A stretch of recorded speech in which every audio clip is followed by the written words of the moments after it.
to start this now.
A lot of notes that we took.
Welcome, everyone.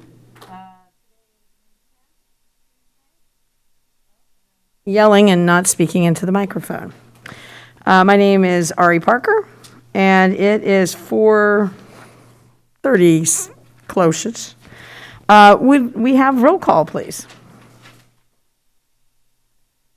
Dutra. Estrada. Here. Garcia. Here. Hurst. Here. Montesino. Here. Quiroz Carter. Here. And Parker. Here. We have quorum. Thank you very much. I don't think we have any motion to excuse absent council members, so we'll move on to reports to council. And we have a report on the 21-23 strategic plan update. And we look like we're here in force from staff. Yes. Good.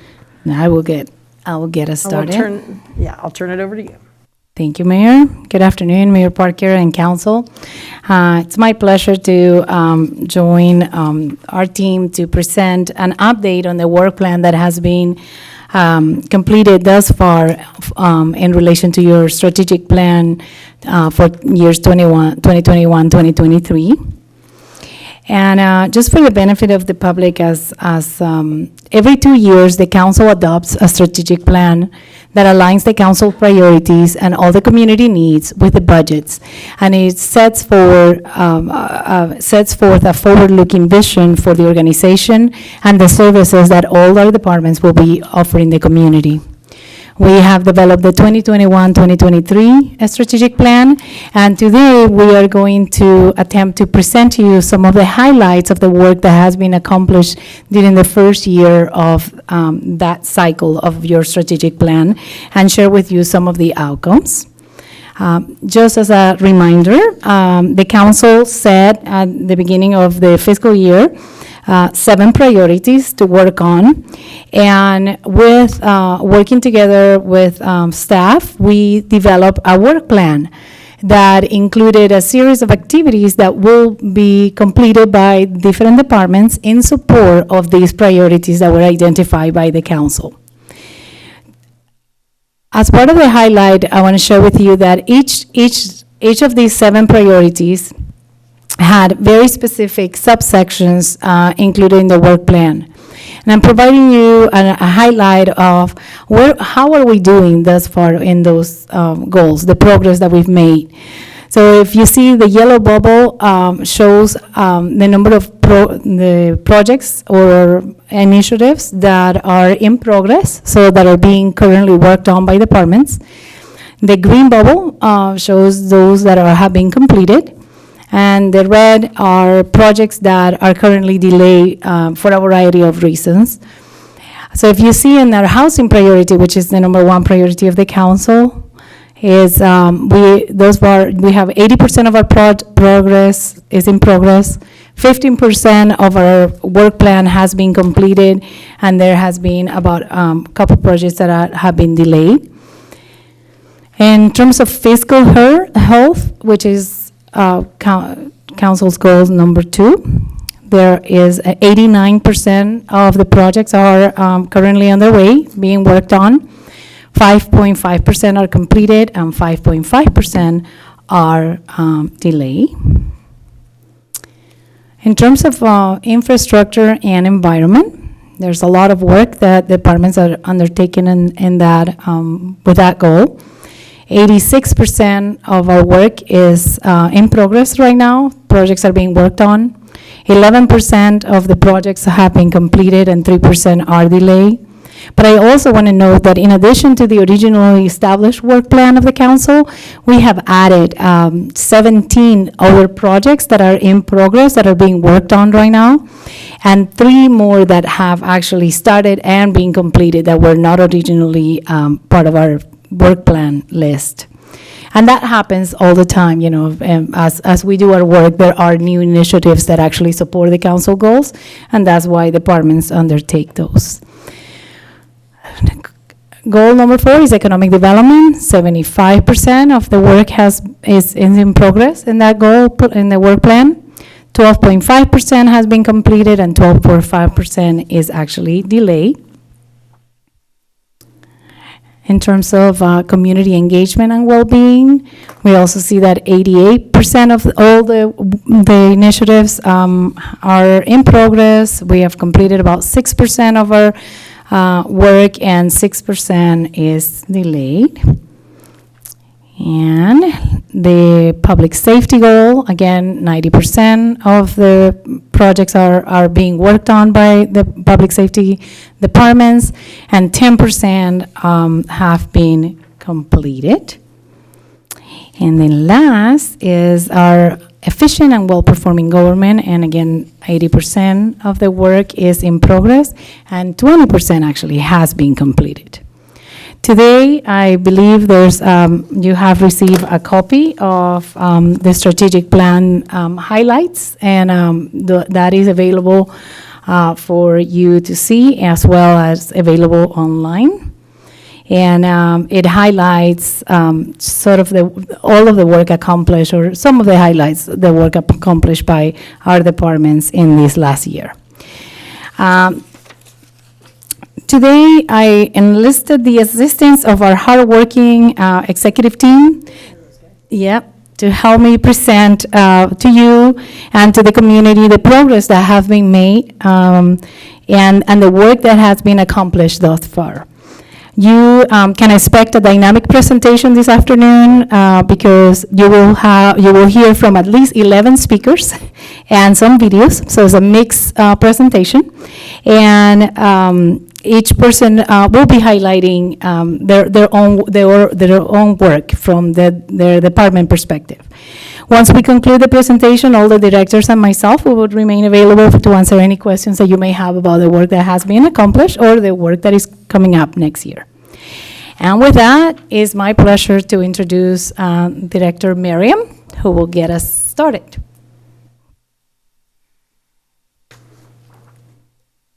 Hello. Hi. Good afternoon, Mayor, members of the council. My name is Susie Merriam.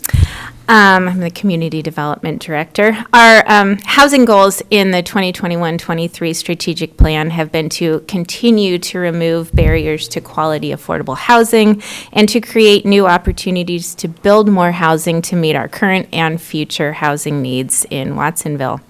Over the last year, we've worked to expand our housing programs, including applications for state funding for an ADU loan program. That's in progress. We've worked with nonprofit and for-profit housing developers to identify sites such as 139 Miles Lane and 1482 Freedom Boulevard. Oh, you changed it already. One of the things that our housing staff has helped with over the last year is the state rental assistance program, and that's connecting those needing rental assistance with our nonprofit partners to be able to fill out their applications, and then monitoring the progress that the state has been making in paying out. And in Watsonville, over $4 million has been paid out to Watsonville residents. 832 applications were submitted to the state from Watsonville residents. 514 households were served here in Watsonville.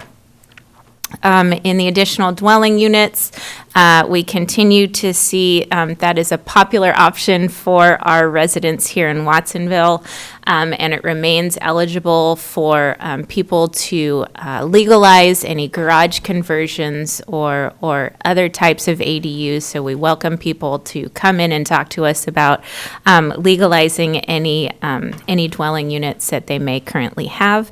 In 2021, we received 59 applications for ADUs. This year, thus far, we've received 21 applications. And then in last year, between 2021 and 2022, we have approved 196 housing units in 4 different projects. That's 1482 Freedom, 139 Miles Lane, 558 Main Street, and then 547 Airport. Next slide, please. We've got the Responsible Landlord Engagement Initiative that we're continuing to pilot. We are working with CAB as well as Code Enforcement Housing and the Police Department on that program. To supplement the state rental assistance program, we've set aside funds to help our local residents who either didn't get the state assistance or for some reason weren't eligible for state assistance, but could be eligible under our local assistance program. Thus far, we have helped 28 families and paid out $148,000.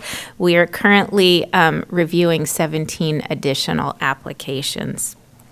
And then later this spring, we are going to be issuing our request for proposals for consultants to help us prepare the 2050 general plan update. So we will be we'll be very busy over the next few years with that project as well. And I will turn this over to Cindy.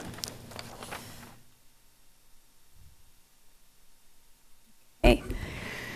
So Cindy Serwin, Administrative Services Director, again, to talk about our goals around fiscal health. And, one of the big things that we've been doing and working on in the Finance Department is dealing with the ARPA, which has been a wonderful, as we all know, contribution to the city of $18.2 million. That comes with a lot of potential, but a lot of also strings attached.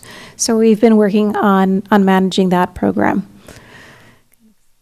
So some of the highlights is, so we've been working on, actually Public Works has been working on the prepare maintenance master plan. So they issued an RFP, or an RFQ, and they are awaiting proposal from a firm that they have selected. And that's going to help evaluate all of our buildings, their condition, and really help us structure our capital plan going forward in a way that hasn't been quite as analytical as we had hoped in the past. And so we're really looking forward to having that, excuse me, that data.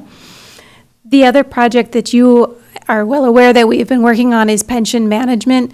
We have engaged with financial advisors and several consultants to help us really look at strategic ways to manage our pension obligations and how to get that to be a more manageable cost for us in the future. They are exploring many options, some of which you have seen already, and as markets change, they are continuing to work and come up with other and new options for us as well. The other thing my department is working on that we're really excited about is a new budget software, and it is going to be much more than a budget software system. It's actually going to also be a transparency portal for our entire finances for the public. We are hoping that will be live, and we'll be able to share our 2023 budget with the public come this summer through that portal instead of these 400-page books that you get that are just seem really overwhelming for people. So we're very excited about having a new streamlined, transparent, and interactive way for our public to understand and interact with our financial information. Right. So if you'll recall, in ARPA, we allocated that into 4 different sort of buckets and programs, 1.5 million for community support, 150,000 for business support, 1.3 for youth support, and then 14 million is for city projects and helping us get a jump start on some of our one-time needs that have been on the back burner for many, many years. So some of those highlights, as you know, are as your last meeting, you approved a contribution to the school district's Emerald Lagasse culinary kitchen program. The city manager's office right now is also finishing touches and getting ready for our summer internship program with local high school students. They'll be learning about the city and governance and how it works, and they'll also be doing some work for us and earning some money as well. Some of that money has also, as you know, been allocated to continuing the improvements to Ramsey Park and the Environmental Center. So when that nature center gets rebuilt, it's going to be much more interactive and educational than the prior year one, and ARPA is helping us do that and provide that to our community. And then in terms of one of the other major goals we had was in terms of finding sustainable funding for parks and recreation. You know that very recently you have approved a number of measures, and some of those measures are on the agenda for tonight, to help us come up with more stable funding for our parks department. And that has included work that Nick has done in his department on updating our park development fees, creating a % for the arts program. And of course, we've taken several steps now to do initial polling with what would hopefully be a sales tax measure on the ballot come November. Christian. And I think that's it from me. Christian. Christian is next.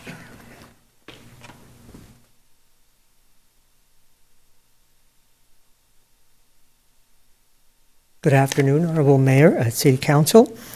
My name is Christian Durenzo, Director of Public Works and Utilities. And before I start our first feature movie of the afternoon, I just want to provide a couple of updates of the department.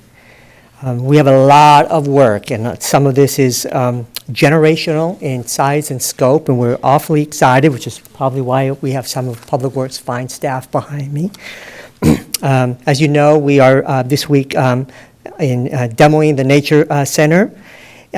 We had appropriated $2.93 million for the Nature Center. We're currently well embarked on our design efforts with a firm 196. And we are, as of right now, expecting a ribbon cutting for the summer of 2024. We have also, the last year, been successful, actually just recently, been successful in securing grant funding for our very first EV truck, $550,000 of it, $300,000 from the Air Board, and another $250,000 from 3CE. So we're excited about welcoming a very first EV in the not-too-distant future. In the last couple of months, we have also taken advantage of the State Water Board's arrearage program, and we have credited back about $400,000 to 800 accounts for their water arrearage. And we have also applied for $201,000 for the sewer portion of the arrearage. That will affect about 750 customers. And we've been told the check is in the mail, so hopefully it'll arrive this week or next week. On the fleet front, we have streamlined and implemented several measures as part of a fleet assessment study that we've done. We've rolled out RTA, Ron Turley and Associates software for fleet maintenance. We have Gas Boy for fuel maintenance, so those are in the works. We have also secured 2 of the Ford Mach-E Mustangs, electric vehicles. Those are scheduled to be delivered by the end of the fiscal year. We are also doing improvements to our SCADA system, supervisory control and data acquisition, and operates our industrial process for both wastewater and water.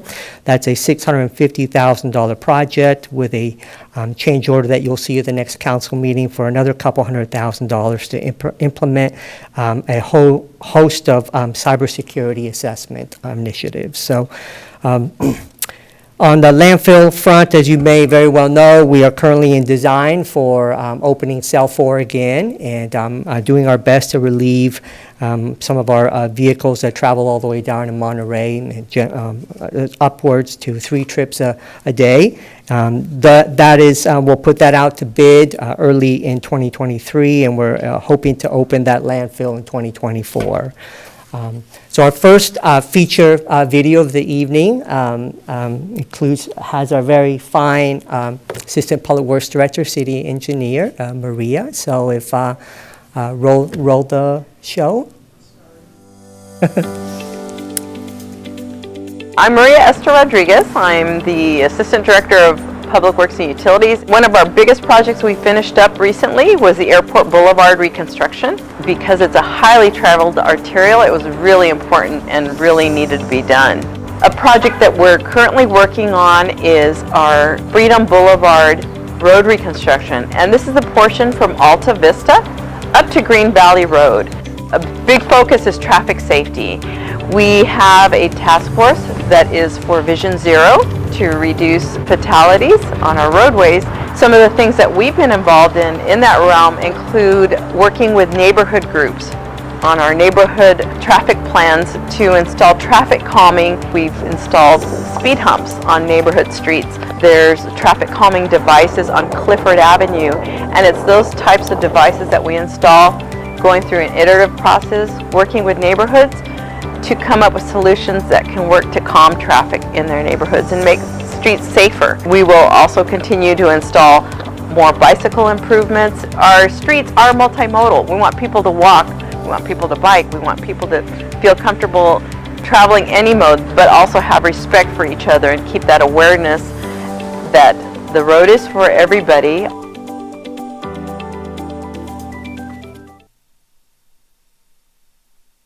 Okay, so provide you a couple of brief updates on each one of these pictures. I'll move from left to right. Just to further elaborate on Maria's comments, the bike lane installations first. I know that's important for many of you. The city has installed approximately 7 miles of new bicycle striping, including some green lanes and buffered areas. Markings including sharrows and bike legends and signs along Beach Street from Walker to Rodriguez, Bridge Street back to Lake, Green Valley Road, Harkin Slough to Freedom Boulevard, Harkin Slough Road, Green Valley to Riverside, and Rodriguez Street, Main Street to Riverside Drive. Additional bicycle improvements in sections along Beach Street, Lita Walker, and Green Valley Road, Freedom to Corralitos Creek will be installed with upcoming pavement projects scheduled for next fiscal year. In the center, you'll have the Freedom Boulevard, the two projects really in that center picture. First one is Freedom Boulevard reconstruction, Alta Vista to Green Valley Road. The project design is substantially completed and is scheduled for construction following the city utility project.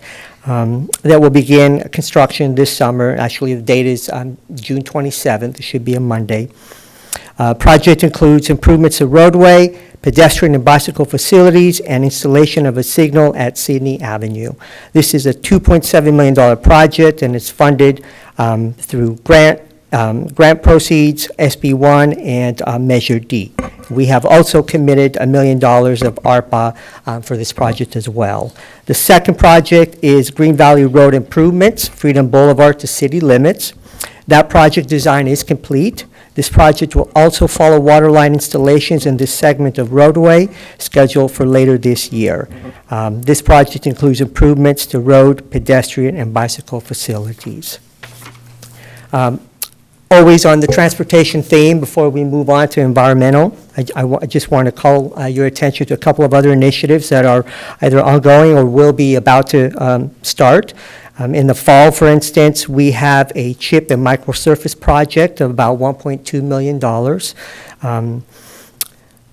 We have this summer as well, we'll be embarked on a pothole repair initiative. We've received calls, I know you've received calls about that and inquiries. We will mostly focus on collectors, Harvest Drive, Airport Boulevard, Clifford, Stanford, and Martinelli, for instance. Next fiscal year, we have $1 million in ARPA committed for West Beach, from Industrial to Lee Road, for resurface and to address pavement deficiencies.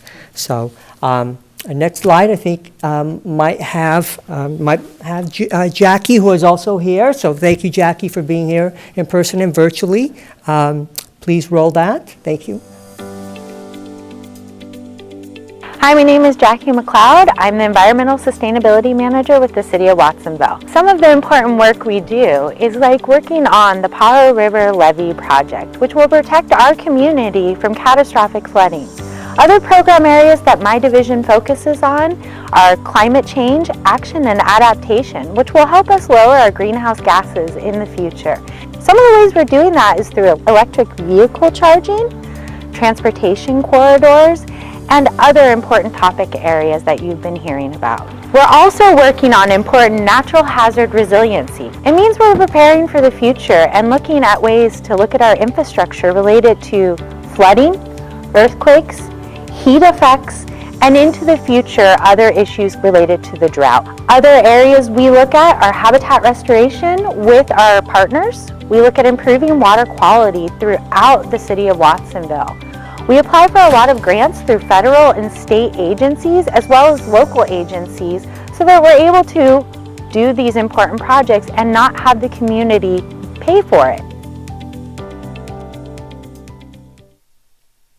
Okay, so on the environmental front, I have a few more factoids if you bear with me for a moment.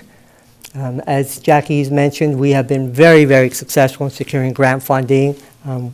We all know about the Paro Levee project. Those ballots are out right now, and I believe they're due back June 8th. We have also been successful in securing Prop 1 funds for a Zone 2 reservoir. That reservoir is estimated to cost about $10 million, so we have almost half of that in grant proceeds. And of course, on the right-hand side is the Middle Struve Slough grant for water quality and habitat enhancement, and that is managed by Jackie. We have also a couple of other projects. We've received grant funding, a Cal OES FEMA grant of $1.6 million for the levee stabilization project right behind the wastewater plant. That project is estimated to cost $2.2 million. Next year, we are hoping, we're in design right now for the wastewater treatment plant main switchgear replacement project. We have applied for FEMA grant for 75% of that project and a local match through Cal OES for the remaining 25%. So we're anxious to see we are successful with that as well. We will be going out to bid for a Zone 2 well, estimated at $3.3 million. That is a highly efficient well producing 1,800 gallons per minute. You may recall we have 14 wells. Half of them are over 50 years old. So. And then, of course, we have also a Sydney and Gel Avenue sewer, storm, and water project that we'll be putting out to bid in the next couple of weeks. So the next slide, please. So briefly, I'll touch on this. Actually, I included some of the green infrastructure implementation plan updates as part of this weekend's council updates that Tamara sent out. So I won't elaborate on that too much, but we have $150,000 from 3CE for a building electrification pilot project, which will help us demonstrate the technical feasibility of building electrification, better understand the issues associated with electrifying buildings in a disadvantaged community, showcase the financial incentives available for building electrification, and demonstrate the impact of electrification on utility bills for single-family residences. The pilot will focus on 2 city-owned community centers, Watsonville Senior Center and the Marinovich Park Community Center, 2 community-based organizations or faith-based organizations, and at least 2 single-family residential buildings. The pilot buildings are primarily located in neighborhoods designated as disadvantaged communities and that are disproportionately burdened by multiple sources of pollution.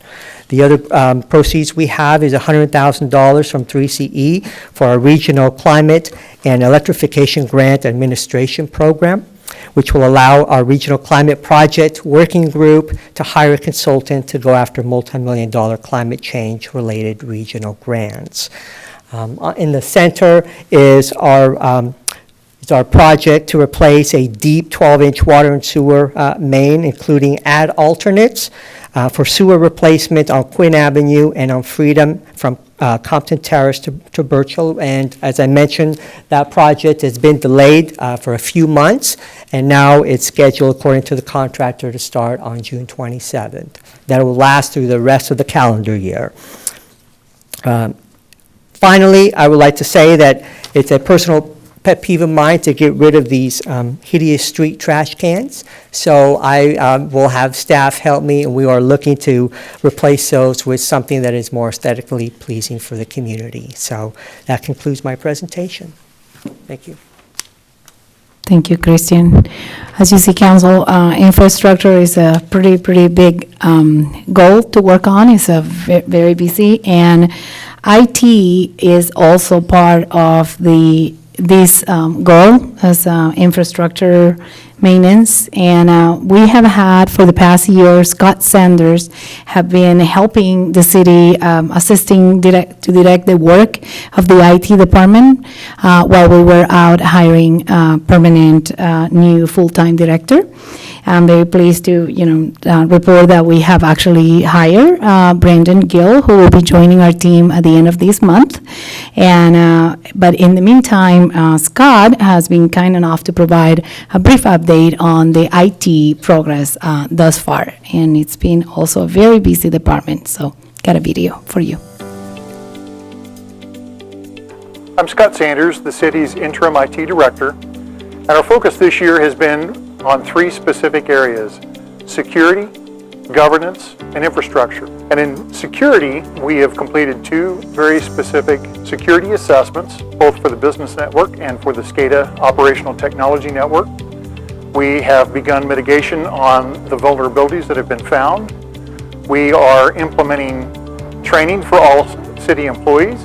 I would encourage the city to take on a new cybersecurity assessment every 2 or 3 years. On governance, we updated the Technology Advisory Committee charter so that it's more effective. We defined the membership. We defined a rotating chairperson role. And we're meeting quarterly to address the new IT work plan for this year. For infrastructure, our efforts are underway to replace all of the aging switches, routers, firewalls. That work will be complete by the end of the fiscal year. We have upgraded the city's dual internet circuits to 1 gigabyte for resiliency, and we have also begun replacing the aging audiovisual infrastructure in the council chambers. Due to supply chain issues, we think that equipment will arrive sometime in November, with work to begin shortly thereafter, probably completed in early January.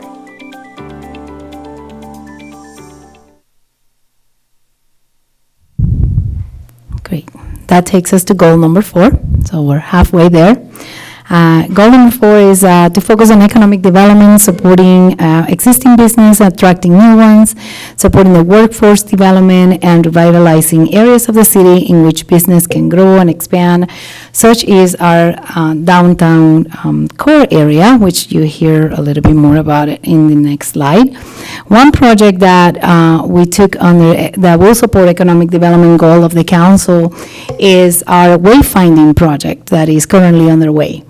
The city is developing a new citywide signage program that will help residents, commuters, and visitors to efficiently navigate our community and find areas of interest where key destinations, businesses, commercial areas, and future developments with an image that is that will make our community feel cohesive and just beautiful.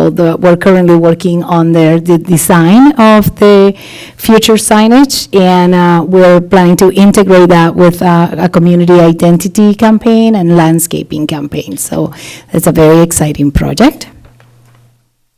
Right, and I hope you're all aware of the Downtown Watsonville specific plan.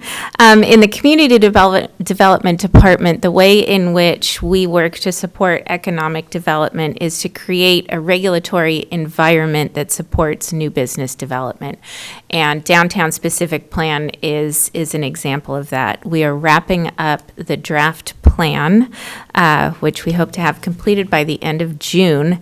Then the EIR for the plan will continue through the fall, and we hope to bring that back to council for hopefully consideration of adoption in October of this year. The plan envisions an increase in density, improved conditions for pedestrians and bicyclists, and connections between adjacent neighborhoods, the metro station, and the rail trail corridor.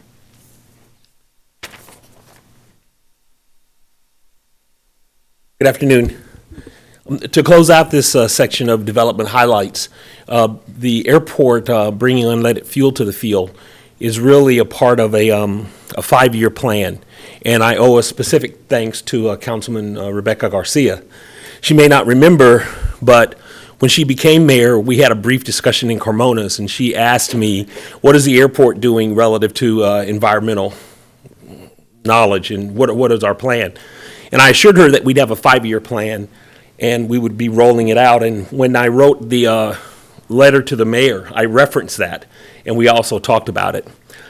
In 2019, we brought LED lights to the airport on the ramp.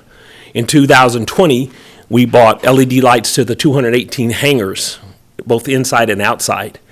And in 2021, we became the first city-owned regional general aviation airport to bring unleaded fuel to the field.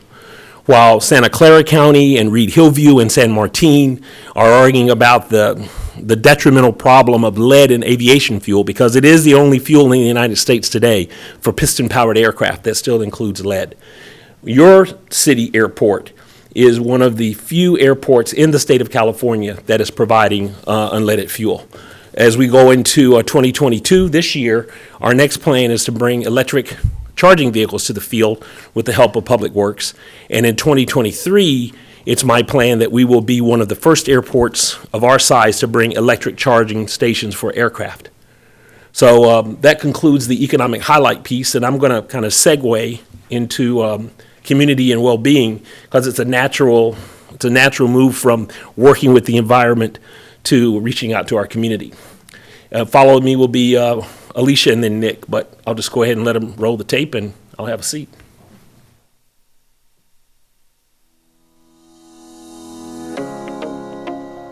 Watsonville Municipal Airport has a commitment to the community, and we take that commitment seriously over the course of a year. Our major event is the Airport Open House, held on Labor Day weekend. But we also have seasonal events such as the Kids Fly Free, where volunteer pilots provide youth an opportunity to experience aviation firsthand. Most recently, we've instituted a 4th grade field trip in which we work with the school district for local kids to come out and experience the airport. And this year we had a very successful airport blood drive. We were blessed to have several grants awarded to the library. One was to allow us to open our hours to offer weekend and night hours. And then we also had an RDI Tech grant that allowed us to offer in-person, digital, and technology resources for youth. We also were able to do lunch with the library, and that allowed us to go to 9 community meal sites to offer youth summer reading program to youth. And then finally, our Library Board of Trustees was able to establish a Watsonville Poet Laureate program. Here in the Parks and Community Services Department, we've been really busy this past year working on some really exciting projects and initiatives. The first is investment in infrastructure. We've worked really hard on first securing funding and also beginning the design work needed for the revamp of our City Plaza and our Ramsey Park Renaissance project. We've also focused, secondly, on our Return to Play plan, which really marks the reopening of a lot of our parks and programs that were closed during the pandemic. Third and finally, we've been working really hard on sustainable parks funding. So revamping our park development fees, implementing a brand new percent of the arts fee that will help to fund arts into the future, and continuing conversations on a potential sales tax for the November ballot.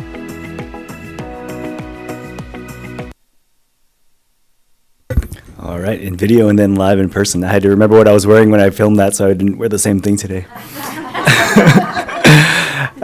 Nick Cullebakken, Parks and Community Services Director for the City of Watsonville. I'm just going to hit on a couple things that are highlighted on the screen here that I think the council is very much aware of. As you know, through our investment from ARPA, along with the commitment from the state of California through Robert Rivas's office, and from the city's general fund, we've kind of amassed about $23 million for our Ramsey Park Renaissance project. We are in design right now and are just about at 65% design for that project. And again, just as a recap, that Renaissance project includes the revamp of our soccer fields, the conversion of our softball field to a multi-use synthetic turf softball and soccer field, the addition of an inclusive playground, a new dog park, and some major kind of infrastructure amenities that help to support the overall park, such as parking lots and kind of pathways and sidewalks and that sort of thing that really help to make a park vibrant. One thing to note, though, also that I know the council is well aware of as well, is that with rising construction costs, we're now about $8 to $10 million short for the full completion of that project. So we're taking a look at 2 different scenarios to get that project to the finish line. One is a phased approach, so the possibility of potentially, when we go out to bid towards the end of this year or beginning of 2023, bidding out half of the project at first to start with and getting what we can done with the existing budget. And then coming back at a later date once we've figured out the second half of the funding. Or, and this is really kind of pending the passage of our potential sales tax. If our sales tax measure is passed in November, that'll be before we go out to bid for this project. And so, if all goes well in November, then we'd be able to move forward with bidding out the entire project. So, kind of 2 scenarios for Ramsey Park. Secondly, I want to just talk a little bit about our City Plaza project. We, as you all know, have received about a $3.5 million grant for the design and construction of our City Plaza project as well. We haven't started design work on the plaza as of yet, and so don't know what our updated construction costs will be quite yet, but we'll get there soon in about the next 6 to 12 months or so. But our brand new restroom at the City Plaza is just about finished, and we should have that open by the beginning of summer at the latest. So we're putting the final touches on it, and then an artist that we've selected will wrap the building in a mural on all 4 sides, and then we're not going to do probably an in-person ribbon cutting for our bathroom, but probably we'll do some kind of a video or something that at least allows us to cut the toilet paper and have the first flush. The first flush. Good afternoon, City Council, Mayor, and City Managers.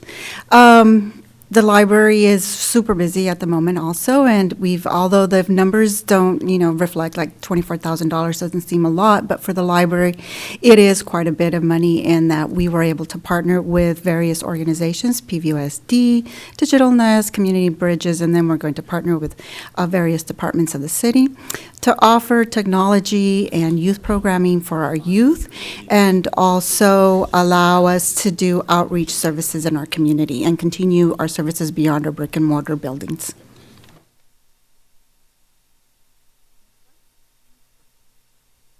So as you can see, the Biblio van can be seen at various pop-up sites.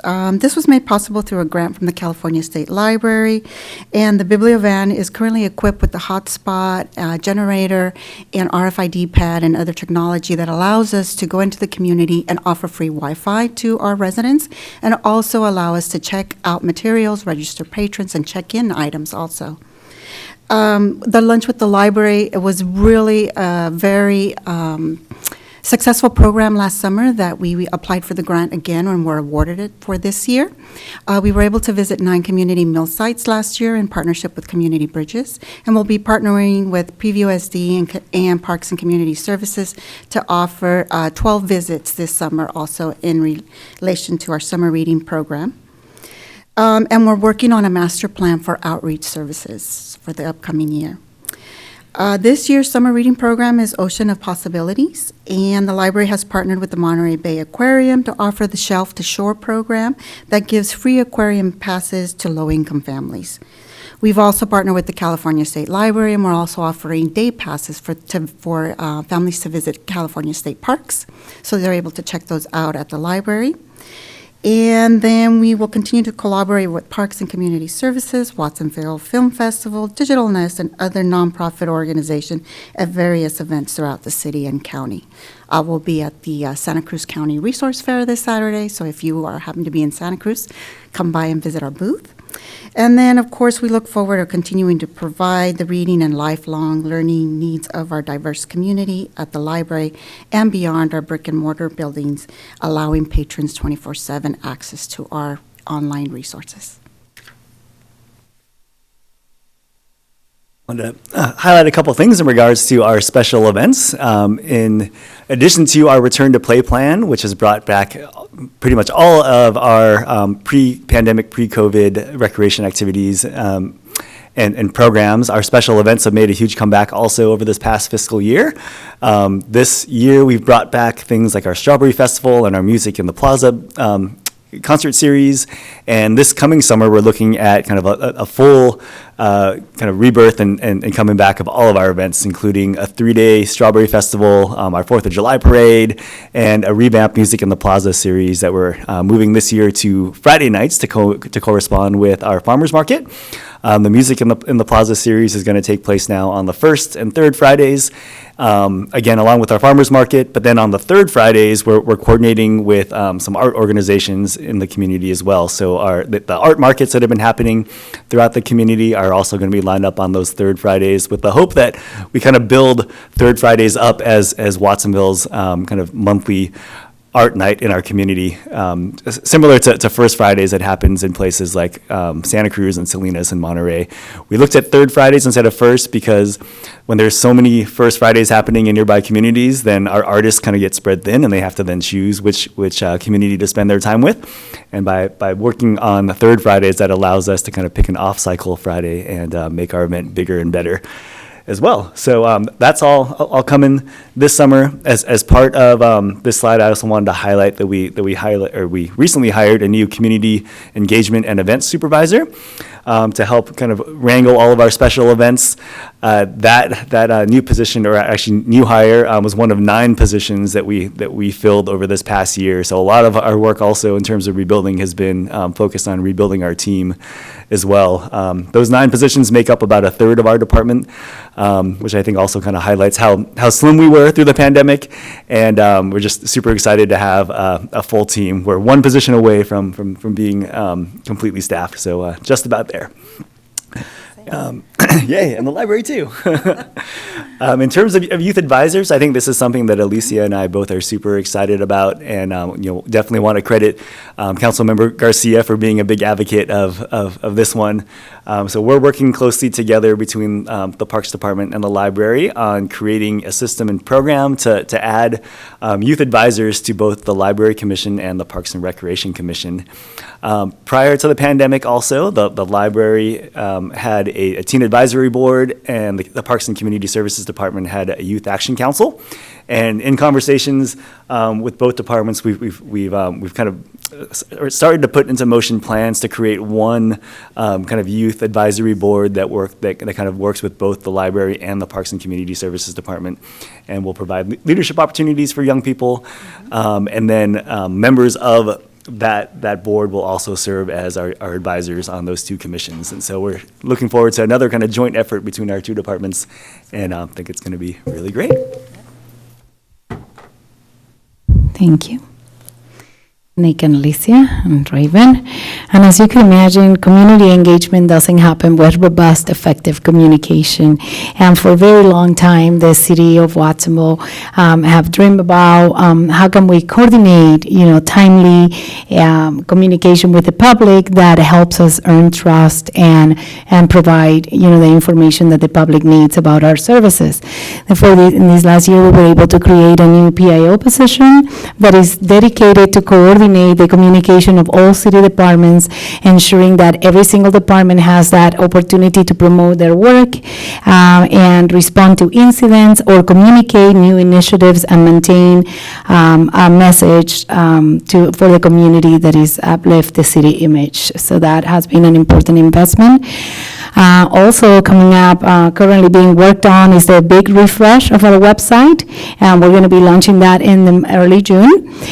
So the public can expect a streamlined, more modern, and easy to navigate website this early June. And I also want to take a moment to highlight our communication efforts through the Save Lives efforts. While we might feel that we're moving away from daily COVID-19 safety messages, the work that has been done by our team in the city manager's office to provide safety messages for our community in relation to COVID is definitely substantial, and I think it should be noted. But I just want to report that we continue to be an engaged partner of the Save Life initiatives for the Pajaro Valley Group, and we continue to provide messages that help our community find out information about vaccination clinics or testing sites or any relevant information about COVID. So that has been work that continues to be done. And with that, I'm going to invite our public safety departments and Chief Zamora. We're almost done. This is goal number 6. Hello, Mayor, Council. Before I start, I just want to say Feliz Días de las Madres to all the Mexican mamas celebrating this day today. Amá, gracias por todo. So, public safety, for a long time, it's been regarded as a government responsibility. In 21st century policing, in just 21st century leadership, public safety means so much more and it requires so much more. And safety means different things to different people, and crimes are committed for a variety of reasons. So we need a variety of solutions. We can't just incarcerate people anymore. Public safety includes safe roads, crosswalks, lighting, traffic safety, community partnerships, youth development programs, community-oriented police and fire and community services. We have been blessed recently with our new community engagement employee. This coordinator is restoring the Watsonville Police Department's community engagement programs and exploring other partnerships with other community organizations. One of those programs is the Neighborhood Watch program. Throughout the pandemic, we had to put a stop to a lot of these programs that we had. So community or Neighborhood Watch is coming back, and we're looking to make connections with the existing groups and also hopefully expand those groups. The other piece is traffic. We've all heard of traffic and traffic concerns. Aside from enforcement, we continue to educate the community and utilize grants and work with other city departments, as you saw earlier, to improve public safety or to improve traffic safety. And the other piece of this is the ad hoc implementation.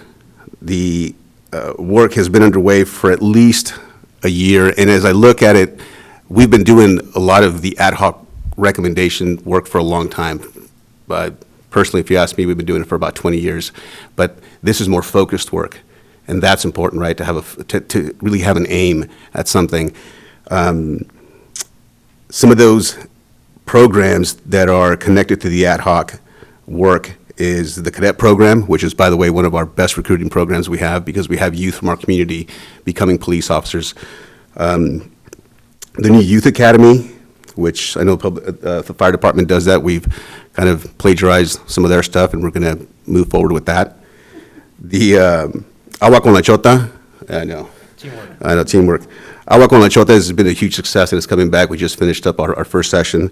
The multidisciplinary team, which we all know addresses trauma. The officer wellness program, our youth academy, and traffic safety and education.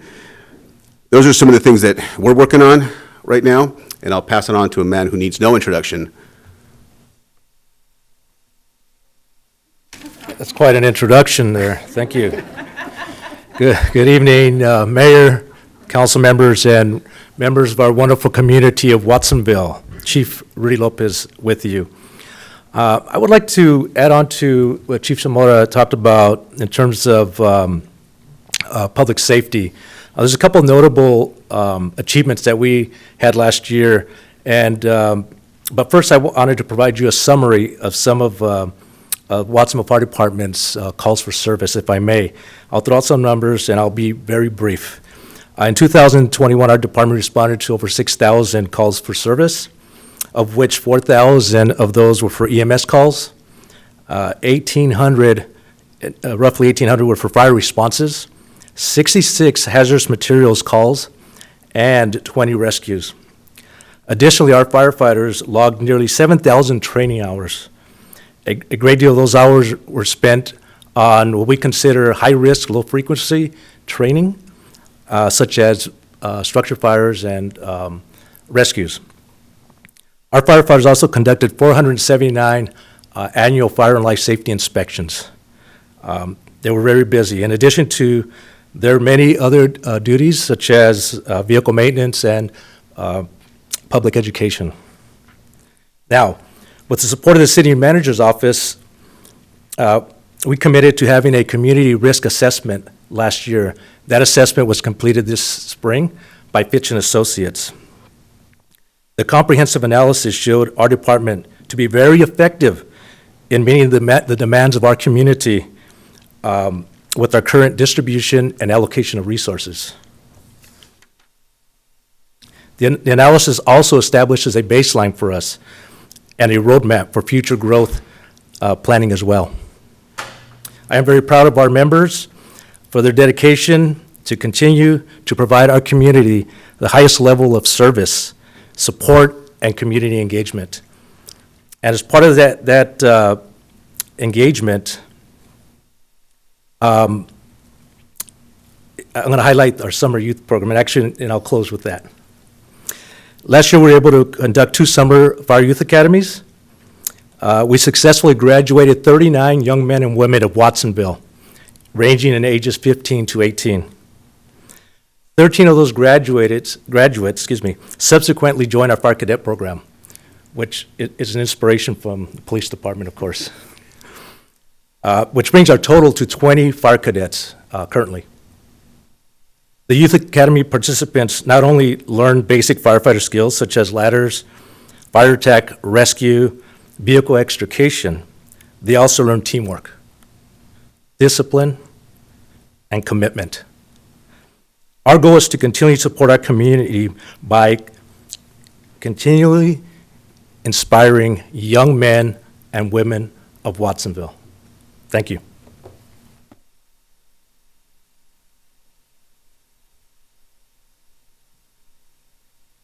Mayor, City Council, and members of the public, my name is Erwin Ortiz. I am your city clerk, and I'll be covering our priority number 7, which is efficient and well-performing government. Efficient and well-performing government helps us focus on how the city delivers quality and efficient services to our community. It also focuses on how we invest in our employees to ensure employee retention. We will also discuss how we invest in our technology and make sound financial decisions. In 2021, the city formed the Community Advisory Redistricting Committee made up of 7 community leaders that were interested in ensuring a fair and efficient redistricting process. After holding 6 hearings in person and in Zoom, the committee recommended a map for City Council consideration. The council considered the map, listened to public input, and on February 22nd, 2022, the City Council approved a new district map for the City of Watsonville. Each of our hearings was hybrid and allowed for public engagement both in person and online. The city is also committed to ensuring accessibility to voting services. The city clerk's office, in partnership with the County of Santa Cruz, created a satellite office for election services to allow Watsonville residents to access the many services only offered in Santa Cruz previously. Beginning May 9th, which was yesterday, our satellite office began accepting ballot drop-offs, issuing replacement ballots, offering guides, and assisting with voter registration, among other services. We'll be open for 29 days preceding any election, in this case, the June 7th election, and we will be open for 2 weekends leading up to the election day. We will also be available for early voting for the November 8th, 2022 election, and that'll start on October 10th. I also wanted to highlight some of the important work that we've done this year in being very busy. We've actually held 15 meetings, 16 meetings if you count our special meeting tonight. So we've been very here at the dais, very busy here at the dais, and we've provided for many opportunities for the public to reach us. The other thing that I wanted to highlight is our Public Records Act requests. We've officially closed 116 requests just this year alone. Last year, we exceeded the 200. We're well on our way to setting a new record this year. And those have been challenging, but we've been getting those all closed on time. We currently still have a few open, so my count for this year is 122 so far. But this is one way that we are able to work with our community and disseminate information that is requested from us. And with that, I hand off the presentation to Natalie. Thank you. Good afternoon, Natalie Manning, Deputy City Manager and HR Director. So this last year has continued to be very busy in HR for our small but mighty staff of 4 who serve over 430 full-time employees and up to 100 part-time employees who are doing all the great work that you've seen tonight in this presentation. We've been very busy hiring new employees, over 31 full-time employees and over 53 temporary employees since last July. You've heard about a lot of those new positions tonight in the presentation, and they also include the Public Works Director, the IT Director, and the Police Chief. In addition, as you know, we've had the pleasure of working with all of you to fill the very important positions of the City Attorney, City Clerk, and City Manager. So it's definitely been a big year and a big year of transition. The pandemic has also kept us especially busy with ever-changing policies, regulations, reporting requirements, and managing new leave programs. Every time we get a COVID case for the city, it probably takes us between 45 minutes and an hour for every case to do all of the reporting and notifications that we have that go along with any COVID case that we have for the city. In addition, during the COVID spike in January, we had our HR staff administering dozens of COVID tests to our employees to help them return to work safely and expeditiously. And then we continue to adapt to the changing situation, and we do all that we can to keep our employees safe and healthy. So we are also working on streamlining our hiring process, and we'll soon implement a new module of NeoGov, which we hope will enhance our onboarding and orientation process, which we hope will better serve our new employees coming in. And we are starting to plan for more in-person training, which we're excited about, and hoping to re-engage our employees through in-person events. We were able to hold an employee breakfast, which I think was our first event in probably 2 years, which had an awesome turnout. So we're hoping we can do more of that going forward and expend more energy on the fun side of HR, wellness, training, and again, focusing on employee engagement. Thank you, Natalie. In closing report, I would like to highlight some great work that we can expect to see next. Just the completion of the Ramsey Park Renaissance and some of the programs that you heard directors mention that are currently underway. Very happy to see that some of our special events are now returning, and you can expect to see all of those next year. Strawberry Festival, Airport Open House, the Wine, Beer, and Art Walk are coming back. Definitely, like you heard, the 2050 General Plan. We'll continue to work on how to develop sustainable funding for parks and expanding funding for library. And of course, next year, working on our 2023 housing element update, which that work will get started. And I don't want to close without taking a moment to thank all our city employees, because as you see, we spent the last hour just telling you basically some brief highlights of what is 1 year of work. It's been a very, very busy year. We feel proud of our accomplishments, but it's all the thanks to the daily investment of our employees that show up and do the best for the community in support of the council's strategic goals. And also want to thank our directors for your continued work, your leadership and support in accomplishing these goals. Thank you so much. I know you're very committed, and we couldn't do it without your support, council. Just the fact that when we come to you for policy decisions, you're right there with us, serving Watsonville with incredible heart and dedication. So with that, we are happy to answer any questions you may have. Before I go to council, I just want to say thank you. That was one of the best reports that I've witnessed as a council member. I enjoyed every personality. I enjoyed all the overviews, and I took so much notes. So I have no doubt that our council has a lot of questions. Councilwoman Garcia. Thank you, Mayor. I'm actually going to ask 4 of you to answer some questions, starting with Susie.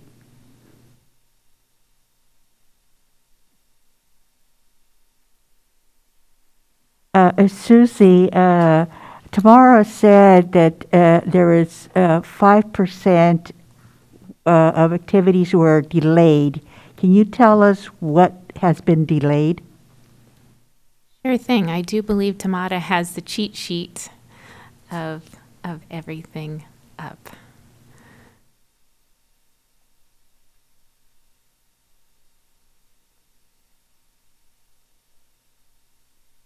I believe in your sheet we have some presentations to Board of Realtors that is probably a result of COVID, not in person, not holding meetings. And that's one of the projects that I show delay in that sheet. And just basically, and that's all I see, Susie, in the housing initiative. Okay. As being delayed. Everything else is in progress and or has been completed. I can't imagine that one thing is 5%. So if you could do some more research so we know what that 5% is. Mm-hmm. Okay.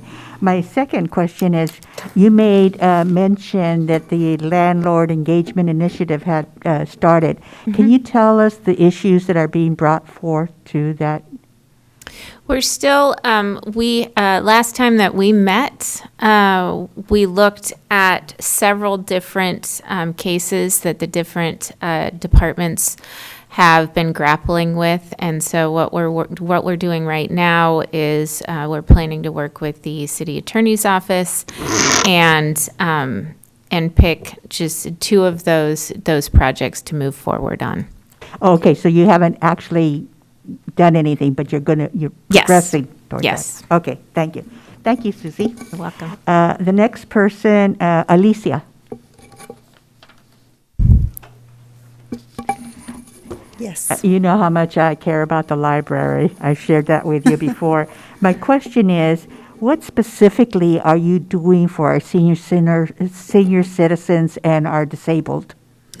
So we have online a platform called Get Set Up that allows senior citizens to do either in-person classes, live or virtual, meditation, healthy eating, cooking.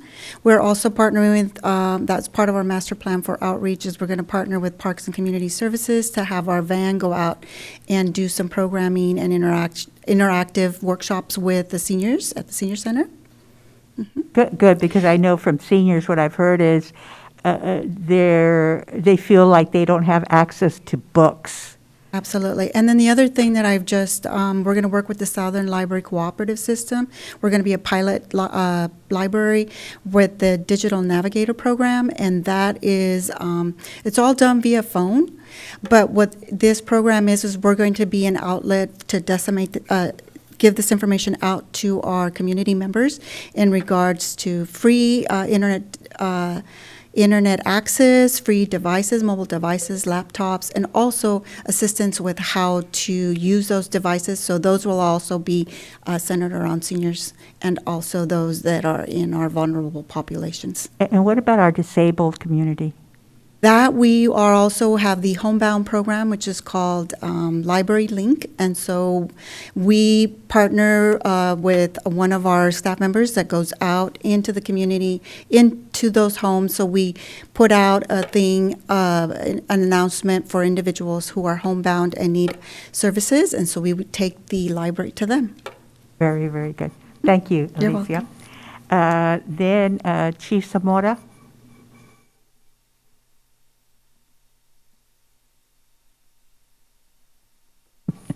Yes, council member? Yes.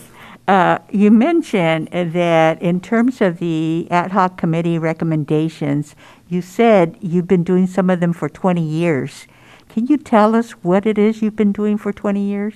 So it comes down to community engagement, right? As a young police cadet, I remember going to schools and talking to youth about the importance of civic responsibility, about being involved in community.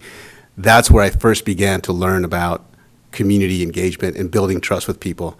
We used to, before I got hired, there was this mantra at the police department that it was hook, book, and take it to county jail.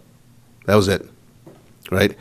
Terry Medina brought in this community-oriented policing model, and since then, we've been working with community members, working with other city departments. And I specifically remember working on this one model called the Acera model. And it was scanning, analysis, response, and assessment, where you look at a problem in a specific community and you don't just go in there and enforce laws, right? You work with other city departments to try and figure out how we can make this particular problem go away, in a sense of we address a problem at the root as opposed to just responding to the calls for service. Very good. Thank you. Sure. Oh, I just want to add that the chief and I have been in communication in the last few days because the Community Health Trust Culture and Diversity Committee wants to meet with the chief to address the recommendation number 9, which is about social equity. And so we're going to be having some conversations on how we can work together in partnership. So thank you for that. Yes, and thank you for doing that, because I really believe that there's, when we talk about social equity, there's other touch points in the larger system that sometimes are not looked at, and it can lead an individual to a life of crime or just take people down the wrong path. So thank you for doing that. Okay, thank you. Okay, the last one's to tomorrow, of course. Okay, first, I know out of your office, the summer in the city is from your particular office, and so I just want you to tell us. There's been some great improvements that are going to happen, including a seal that's going to go. And if you could just tell us more about that. Yes, great improvements this year in working with actually also new partners. We added Cabrillo College as a partner, and they will be focusing on the career development and career skills, just how to interview for a job. and prepare for the next job for the students. So that is a great addition. We also, working with the school district, and we're now able to, the students will be able to earn 10 units instead of 2.5 like in the past. We've also increased the stipend that they will earn because we lengthen the program from 3 weeks to 5 weeks, so that we believe that will give them an opportunity to develop the work skills and learn more on the job site when they're working.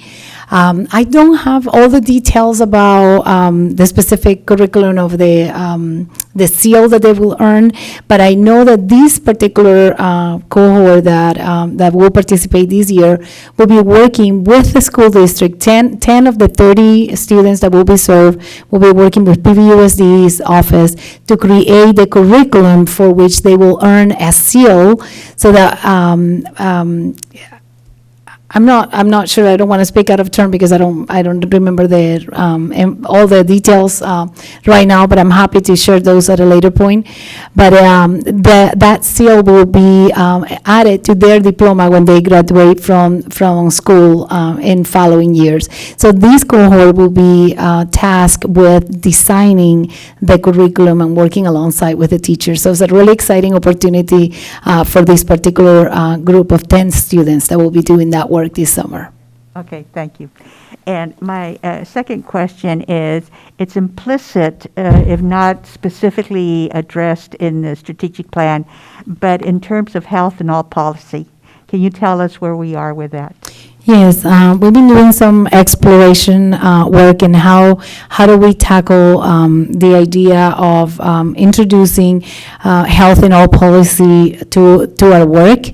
The council in, I believe it was 2020, when you were mayor, right before COVID, have passed a resolution that directed staff to work on including health in all policies in our work.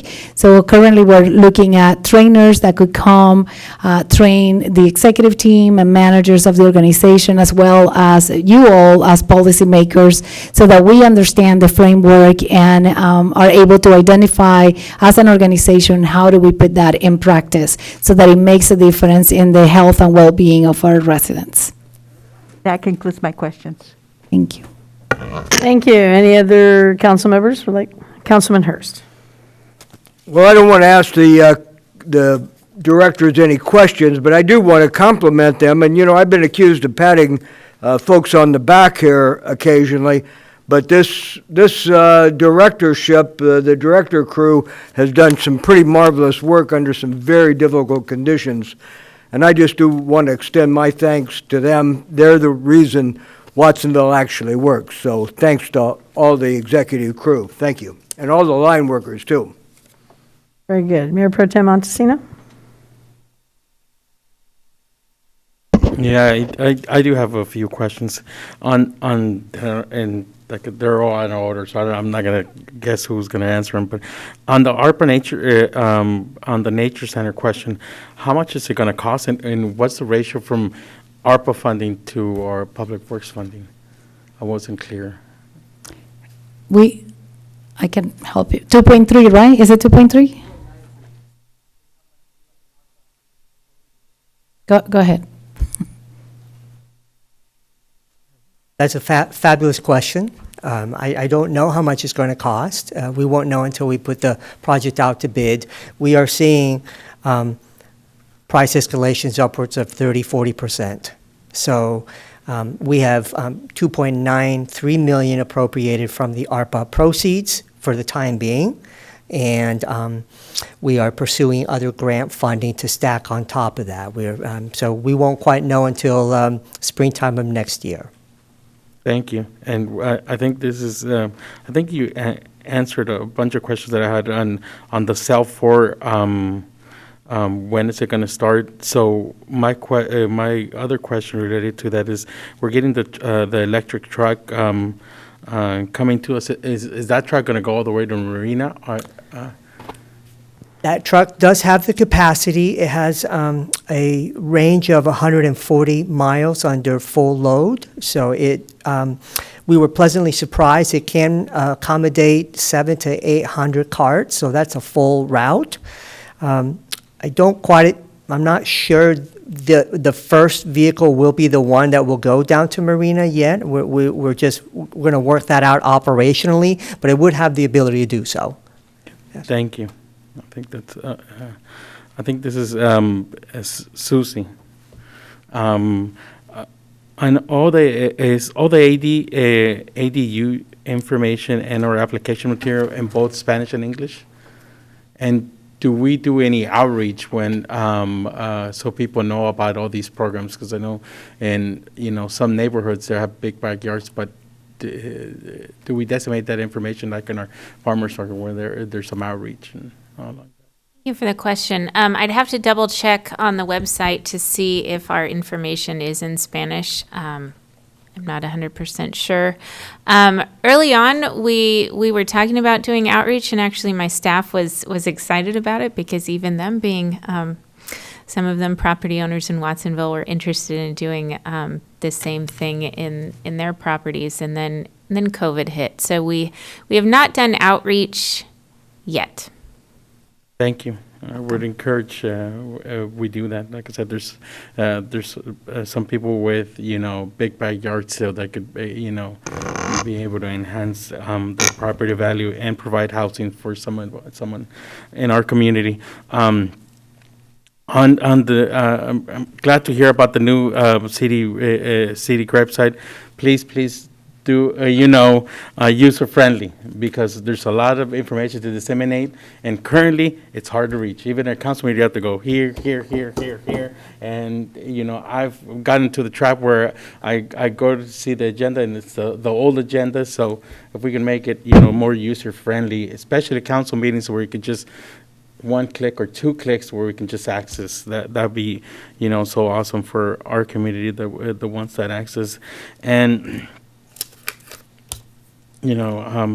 just wanted to congratulate all of you and the line staff and everyone, because I think they're all working, like all of you are, or the Watsonville way, working hard together to make it a better community. And through all the projects that you highlighted, it shows the great efforts.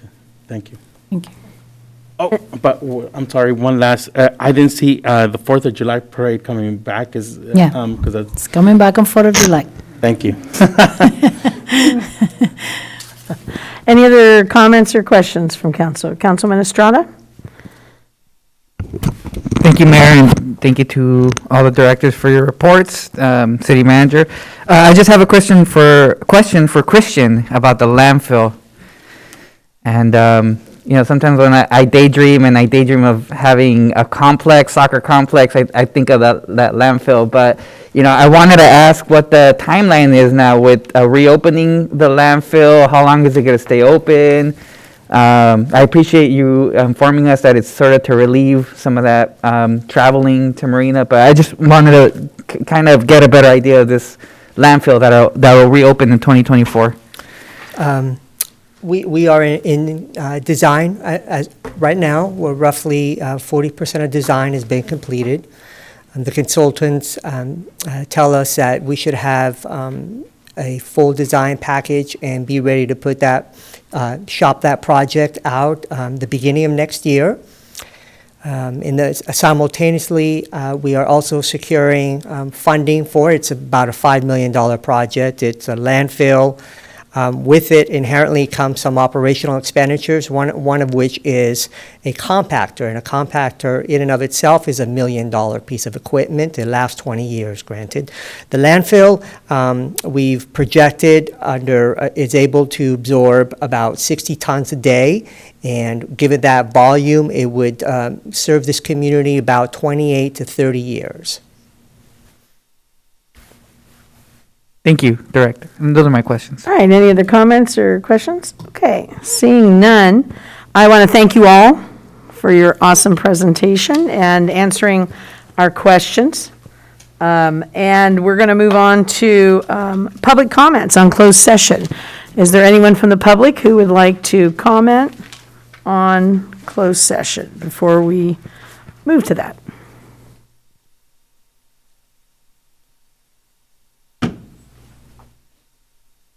Good evening. I'm Judy Stabile from Pajaro Valley Arts, and I want to thank you for considering our proposal for the Porter Building this evening. During the negotiation process, concerns were raised as to our ability to generate the revenue projected in our business plan, especially in relation to our workshops. I ask you not to underestimate our community's ability or desire to participate in arts programming. We have conducted surveys that show people want and will participate in workshops, have the ability to pay, and are willing to come to Watsonville, and the same is true of our facility rental survey. PVA has built a reputation upon providing outstanding programming at little or no cost to the community. We know that not everyone has the same ability to pay or to participate, so we've built in scholarship and a sliding fee schedule into our projections, especially for youth programming. What you might not know is that the provision of art workshops is a thriving business. For 9 years, I and my 2 business partners taught workshops out of our studio in Corralitos, filling 10 slots every weekend scheduled for each of those 9 years. It was a long process. People follow workshop leaders, and they purchase tools and materials utilized by those teachers. We had students come from all over Europe, Korea, Australia, and the United States. The first question they asked after they said, "Where the heck is Corralitos?" Was, "Where do I stay, and where do you want to eat? Where do you like to eat?" So in essence, we were creating cultural tourists through our workshops. First and foremost, we want to serve our local community, though, but we also understand the power we have to generate income from the knowledge and expertise that we already have. I only have 9 years of experience in the workshop area, but we have numerous educators from Cabrillo College and PVUSD who support PVA. There's a wealth of nationally known artists right here in Santa Cruz County for whom people want to learn. So, I know I have limited time here. We ask that you support our mission to bring the community together through the arts. We ask that you continue your commitment to PVA and our mission by approving our proposal so that we can successfully serve our community for the next 40-plus years. Thank you. Thank you. Is there anyone else from the public that would like to speak? Former Certainly, Mayor. Councilwoman Trina Kaufman-Gomez. Yes, thank you for the introduction, Mayor and Council. Again, thank you this evening for listening to us. I'm here to also encourage you to accept the PV Arts proposal that was for the 280 Main Street, otherwise known as the Porter Building.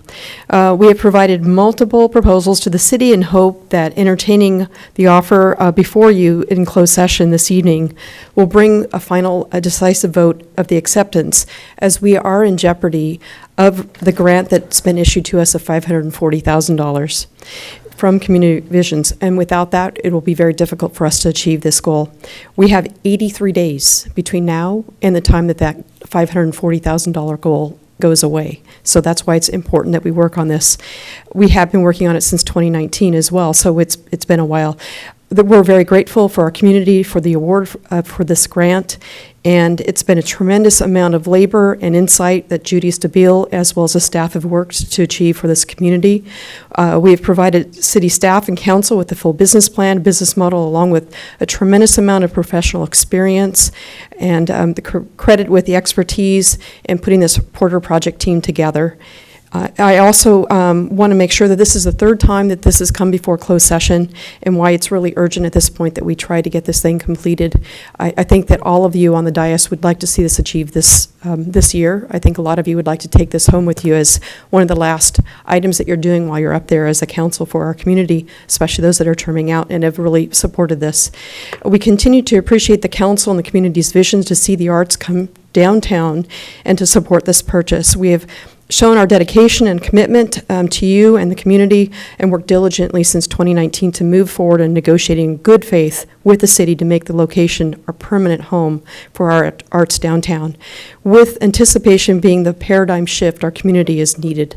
One is to bring the vibrant activity and energy downtown, to create an economic stimulus to generate tax revenue, expanding the arts, attracting the area visits for the heart of our historic downtown, and finally providing a ripple effect for businesses and other downtown in our community here. So thank you for your time. I know that you're hungry for dinner, like I think we are as well. So again, thank you.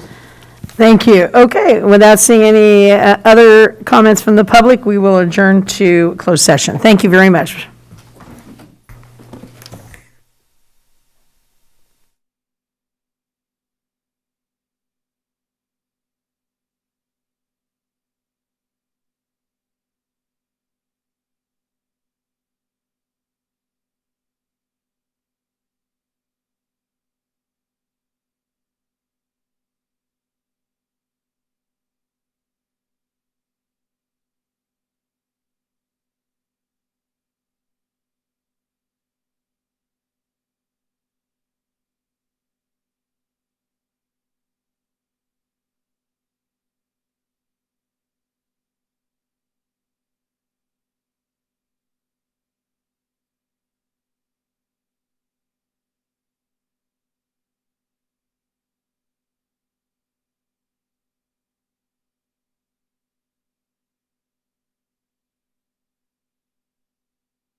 All right, I'd like to resume from closed session. We are in open session again.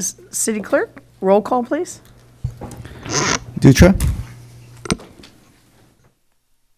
Estrada. Present. Garcia. Yes. Hurst. Here. Montesino. Here. Quiroz Carter. Here. And Parker. Here. We have you. quorum. Thank you very much. Okay, our next thing is to invite a representative or representatives from the Freedom Rotary. Mayor, would you like me to make the announcement? Yes, would you please, as they walk to the podium? For those of you wishing to use our interpretation headsets, we have them located in that box next to the interpreting booth.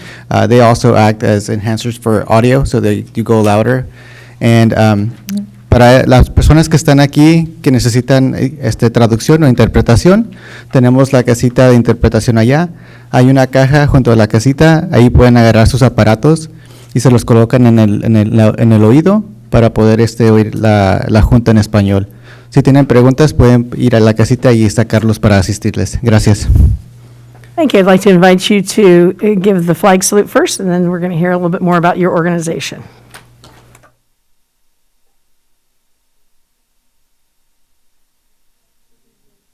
The flag of the United States of America, and to the republic for which it stands, one nation, under God, indivisible, with liberty and justice for all.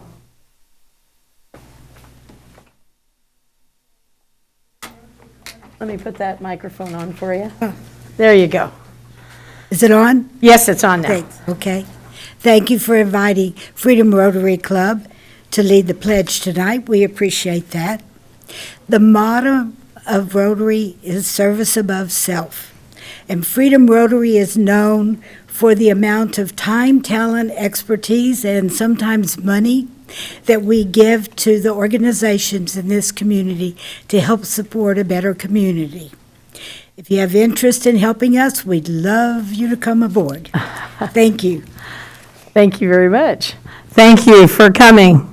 And thank you, Freedom Rotarians. When do you meet? Shall I continue? We meet on Tuesdays. We meet twice a month at the fairgrounds at lunch, and we meet twice in the evening at El Vaquero. So we stagger on one in the first and the third at El Vaquero for our dinner, which doesn't coincide with your council visit, so you can come visit. And then our lunches are 12:15 on the second and the fourth Tuesday at the fairgrounds in Ag History. Thank you. Thank you very much. Thank you for attending. We appreciate it. We're going to move on to information items, number 7. Report of disbursements for council review and miscellaneous document reports. Written reports by council members regarding actions taken on their regional commissions, boards, meetings that may affect the city of Watsonville, if any. And then we're going to move into presentations and oral communications. So this time is set aside for members of the general public to address the council on any item not on the council agenda, which is within the subject matter jurisdiction of the city council. No action or discussion shall be taken on any item presented except that any council member may respond to the statements made or questions asked, or may ask questions for clarification.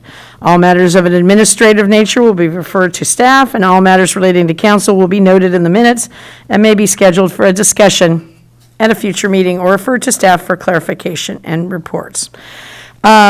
All speakers are asked to fill out a speaker card and leave it at the podium. They are asked to announce their name and the district in which they live in order to obtain an accurate record of the minutes. And we will be opening up communication to the public, and we have Steve Trujillo.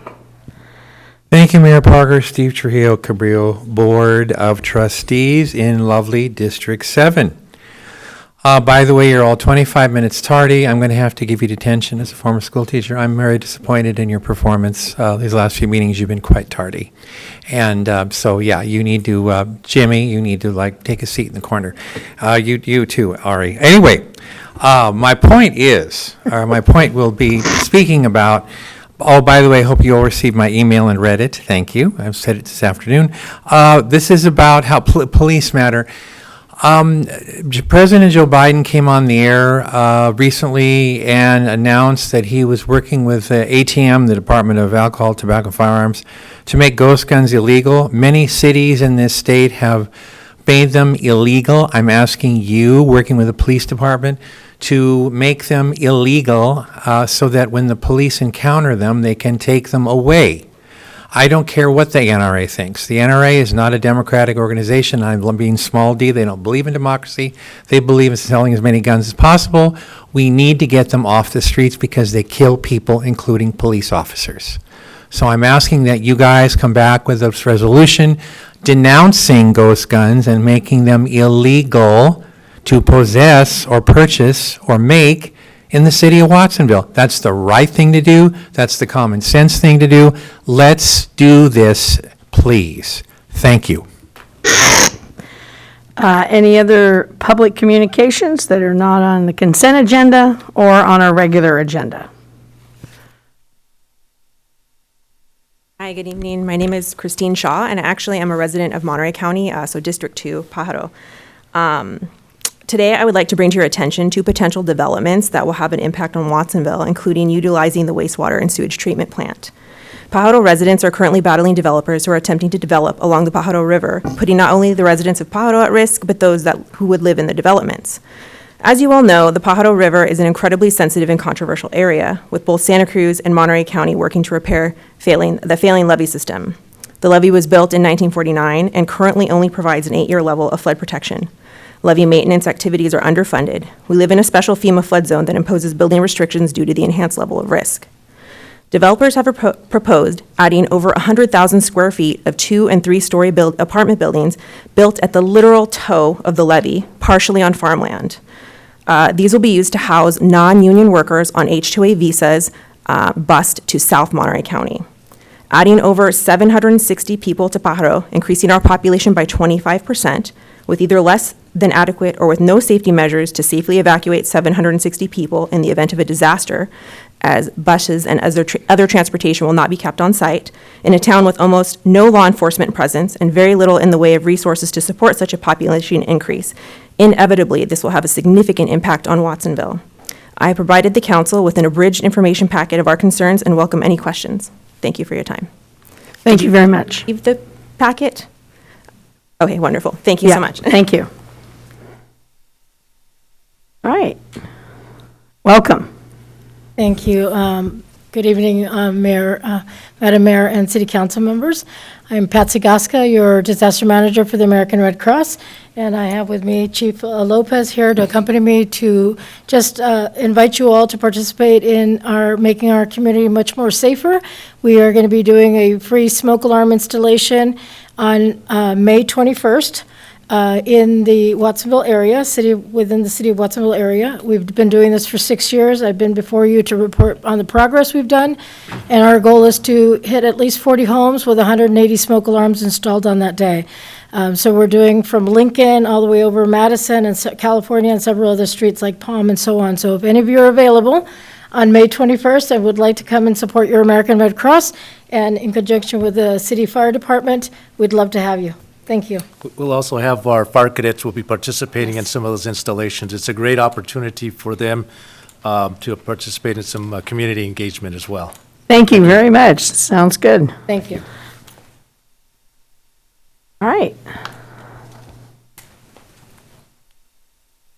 Thank you, Mayor and Council. My name is Daniel Hernandez. I'm a lifelike resident of Watsonville.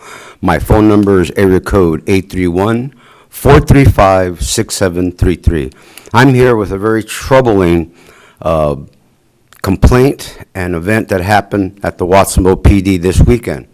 First, I want to apologize to Chief Zamora because I heard his presentation. I understand. I was part of the first neighborhood watch here in town and the safety academy that they had.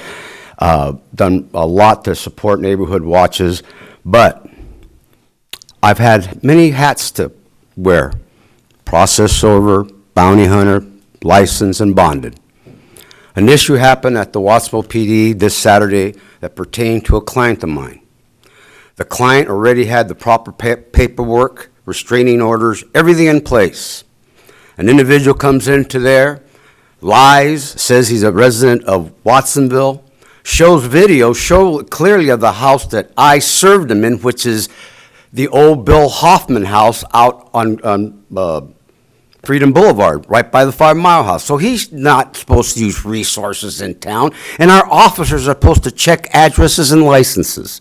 Well, this Barney Fife went one extra step.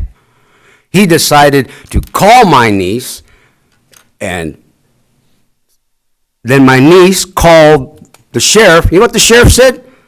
Tell the Watsonville PD to stand down. Well, they went ahead. Now paperwork has already been, charges have been put in. Tomorrow morning, my client has an appointment with the officer to explain his actions. I'm here because this is the only protection a citizen have if you suspect Code Blue. Now, I'm going to finish with saying, Chief, you got a chip in your armor. I want a meeting with either you or the new city attorney. And that person was my niece. And the individual who the CPS is looking for right now, I'm going to say his name because it's public domain. His name is Stefan Rodriguez. Pretty much a chomo to me. Could you leave your name and number? Daniel here? Hernandez. Alejandra? Code 831. Thank you. 435-6733. Now, Thank we you. have all of it in place. He's threatened my life. He's threatened my niece's life. He comes near me, I will tear him apart. Thank you, Mr. Fail to Hernandez. be safe. Thank you. Thank you very much. Right to speak. You do, sir. Thank you. Is there anyone else from the public that wishes to address the council?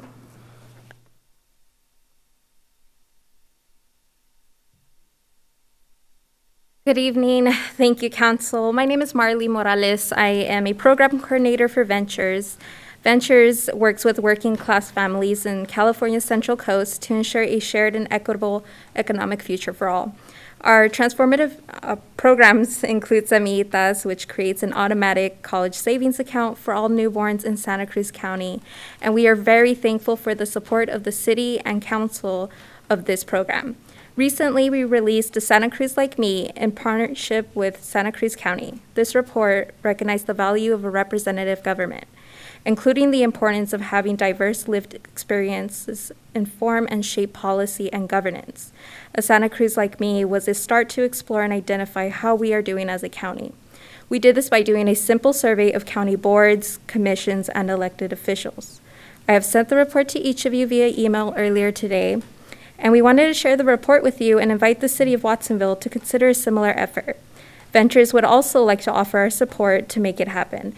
If you have any questions or are interested in following up, please feel free to reply to that email. Thank you again for your time. Thank you very much. Our next speaker?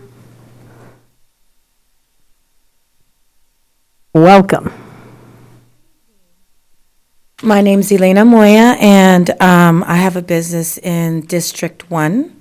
I'm also a building owner in District 1. And I'm here today to discuss, my tenant and I have fallen victim of an unscrupulous law firm, Potter and Handy Law Firm, and their client. A recent spat of lawsuits against the Bay Area businesses for violations of the American with Disability Act on small business owners, stemming from the LA region all the way up to San Francisco. I was served on Saturday, and it's a devastating blow to the tenant that is in front. She has gone through with coronavirus, businesses were closed.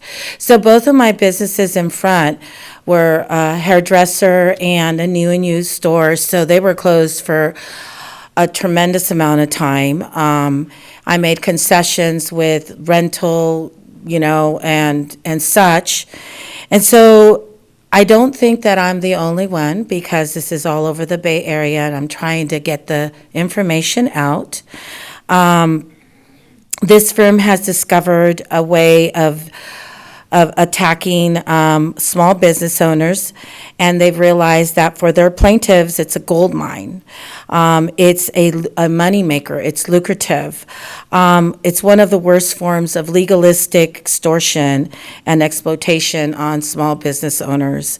I found out when I tried to open up a claim with my insurance company, because I'm insured, that the law firm has explicitly written their complaints so that they can keep insurance companies from getting involved in insisting their insurers in the legal matter.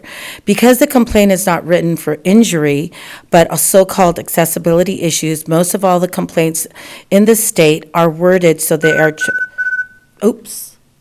It's okay, go ahead. So the serial plaintiffs claim that they have visited, in fact, most merchants, but they've never seen them.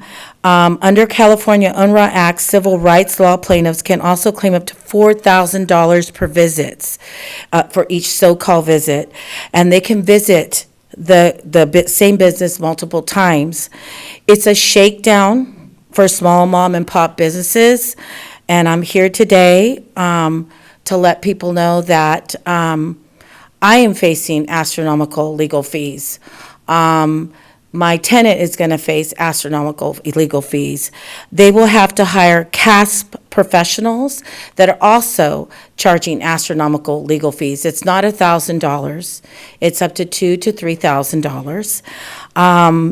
Business owners and building owners are going to need information. I called your building officials today, and I emailed, and I spoke. You guys were wonderful, because that's the first thing I ever thought of is when I opened up the business and the building and I leased out the place, I got permits. And I did everything that needed to be done for it to be ADA compliant, and I haven't changed anything. You know, this is an important matter, and I know, I think we may have all heard complaints about it. But I need to move on now, but I'd like you, if you would, to go over right here and make sure she has your contact information, in addition to whatever you It's in the said. blue box. Oh, that's fine. Thank We know how you. to. Thank you very much. We really appreciate it. Okay, wow. Our next speaker, please. Hello, City Council. My name is Alex Santana Jr. I'm outside of city limits, but I'm within District 4 of Santa Cruz County. And I'm here because I'd like to make a plea from all of City Council to make a pledge to vote no on Measure D. Okay, there's a special meeting tonight in Okay. regards to that. Thank you. Yeah, it'll be right after this meeting. All right, do we have any other members of the public? Okay, seeing no other members of the public to approach the dais, then I'll go to Councilwoman Kitters Carter, if you would. Thank you, Mayor. I have nothing to report at this time. Thank you. Thank you. Councilman Hurst? Well, thank you very much, Mayor, and I want to thank all the public for being here this evening as well. You know, there's a lot of different opinions in Watsonville and a lot of different circumstances, and I'm really glad to see people come and speak their mind, as well as, let us know what their real concerns in the community are. Since our last meeting, I attended about 9 meetings, 17 phone calls, read about 500 pages relating to city business, and received over 548 emails regarding primarily the RTC, which I was roped into being the representative for, since Vice Mayor Montesino wasn't able to attend. And I'm glad to do that, but it is quite a demanding assignment in that regard. I also attended the Watsonville Airport Advisory Committee meeting, and that's an interesting group as well. But I had some fun at the Slavic American Cultural Organization, and they did a very nice fundraiser and barbecue.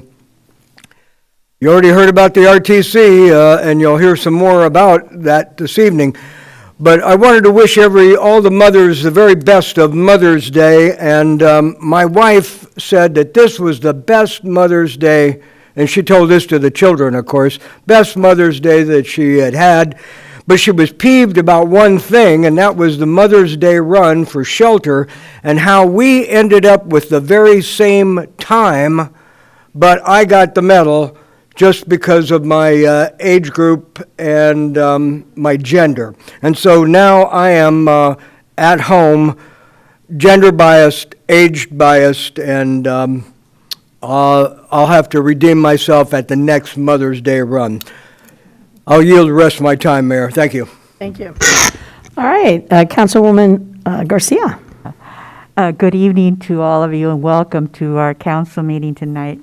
I attended 7 meetings, and I want to begin, but I want to thank Councilmember Baco for letting me set up a table for voter registration at Nerdville. Councilwoman Vanessa and I were there for a total of 6 hours asking everyone if they were registered to vote. Unfortunately, in those total of 6 hours, we only registered 5 new voters. Every adult to whom I spoke said they were already a registered voter. I hope they will go out and vote now. If you are a registered voter and you gave your cell phone number, yesterday you received a message that your ballot has been mailed to you, and if you do not receive it in 7 business days, to please contact the election department. Once you vote, you can return the ballot by mail or drop it off at a ballot box here at City Hall or any voting polling place. Please do vote. That concludes my report. Thank you. Councilman Estrada? Thank you, Mayor.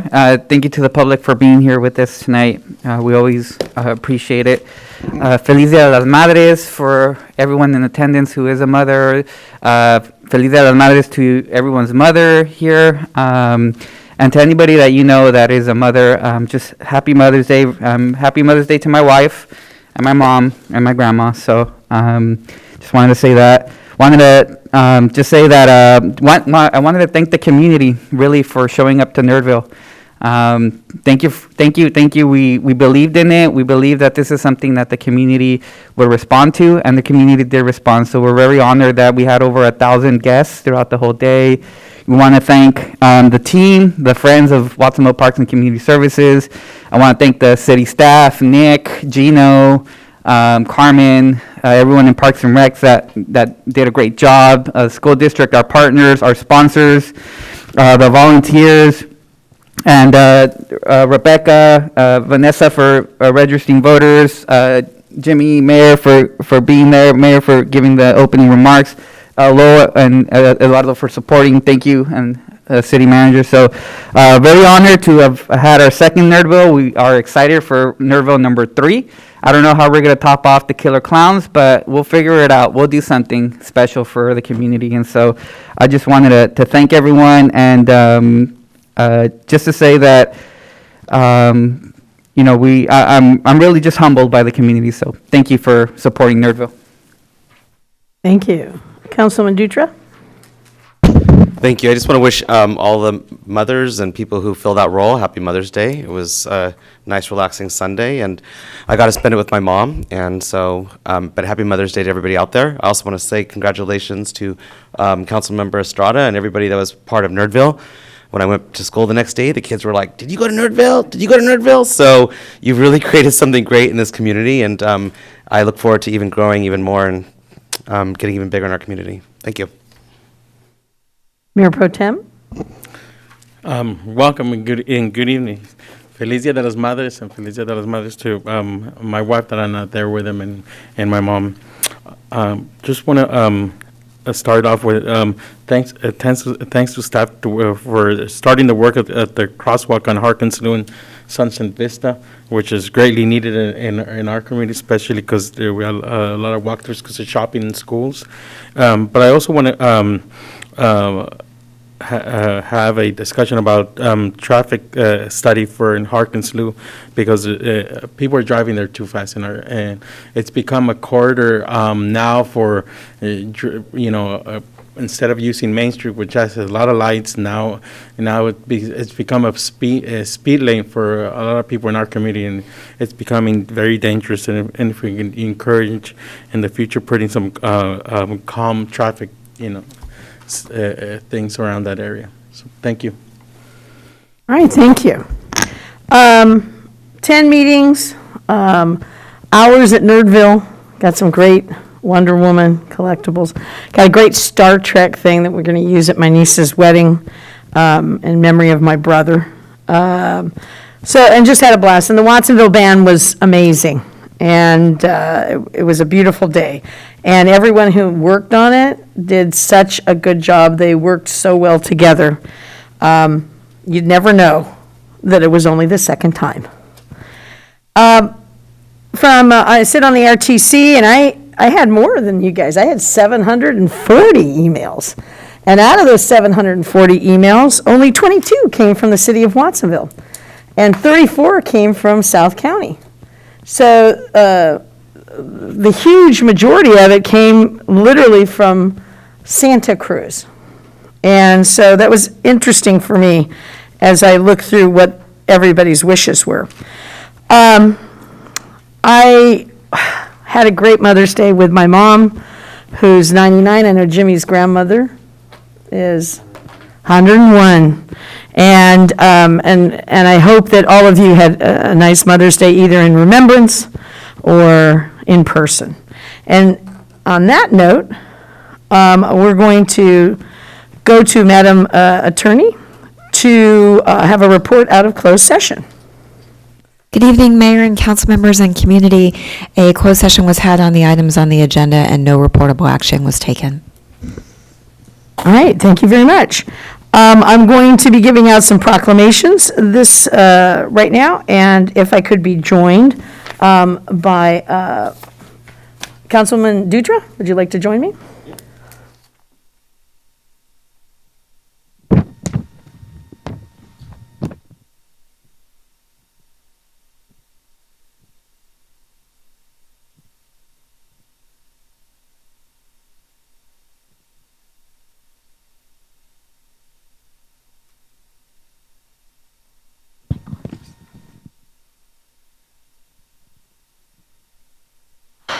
This proclamation is for National Public Works Week.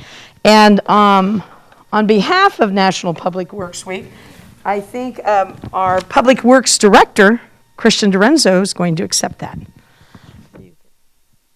Once again, people. Oh, Murray and Maria Esther, this is great. Fabulous. All right, this is our Nerdville. So whereas the Public Works employees focus on infrastructure, great report, we heard that, facilities and services that are vitally important to sustainability and resiliency, as well as the overall wellness of our community. Whereas such facilities and services could not be provided without the dedication of engineers, and I look at Murray, managers and employees, Maria Esther, all levels of government and the private sector. And whereas they are responsible for rebuilding, improving, and protecting our nation's transportation, water supply, and treatment, solid waste systems, public buildings, and other structures, all essential to our citizens. And whereas in the best interest of all the members of the community to gain knowledge and maintain progressive interest and understanding of the importance of public works and its programs in their daily lives, and whereas the American Public Works Association has been for decades providing varied education and networking opportunities to aid all public works employees in their career growth and ensuring they receive the acknowledgement they are so deserving of. Now, therefore, I, Ari Parker, Mayor of the City of Watsonville and the State of California, on behalf of our City Council, hereby recognize May 15th through the 21st, 2022 as National Public Works Week, and encourage residents to show appreciation for all our public works professionals and their substantial contributions to our health, safety, and quality of life.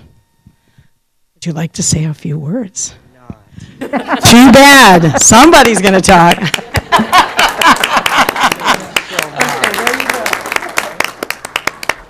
I do not want to say anything. Oh, come on. As engineers, we don't have anything clever to ever say. But I'll speak for everybody. We love our work. We calling. We are grateful, and we do our work with humility and graciousness. It does. Maria Esther? Murray? Well, Yeah, okay, there you go. There's hundreds of staff here at the city of Watsonville that provide their hard work, time, energy, and live here to support this community, and again, do it with a lot of love and caring for this community to keep it functioning, flushing, flowing, and traveling. So, thank you. I think you need to say something now. Okay, unfortunately. Is there anyone on council who would like to make a comment to these outstanding public employees? Councilman Hurst? As they say, Mayor, nothing works without public works. Thank you. Very succinct and to the point. We appreciate it, and I'm going to hand this to you and say thank you. And I look forward to your speaking later, Marie. Thank you. Thank you very much.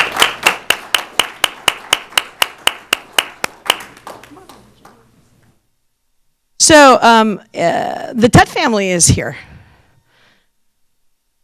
Pretty excited to honor the Tutt family and the Hampton Inn and Suites and their 1-year anniversary. 1 year? That's beautiful.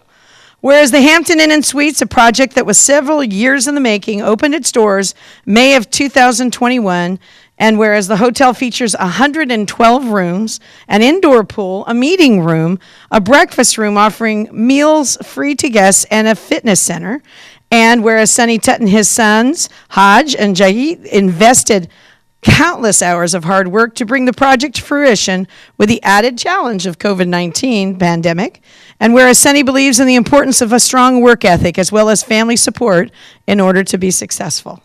And whereas Sonny has strived to instill these same values in his sons, Haj and Juggy, in various ways, including sending them to school in their native India for a period of time, which helped them better appreciate their father's efforts. Whereas the Tutt family has several projects on the horizon as they continue contributing to the community's economy and quality of life, and we're looking forward to that. Now, therefore, I, R.E. Parker, Mayor of the City of Watsonville and the State of California, on behalf of the City Council, hereby congratulate the Tutt family on 1-year anniversary of the Hampton Inn and Suites and wish them continued success in all projects that they have, we hope, here in Watsonville, too. Okay? Thank you. And I want to give this to you and give you an opportunity to speak. On behalf of the Tutt family, we want to thank the City of Watsonville, all of the residents for the ongoing support with this development and others in the area. We're truly grateful to be able to build this hotel right in our backyard. So thank you all for making that a possibility for us. General Manager. Oh, great. I just want to tell the Tutt family I just appreciate just being able to work with you guys and becoming, feeling like family. So basically everybody just come out and, come through and tour the hotel, see what's new, see what's not. But, give us some ideas of some things that we can do to kind of boost up the newness of the hotel. So definitely. Well, I'm going to take you up on that. It'll be like my oasis in Watsonville. Everything's too much? Okay, I'm going to go check in. We got a pool, a great indoor pool, too, so good. Is there anybody on council who would like to make comment? Councilman Hurst? Thank you, Mayor. I have watched the good work of the Tutt family for 30 years or more, and I really appreciate their investment in the local community.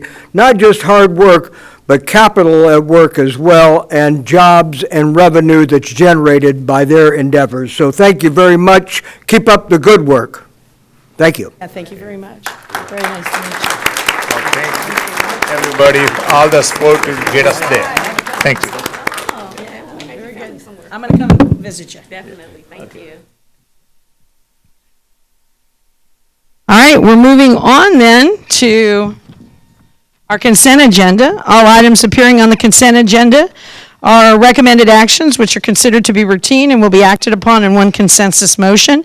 Any items removed will be immediately acted upon after the consensus motion. The mayor will allow public input prior to the approval of the consent agenda. If you would like to speak to anything on the consent agenda, would you approach the podium, please?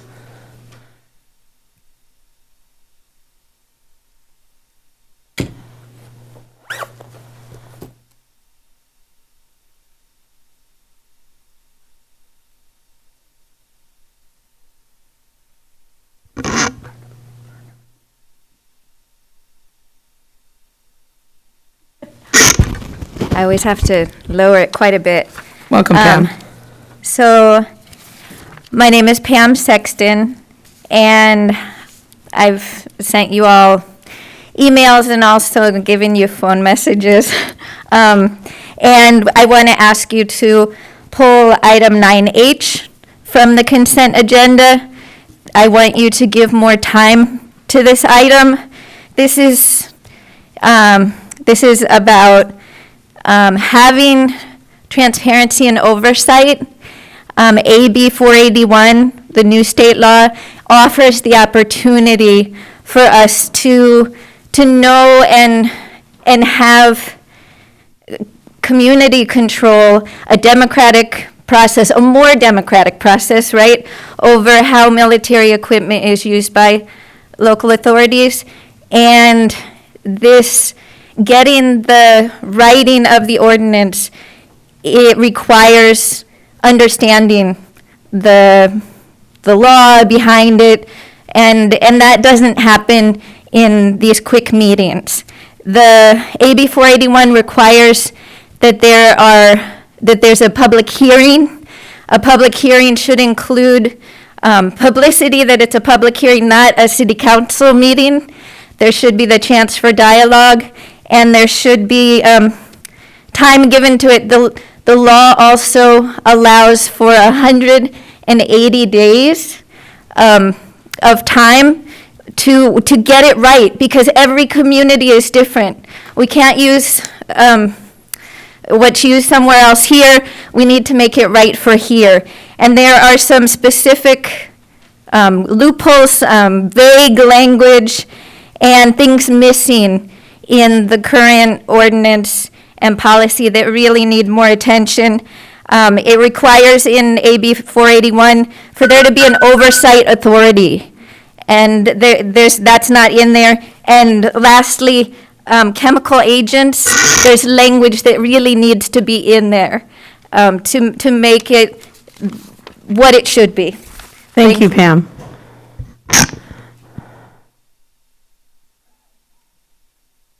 Welcome. Thank you. My name is Karina Moreno, and I reside in District 5, and I'm also with Milpa. And I also want to ask my constituent, Rebecca, to pull item 9H, because at the last city council meeting, we talked about taking those steps in the right direction, right? And I really appreciated, Vanessa, a lot of what you had to say, and multiple council members agreed that it was really important to take the time and revise this ordinance and make it more transparent and in compliant with AB 481. And one of the really crucial items that I think, should be clarified and made actually transparent is when and how the police will resort to using these lethal weapons, because a lot of the language in there is super vague. And, these are military grade weapons, and I think that there should be levels and phases to using them, instead of just saying things like the situations where the officers reasonably anticipate or reasonably believe or reasonably expect. I think there should be a lot more accountability and transparency of when these items should be used, and that there should be there should be levels before these are resorted to. And a lot more de-escalation tactics, and none of that was presented in this. And 12 of the 15 weapons had language like that. Also, things like some of the general guidelines to using this may include but are not limited to. So I want to know what else, how do you expect to deploy them? Because I think that there should be accountability with these lethal weapons. And I know that's a lot of work, but I think, you have 6 months. I'd be more than happy as a community member, and I know that there would be more community members happy to participate in this. And so I really appreciate having more of a discussion and more time with that. Thank you. Thank you so much.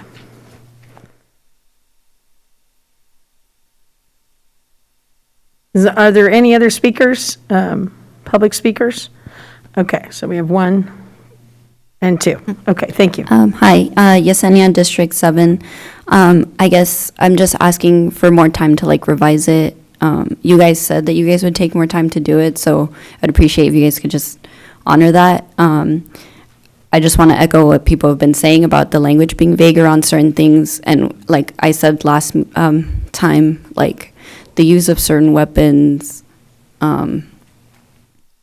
like tear gas and stuff like that, even the way that it's classified is like vague, which has allowed it to be used like on citizens but not in war, which I think is really like weird. So yeah, just take more time and give us time to give more input, and not just like the people who have shown up or like are able to show up today. Like maybe Tuesdays at 7 don't work for some people. Maybe like a weekend meeting with other community members would be good, or like multiple small meetings. You don't have to take like the entire 6 months, but if you guys want to create like a more trusting environment, then you guys should hold a space for that. And that's all I wanted to say. Thank you. Thank you.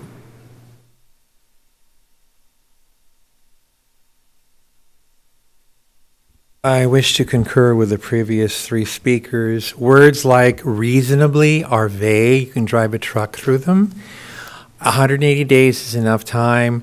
We need a civilian review board. I've already talked about that in the past, and former Chief Honda said, well, Steve, if we have a civilian review board, that means we've already failed. I do not agree.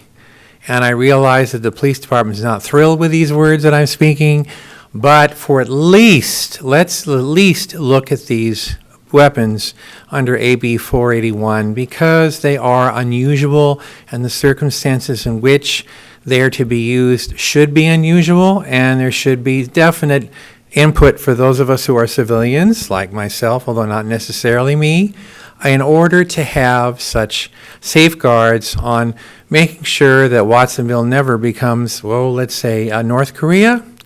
That is not to say that our police don't exercise good judgment most of the time. They do, and I congratulate them. But civilians need to have some watch over what our good police officers are doing, and they should not resent that. After all, you ask us to ride along and participate in a variety of programs. So I'm hoping that you will work with the police department, as I suggested in an email earlier to you, that put some time on this and spend some time on thinking about not just the nickname that I've given the Throwbot, but how the Throwbot would be used, even though Volodymyr is a good name for the bot. So I'm hoping you'll please consider doing this. It is important.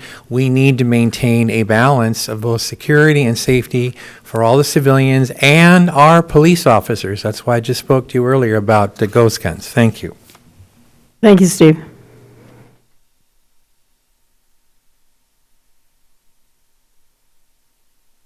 Good evening. Let's see. My name is Susan Cohen, and I was here a couple weeks ago, and I've also written to each of you. I can't say any better than everybody else has already said this, but I'm going to anyway. I'm going to talk anyway, because this is so important. I'm asking that you remove 9H from tonight. The vague language, another example of that is the in exigent circumstances. This is section 41304.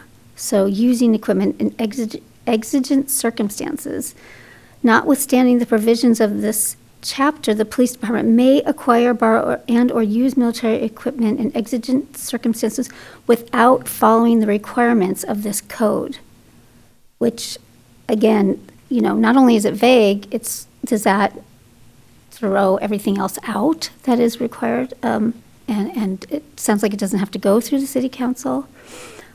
There's also the seeking funding, which is section 41303, military equipment use. Again, that's the not limited to, including but not limited to seeking funds. So they can apply for a grant soliciting or accepting private or local, state, federal funds, in-kind donations, or other donations or transferred. Again, very vague. So we've been looking through this document for a couple of weeks, and it's so complicated. There are so many details in it, and I'm asking please for you to take as much time as you need to go through all parts of it. And I'm one of those people who would be happy to sit down and look at it with you. Thank you. Thank you, Susan. I'm sorry, I didn't catch what district you were in. I am in the county. Okay, thank you. All right, do we have any other public speakers?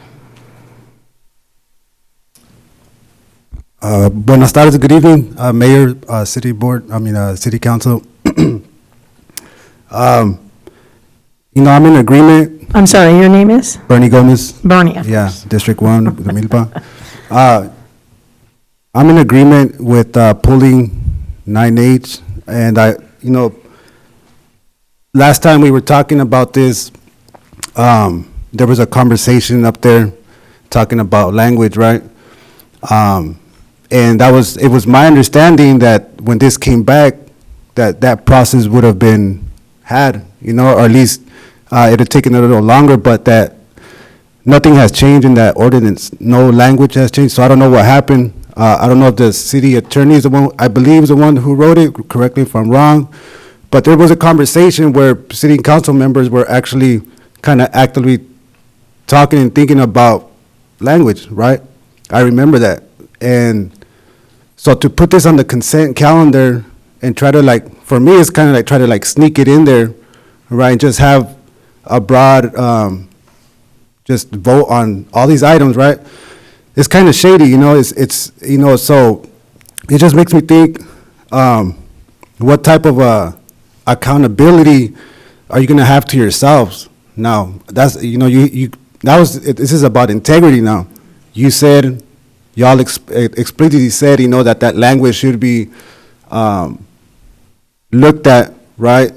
So I'm just really thinking well, how are we supposed to trust the city council if you can't even take the time to change language in the ordinance? So what about when the police department comes asking to, I don't know, acquire a helicopter, right, a ghetto bird, or acquire a bearcat, Other cities close by have them. The sheriff's department in Santa Cruz has them, right? So what's to say, what's going to keep them from asking something like that? So we just need a language that's going to be specific to control how it's Watsonville. Watsonville doesn't need this military-grade weapons, so thank you for your time.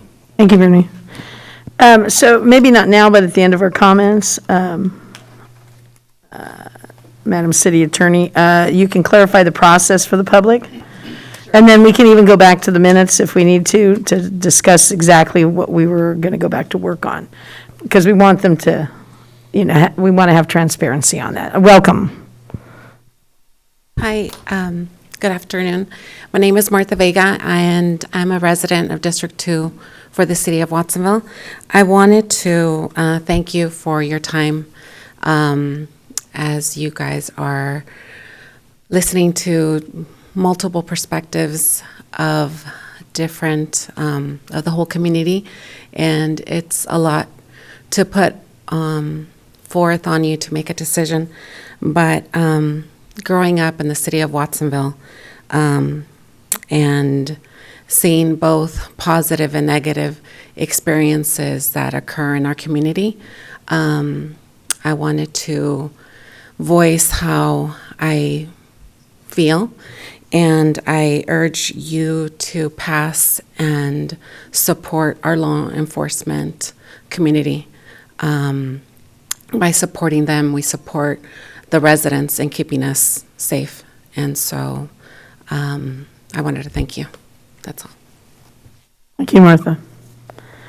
Are there any other speakers from the public?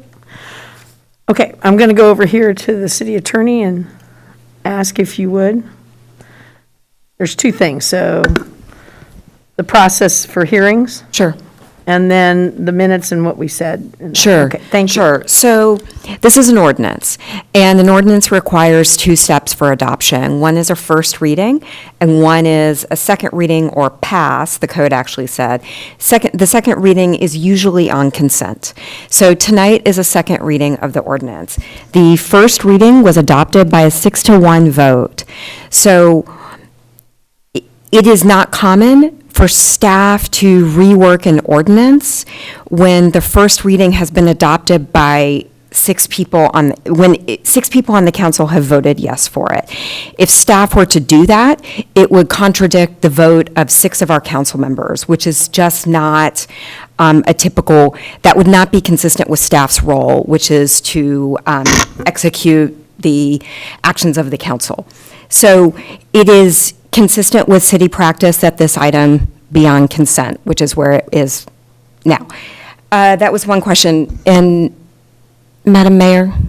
The second question deals with because my memory is we were talking about the words exigent. Yes, thank you. Yes, so Councilmember Carter did ask about the term exigent, the phrase exigent circumstances in the ordinance.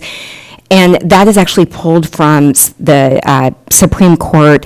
That's the verbiage that the Supreme Court uses when it speaks to exigent circumstances. So the city could certainly adopt its own definition of exigent circumstances, but this is the definition that courts have said is lawful and it's consistent with that. So it certainly makes sense to use that definition. Okay. Thank you. Is that consistent with our minutes? Yes, I did just check with the clerk to make sure my memory was correct about the vote. All right. And I'll go, Councilwoman Garcia. Yes, I would like to pull 9H, please, which is the military equipment. Yep. All right. And is there anything else with the consent agenda? Good. Can I get a motion then? Oh, make the wait, motion. I'm sorry, Councilman Hurst. I'd like to move the consent agenda. I'll second that. Okay, we have a motion. We've pulled 9H. It'll go after our consent agenda. And we have a motion and a second. City Clerk, whenever you're ready. Dutra? Aye. Estrada? Aye. Garcia? No on G and yes to the others. Hurst? Aye. Montesina? Yes. Quiroz Carter? Yes, with 9H pulled. And Parker? Yes. The motion carries. Okay. Now we move to number 10 here, which is the items removed from the consent agenda. We pulled 9H. 9H is pass an ordinance adding a new chapter 13 entitled Military Equipment Use to Title 4, Public Safety of the Watsonville Municipal Code. Madam Mayor? Yes. I apologize. It seems as though a council member would like to vote differently on the consent calendar. And this is somewhat unorthodox, so I'm kind of feeling my way here. I think the best thing to do would be for the council to redo the vote on the consent calendar. Okay, I'm a little bit confused why we would do that. Well, I want to revote on one of my votes. But we voted. So, and it's recorded. So it is up to the mayor. I could check the rule if you would like. It is possible that the council member could make a motion for reconsideration. I could check your charter to see what the rules are regarding I that. think we need to know that. So Sure. can we go on with that, and then we'll go back to that if we need to? Okay, because I would like to vote or make a public statement that I'm going to be voting no on G to be inconsistent with. my I vote. hear what you're saying, and maybe you just said it. Yeah. So that's good. Is that sufficient? Let's move on. Well, as long as it's recorded as a no. If it's not, then. It's not recorded as a no, but we had a vote. So she's going to research it to see how we can do that, if it's doable. If it's not doable, then we move on. But right now, we're going to move on with a discussion of 9H while she researches that. So we'll be able to be consistent with the future and know how to do that. So as we pulled 9H, are there any clarifying questions or, that you would like to ask? Councilwoman Garcia? Yes, there are. Before we go to the public. I'd like to direct this question to the city attorney when she's done talking. Okay, she's busy. I can multitask. Okay, very good. Okay. I reviewed AB 481. If I understood it correctly, it says that in addition to having the policy on the police department website, that a public hearing needs to take place before we adopt the policy. Have we had a policy hearing for this item so that we can now adopt it? So that's not my read of the legislation. My read of the legislation is that it requires a public meeting, and that before we have that public meeting, that the policy has to be posted on the city's website for 30 days. I know that the legislation actually says it must be posted 30 days before a public hearing, but there's no verbiage in the statute about what a public hearing would be. And so without a definition of what that would be, what we're left with is what we've done, which is a public meeting. And so the city followed the requirements in the statute to the letter. They posted the equipment policy on the city's website 30 days in advance of the last public meeting, and now we're having a second public meeting, which is required to pass an ordinance. I'll also point out that in the verbiage, you may not have pulled this. This is the summary of the statute written by the legislature, and it actually says the bill would require a law enforcement agency to obtain approval of the applicable governing body by adopting a military equipment use policy by ordinance at a regular meeting held pursuant to specified open meeting laws, which is what we've done. So I really don't have any concern that the city has not complied with the requirements of notice and public meetings for this statute. Well, I've been on the city council for 8 years, and in the reading, the actual legislation, they use the word public hearing. My experience in the 8 years I've been here, when it says public hearing, it means like a public hearing like we had for the census. And so it's been defined as my understanding. So are you going to tell me now that my understanding of what a public hearing is void? I would say it's not consistent with the legal definition of a public hearing. That might be the way that you understand a public hearing, and I certainly respect that, but in terms of what the law defines as a public hearing, it is what a statute that requires a public hearing defines as a public hearing. For instance, fees. Most fees have to be adopted pursuant to a public hearing. There are provisions in the government code regarding adoption of fees that specifically state that a public hearing is required and specifically say that it needs to be X number of days' notice, and notice has to be published in the newspaper. That is not what is in this statute. And so I understand that may be your definition, but that is not what the law recognizes as a definition of a public hearing. There is in this statute and in the city's ordinance a requirement, if this policy is adopted, this ordinance is adopted, it must be reviewed by the city council every year thereafter. And prior to that review, the statute requires the city hold a community meeting. And it sounds like that is consistent with what your understanding of a public hearing is. So that is in the statute, but that is in subsequent years, not this year.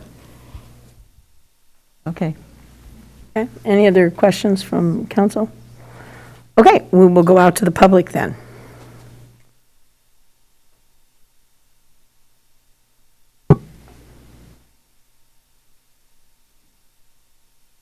Bernie Gomez, District 1. You know, what I'm hearing is the city attorney talking about doing the bare minimum, not, upholding the status quo. It's like, is that what what y'all are about, just doing the bare minimum. When we talk about public safety, right? Public safety demands effort, right? It demands to be critical, right, about things. These are military weapon grade equipment, right? They're AR-15s. They're grenade launchers, robots, all this stuff. This is Watsonville. We don't need. When's the last time that they used this type of equipment, right? How long have they had them? How many times have they had to use them? Obviously, Watsonville, yes, it has a specific need, right, in regards to its public safety, but not having adequate language in something this critical, when we're talking about military equipment, guns, bombs, that you're going to be deploying on the people of city of Watsonville, right? It raises so many questions. This is not about anti-police or anti-that. No, this is about going above and beyond for your constituents, for the community, right? Not just upholding the city attorney's bare minimum. You get paid pretty good money up there, just to do the bare minimum. So it's just, I don't get it, it was just said right now, I'm stuck on the bare minimum. Is that what you're doing for Watson, was the bare minimum, the status quo? Where's your leadership? Where's your vision? This is something, so. Thank you, Bernie. Thank you. Thank you, sir. Come on down, folks. Want to speak? Come on down. Hi, thank you. I actually wanted to read this straight from AB 481, Section 7071, letter B. In seeking the approval of the governing body pursuant to subdivision A, the law enforcement agency, but it says here that it will hold a public hearing where the public can come and ask questions and have a discussion. That's very different from what the city attorney said, and it kind of sucks because I've also heard the city attorney say things like, just because it's biased doesn't mean it's unlawful. And it's really discouraging because, gosh, these are really important weapons. If the military has levels and protocols on how to use these that are stricter than ours, if you use these in another country, they become war crimes. And yet, we're just going to loosely and vaguely allow a city police to use these. And again, this is not anti-police, this is about public safety. These are military-grade weapons. And the way that it seems that some people are just trying to push this through is really terrifying. And so I thank you, Rebecca. I thank you for taking the time to read it and hear us and pull this. I really appreciate it. And I hope, this isn't a discussion, because I would love to discuss this with you. These are not discussions. I'm not allowed to ask questions, and yet that is an AB 481. It's not just, let's have a city council meeting, give a public comment, and pass it. It is sit down, discussion, well-publicized, and the ability to sit and actually learn. So I appreciate that. Thank you. Thank you. Welcome. Good evening. My name is Ruby Vasquez. I am in council, a member Hearst. What is it? District? Can't see it. District 3. Anyhow, I'm just here just to say public hearing. If past practice, according to Councilwoman Garcia over her 8 years, if past practice meant a public hearing included the public, if that's what past practice has been for other issues that you all decide on, I think that should be followed, if that has been the past practice. I don't know the definition that the lawyer is, where she's, what she's saying, but if hearing and trusting Councilwoman Garcia as an 8-year member of this council, that past practice has always been public hearing means you include the public. I don't understand why you guys would veer from that now. So that's all I wanted to say, is let's go by what past practice has been. Thank you very much. Next speaker, please. Welcome, Yesenia. Yesenia, District 7 again. I guess I'm just caught up on the fact that like we keep bringing up like both sides are talking about verbiage, right? So our side is like we just want things a little better defined. And then she's giving a definition and Rebecca understands a different definition. And these are all words, but like words matter, and that's why we should take time to like review this. And the fact that we're more stuck on like, did we, like Bernie said, do the bare minimum, like just do what we were supposed to do versus actually including us in the conversation. It just doesn't feel right. And I would ask you guys to like, I don't know, think about it and see how you feel about the process that it's being done. Like a lot of the times, like the legal system and legal words don't, like someone else said, it's a status quo, and for certain people, it like works against them. And yeah, it's just, sometimes it's a little disappointing that like it comes down to words. And if we don't get this right now, like why wait 1 year for like the public to review this when we could just do it right the first time, so that in a year when there is a meeting, there's not as much criticism. We could say that we built something strong from the beginning, and that's all I have to say. Thank you very much. Welcome, Pam. Thank you. So the law as it's written, I read it a number of times, and also with some support from a member of the National Lawyers Guild, to try to understand it, because it is complicated, but it gives 180 days to work out this language, because language matters. And I want to be clear, not just to you, but to everyone, that 180 days does not mean that if there was something crazy that happened and they needed to use their grenades tomorrow, that they couldn't. It means that they can do what they've been able to do until now. So nothing would change from past current practice until the end of 180 days, in which case if you didn't pass it, then they couldn't use it. But it gives that time because it wants there to be public input. And that's written right in it, and public hearing. It doesn't say public meeting, it says public hearing. And I was also curious and looked up that term, and the definitions I heard in other places were that there's the opportunity not just to give an opinion, but to express, but to have some answering of questions. And this, the 2-minute limit and all of this, it's not a public hearing. And this is important. I come to you as someone who's worked on human rights in a lot of places, and it's part of why I feel really passionate about this. It's wonderful that the city is making this ordinance. It's really such a wonderful thing. I'm not here as an opponent in any way. I'm here as an ally to help you do it right. And I think that's what you've heard. We want it to be done right. Thank you, Pam.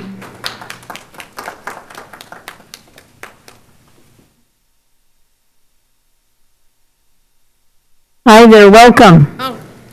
Good evening, my mayor and city council members.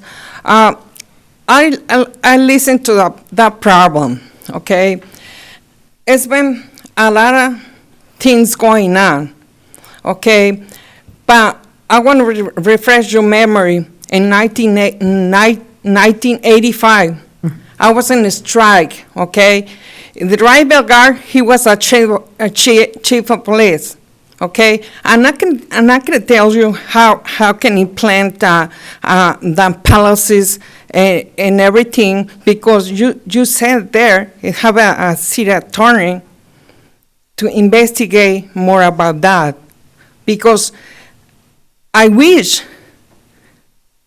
during that times, I hope so, they understand us, because I'm the former striker, okay? In case the emergency, more counsel, they're going to go to the court Santa Cruz, get in charge the court, because all the sheriff and the police at Watsonville, they come in and wanna put it on us, okay? It's not necessary to wait till those things happen. I remember when one person in the public, they mentioned the helicopter. It was awful because the old city council, they don't want to listen to us. And they just prepare and get together, you guys, a city council, the mayor, and the attorney, find a solution, okay? I'm not gonna take more time out because sounds to me, it was awful. Okay, I'm sorry that make it hard No, time. thank you for your but comments. It's crazy. Thank you very much. Good evening, council members and mayors. My name is Oscar Rios, District 5. I serve in the council for 17 years, 5-term mayor, and during the earthquake, we cut a lot of the red tape. That's why we built the town back again. And some of you council members were here. If we would have been stuck, every word that attorney said, we have never have done. We have never have rebuilt Watsonville as what we have today. I think the public is saying and asking, let's have a public hearing. Nobody's coming here that I have heard being anti-police. Just asking, let's talk about this. We're talking about weapons. We're talking about arms. Why not have the council? Why not have the council open the doors to the public? Let's talk about it. Again, if we would have been stuck with every word that attorney said when we were building Watsonville, we would be back, way back. And Councilmember Hertz, you know that. So I ask you, let's listen to what the public is asking. A public hearing is just a public hearing of people expressing our opinions. Gracias. Thank you very much. All right, we have another speaker. I'll be brief. Oscar Gomez, Bernie Gomez. Bernie, you nailed it. You absolutely nailed it. You're absolutely right. And Councilmember Garcia, I trust your judgment. I know that you're accurate, and you are absolutely right. I've only been attending these meetings for 7 years as a member of the audience, and I'm absolutely certain you're correct. I don't have an opinion yet on the city attorney, but I do have one for you, and we need to trust your judgment. I think your fellow council members need to realize that, and Oscar just spoke, and he's absolutely right. There needs to be more time in order for them to come to an agreement as to the circumstances under which these weapons will be used. And I say this as a friend of the last 3 police chiefs, and the confidence of many officers that I've met and encountered who I think do a splendid job. It's not anti-police to ask for an accounting of how these special weapons that are barely or hardly used are going to be used. That's not a far reach. That's what it should be. In fact, why don't you put Bernie Gomez on the commission to oversee the weapons thing? That'd be a great idea, because he'll ask the right questions. He's a very thoughtful human being, and we're very lucky to have him living in our beautiful city. So, yes, let's pull this item and let's consider it later and give it more thought. Thank you. Thank you, Steve. Do we have any more speakers? Please approach. Let us know your name and your district. I'm Eileen Clark-Nagoka. I'm resident of District 6. And I just want to also ask for an extension of the time to give it the full time, or as much time as is needed to really investigate it. One thing that I don't know if it's been said, but it's not, my concern is not anti-police or fearing that the police will use these weapons in a malicious way, but that if you take a bird's eye view and you look at our budget, we really need to think about what really keeps our city safe, which is social programs and parks and things that help people stay stay active and occupied and healthy. And so, from my point of view, I really looking at it from the idea of where our funds best spent, and it seems like the equipment is at best a luxury, and just how often have we had to use this kind of military equipment in our city? So whereas we are far below what we should have in our parks, so I think we should do first things first and fund programs that are healthy for our children and community. And I thank you. Thank you, Eileen. Okay. Our last speaker? Are there any more speakers? Would you please approach if there are any more speakers at this time? Thank you, sir. Your name? Good evening, council members. Jaime Sanchez, District 6.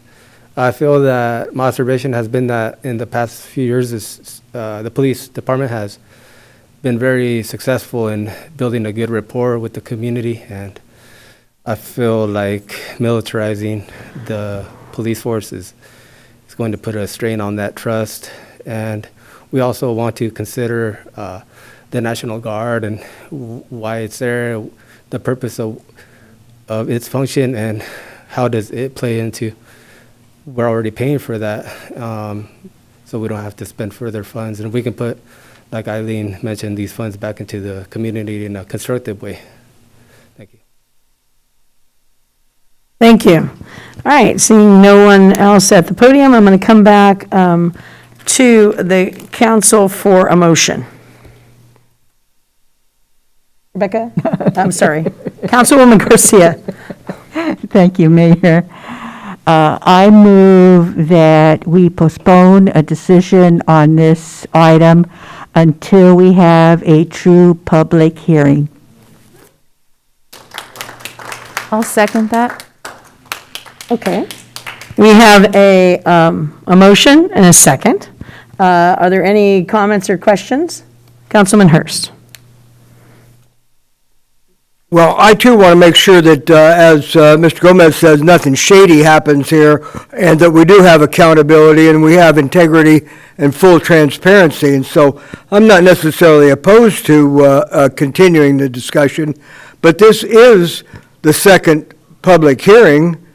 This is the public. This is the second meeting. We have taken input. I've met with the police in person. I've seen the military-grade weaponry that's stipulated in the law. We are complying with the law. So if we want to continue the discussion, I'm not opposed to that, but I'm not necessarily in favor of it either. We've already taken up some time over it, and this is, as I said, the second reading. But I want to make sure that we're not missing anything in this ordinance, that the vagueness doesn't encourage any kind of legal risk, and that's kind of a question. Does the vagueness encourage or put us at any legal risk, and is there vagueness? Well, I suppose everything in life is full of vagueness, but I do want to make sure that we get it right for all officers, for our responsibility, and for the public as well. So let's get it right. Madam City Attorney? So the ordinance is pretty similar to what's in the state law. So and this is a pretty similar ordinance to what every agency is adopting throughout the state, because they're all required to adopt such an ordinance throughout the state to continue using the equipment they have and to be able to receive mutual aid from other agencies should there be an emergency that requires such aid to be rendered. So that's the best answer I can give you. I don't think that it's vague, no. Have we satisfied the requirements of the law? Yes, absolutely. Thank you. Yes.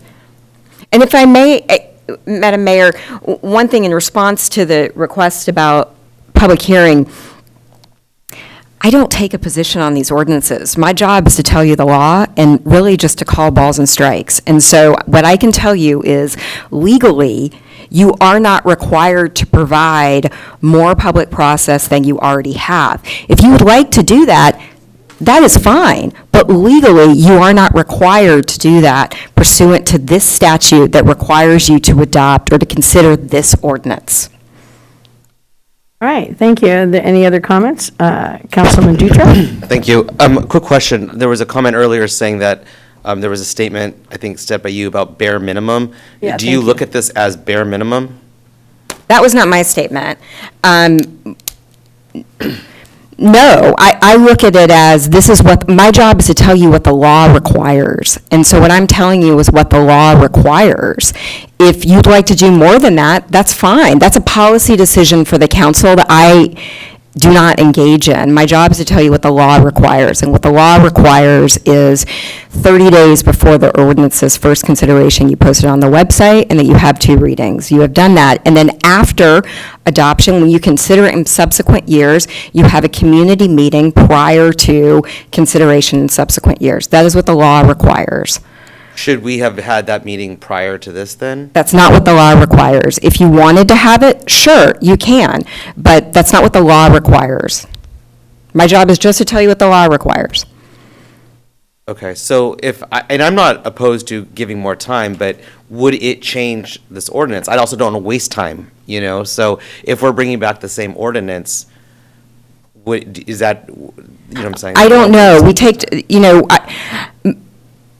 my office drafted this ordinance to be compliant with the law. If the council wants to make changes and require, and insert additional requirements in addition to what the law requires, and the council gives my office direction, certainly we will modify the ordinance consistent with council's direction. But my office doesn't take a position on what the city should or should not do as a policy matter. And who would lead this meeting? I don't know. It would not be me. Sorry, Mayor? Well, okay, so are there any, because I'll talk in a second, are there any other questions or comments at this time?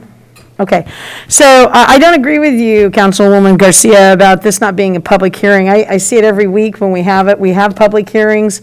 This is how we do it. There are public meetings where there is more debate, give and take, more opportunity, of which many of the speakers spoke about.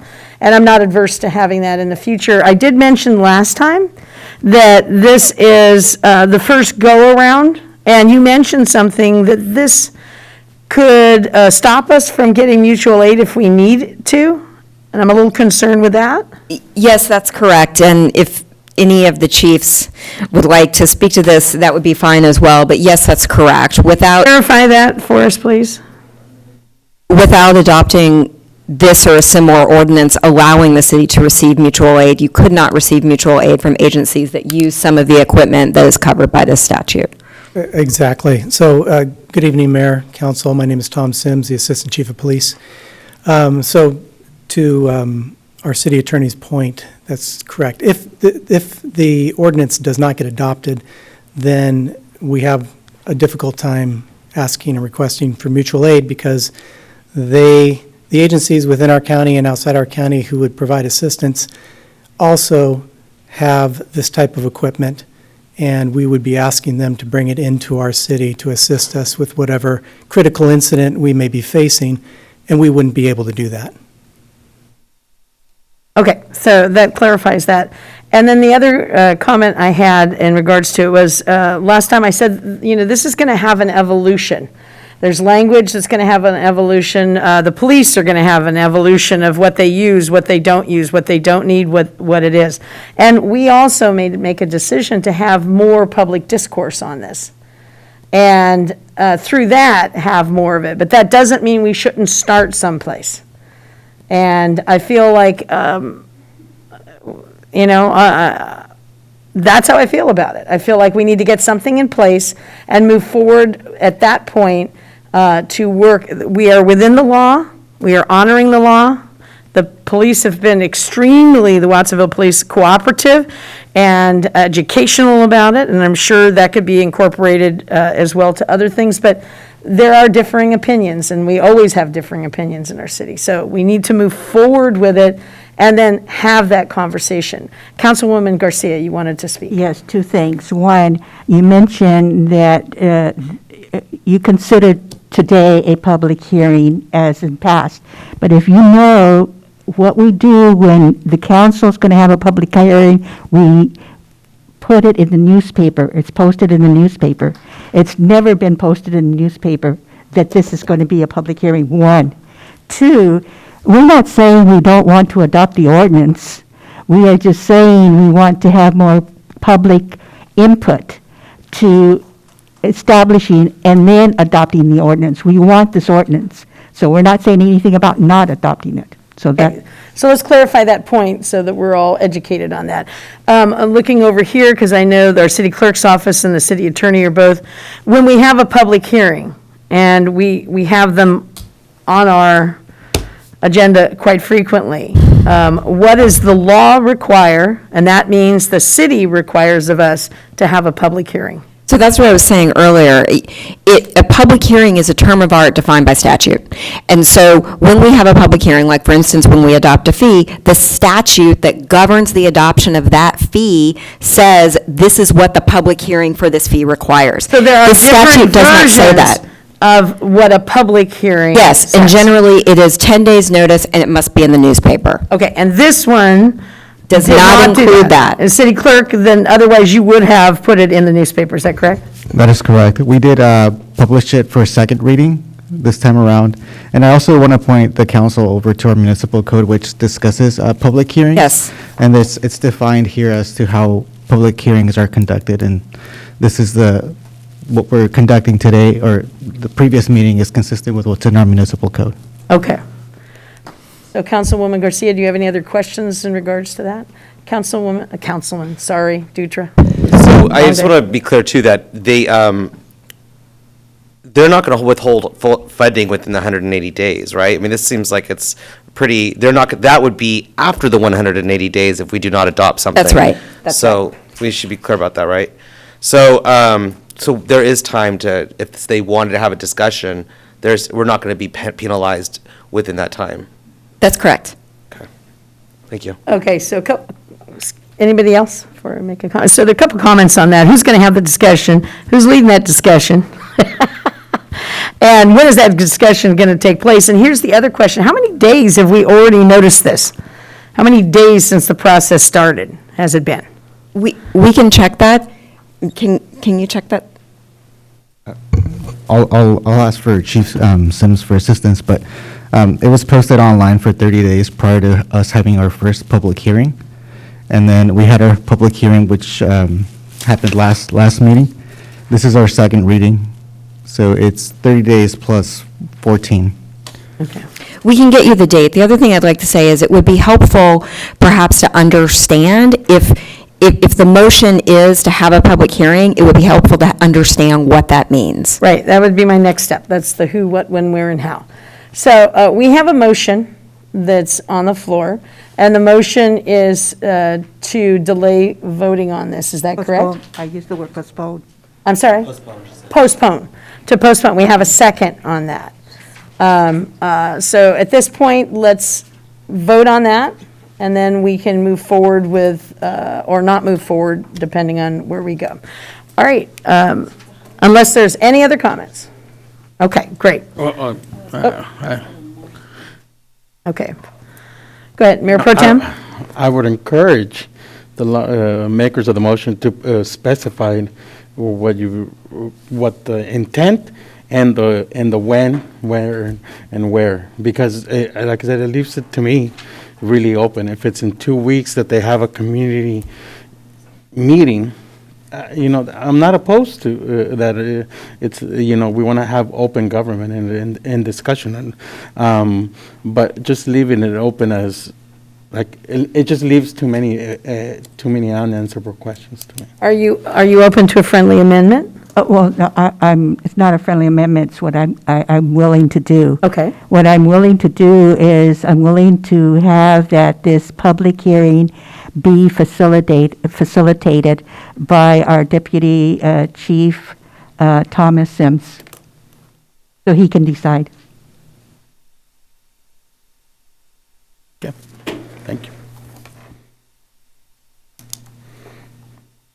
Councilman Hurst? I just want to know if delaying this process puts it at any risk of not being able to receive mutual aid next week, That's that. 2 weeks, Thank you, please. We've all listened to each other well. Let's continue to do so. whenever. You know, I've seen a lot of incidences throughout the neighborhood, throughout the city, and, you know, there are occasions where we really do need these tools plus mutual aid from other agencies. Thanks. Would you like to say something? I can absolutely respond to that. Thank you, Councilmember Hurst. Well, the audience is correct. That's not going to prevent us from asking for and receiving mutual aid. It's only if the ordinance is not passed. However, with that being said, there are a few things that it does affect. For example, we are unable to resupply some of our equipment, of this particular type of equipment. We can't purchase new equipment. We can't apply for any grants to pay for any additional or new technology regarding this type of equipment.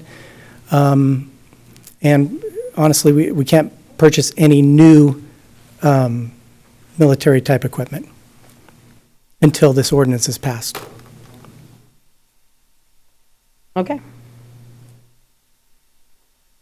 All right, so without any other comments or questions, let's take roll call on the motion. Dutra? Aye. Estrada? Aye. Garcia? Yes. Hurst? No. Montesino? Yes.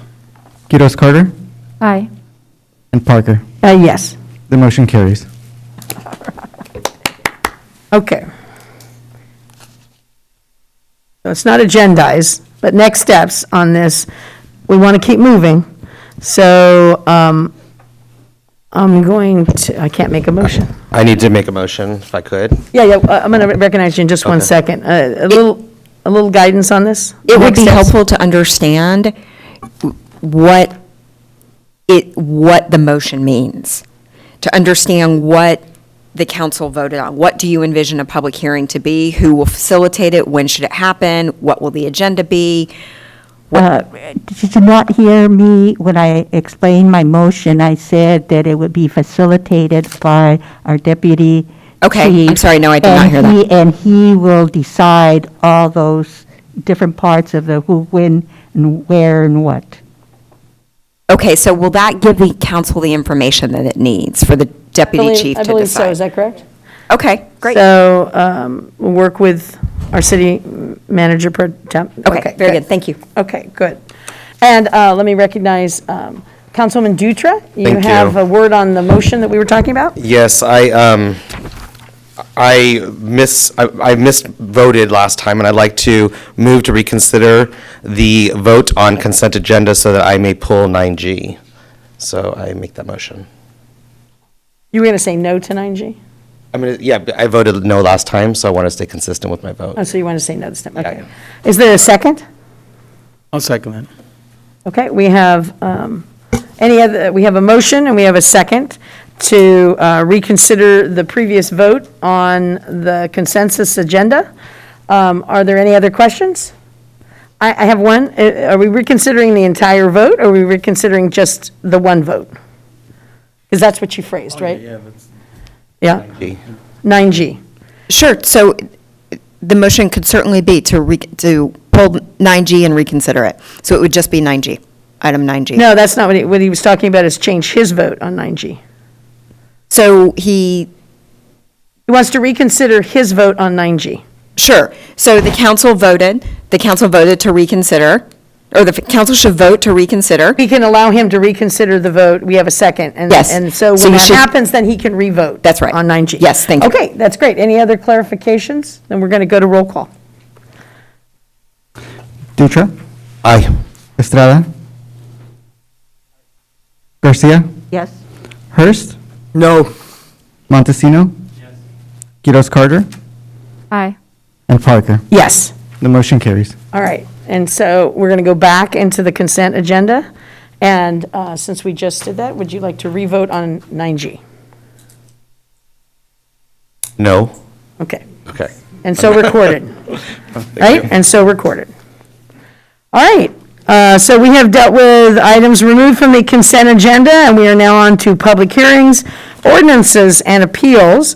And we are looking at our public art requirements for private developments, recommended by Parks and Community Service Director. Say it for me, Nick. Kalubakib. Kalubakib. Did I say that right? I get a B. Okay. I'm going to work on it. And I'll turn it over to you. All right, good evening, Mayor, members of the City Council. I'm Nick Kalubakib, Parks and Community Services Director, and I'm here with... Susie Merriam, Community Development Director.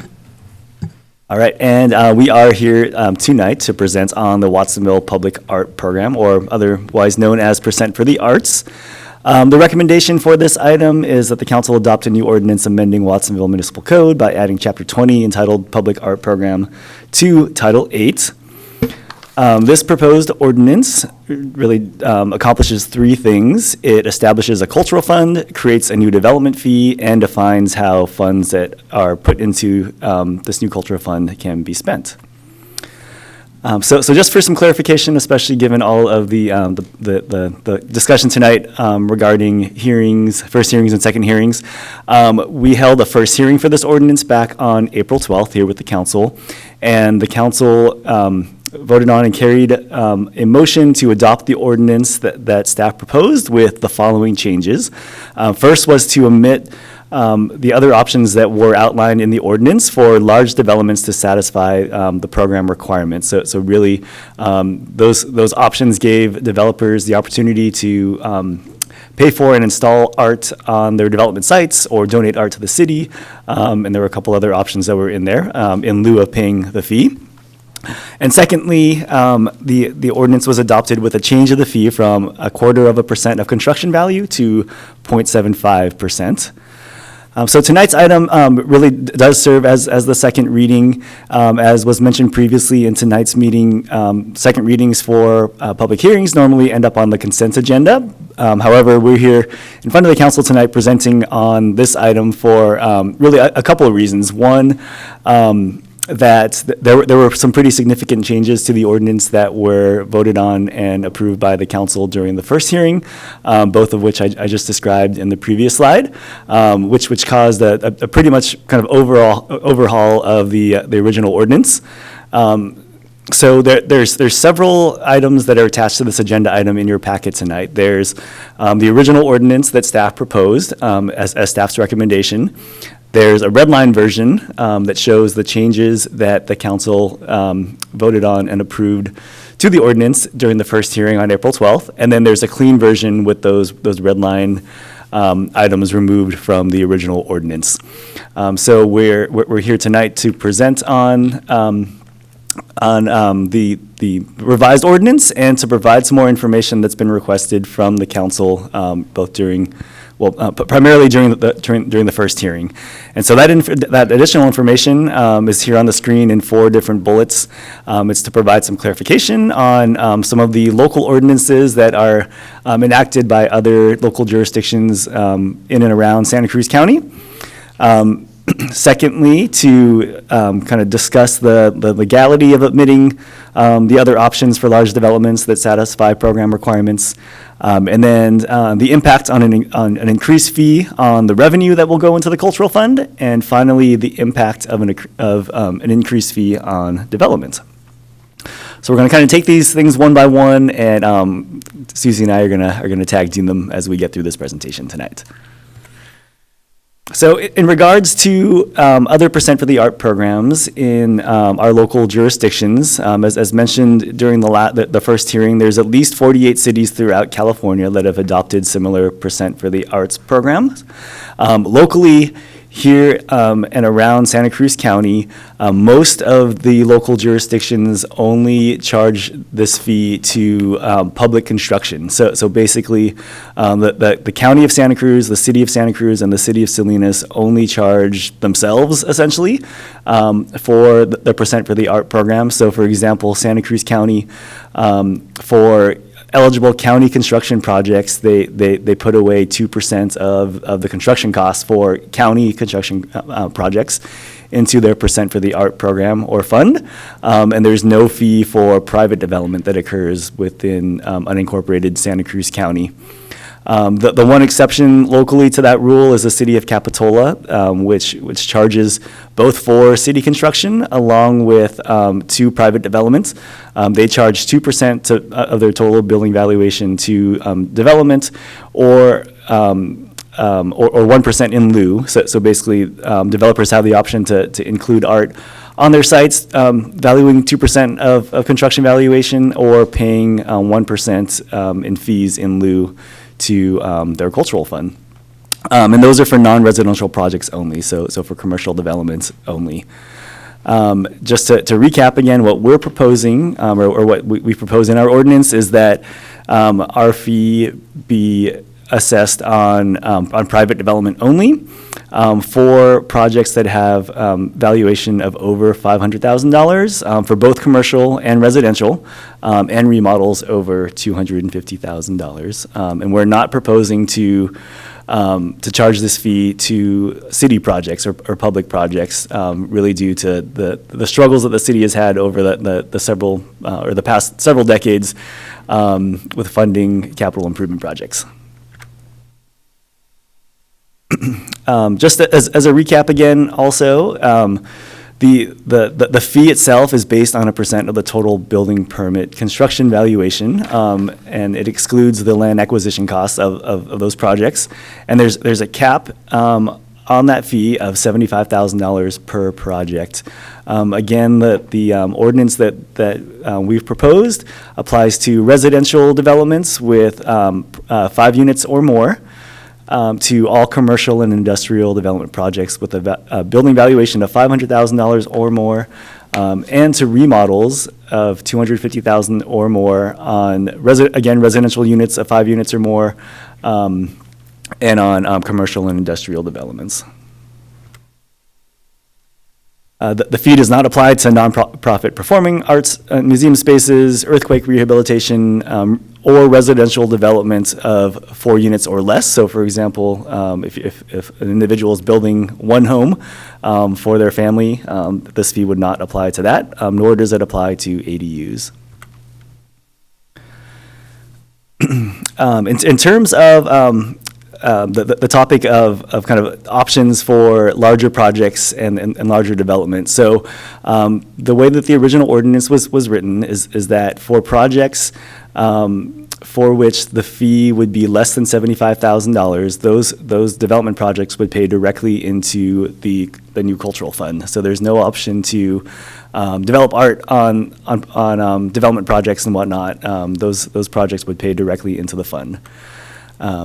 However, as was discussed during the last meeting, if a project met the cap of $75,000, the applicant could either pay directly into the fund, commission original artwork for the applicant's development project, donate artwork to the city, or incorporate a cultural facility into the development project. And the question was raised during the first hearing about whether it would be legal to remove those options, and we worked with the city attorney's office, and it is legal to remove those options. So again, in the red line version of the ordinance that's in your packet tonight, we have those options and all of the associated language strucken out, and in the clean version, all of that language is also duly strucken out. We did want to mention, though, that there may be a public benefit to having public art in other places that are beyond our public realm. Particularly having art in places where people live, such as apartment complex developments or large subdivisions and whatnot. Along with having art in places where people work and shop, so our shopping centers, our industrial areas and whatnot, having the option for developers to include art in those spaces may really encourage developers to include art in those spaces, and would kind of diversify the location of art throughout our community, other than just on public space, where we would, I think, focus our time and efforts on spending the cultural fund. In speaking and engaging with developers in our community as we develop this ordinance, we also learned that was a preferred option of our developers who also develop in cities like Capitola. It definitely seemed like there was an appreciation for having that option, so that as they developed a site, they could also think about how they incorporate art into the overall into the overall project in ways that make sense and create a kind of a great final product for residents and customers and so forth. The last slide I'm going to chime in on is the impact on revenue. So as you recall, the original ordinance proposed a 0.25% fee on developments, and the council in its first hearing adopted a 0.75%. We're showing percentages here up to 1.5 because, as you may also recall, the Parks and Recreation Commission suggested a 1.5% fee. So what this chart shows here is well, kind of two things. One, it really demonstrates that annual revenue is really dependent on development that happens within the city. So these numbers here are really kind of just a best guess based on development that occurred in 2021, because we can't predict the future and don't know what projects are going to come down the pike in future years. These numbers will definitely be different and will change, because again, they're based on the development projects that come through our community.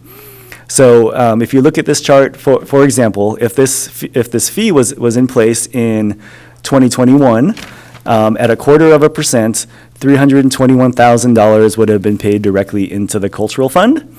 If the option for developers to develop art on their own site was in place, then $75,000 would have been spent by developers to place art on residential or commercial properties, which accounts for a total investment of just shy of $400,000 in art throughout the community. If you scroll over to the right and look at the 0.75%, you can see how that number increases. Revenue into the cultural fund would have been about $416,000. And the art potentially in developments or in private developments would have been $450,000 for a total investment in art in our community for about $866,000. And with that, I'll turn things over to Susie. All right, thank you, Nick. So I'm here to provide the council with more information on how development fees impact not just developers, but can ripple down to the entire community. We know that development creates impacts on the city which must be mitigated, and that increased fees on development can have the unintended effect of stifling development and increasing home prices as well as rents. We always must be careful to balance the need to provide high-quality public services while ensuring that development costs remain feasible. We want to support the arts community, but we also don't want to stifle development and unintentionally increase rent for our residents. State-imposed policies that restrict local taxes, such as Proposition 13, have left cities with limited means to raise revenue for infrastructure, as we all know. This is why cities have increasingly relied on development fees to make up the difference.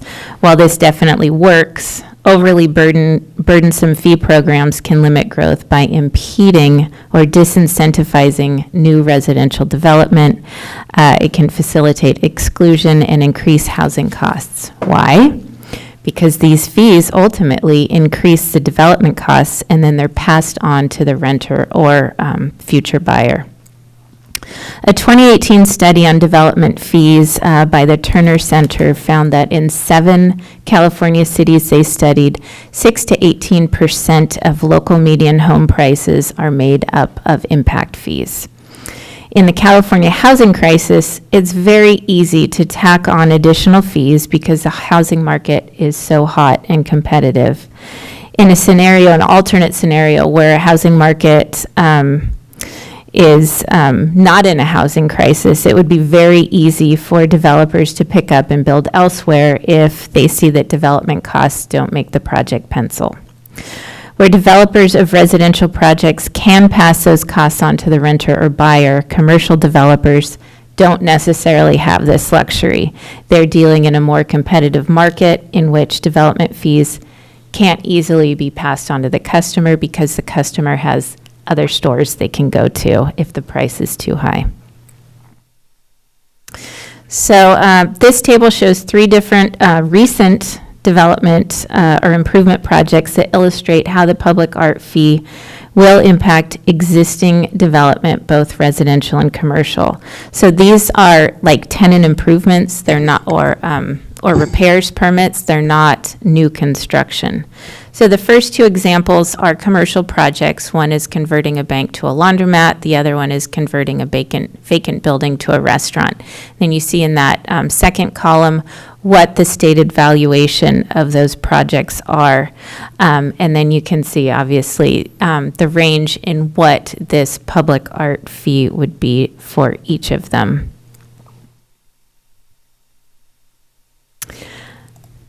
And then for new construction, there are a lot of development fees that are charged, of which the public art fee would be additive. Currently, development fees equal about 11% of the total cost of construction. On this sample residential project, which is real, we didn't make it up, you can see the current impact fees total about 11%, a little over 11% of the project cost. So let's assume that this project had 50 units in it. The total construction valuation is $8,250,000. Comes to about $165,000 per unit. This means that the range of development fees charged would be somewhere between $18,758 to $19,845 per unit, depending on which fee is charged, either 0.25 or up to 1.5. What it would do is at 0.25, we'd still be at an 11% overall cost. If we jump higher, then it's going to push overall development fees to 12%. For a commercial example, development fees, again, are currently about a little over 11%, almost 11.5% at this point. With a 0.25% public art fee, that percentage would still be in the 11% range. Any higher, and it jumps up to 12% of construction valuation. Now, in addition to development fees on development, what's going on in our current market, and Christian in Public Works alluded to it earlier with infrastructure projects for the city, developers are dealing with runaway inflation right now on projects. This is caused by increased demand with all the state laws that change and pushing residential development. We've got material shortages due to supply chain issues, and we've got a labor deficit because during the recession, tons of people in the construction industry got out and they haven't come back. As you can see on this graph, construction inflation is continually creeping upward. Every month it is increasing. Developers are seeing this. One of our nonprofit partners who has a project they're working on right now has a per unit cost of $730,000 per unit right now. Another new $75,000 fee on top of all the other development fees for private development will just serve to increase the price of rent for for-profit development, whereas our nonprofit developers are going to continue to have to scramble to find public funding to cover these costs. And I'll pass it back to you. So, just to wrap up, again, our recommendation is that the council adopt a new ordinance amending the Watsonville Municipal Code by adding Chapter 20, entitled Public Art Program, to Title 8. And that concludes our presentation, and we'd be happy to take any questions. Okay, just a clarification to this is our second reading. We had a motion last time. We all passed a public art fee. The cost at that point in that motion was 0.75%, which we all said yes to. But we all, if not all, many of us were very concerned with the numbers because we didn't know the numbers. We were just kind of shooting in the dark based on our enthusiasm for art, right? So I, for one, and I'm sure a lot of other council members are glad you brought numbers back for us. And with that, Councilwoman Garcia. Okay. I need some clarification. I did not understand from the first reading that this fee would be applied to existing buildings. I thought it was just for new residential and commercial construction. You gave an example of repairs to apartments. Please explain. Remodeling. Yeah, just to clarify, the ordinance sets up that it also applies to, as you can see on that last bullet point, remodels with valuation of $250,000 or more for residential projects of 5 or more units and commercial and industrial projects. Now, could they be exempt because you gave another example of the bank turned into a laundromat, would have to pay a fee also.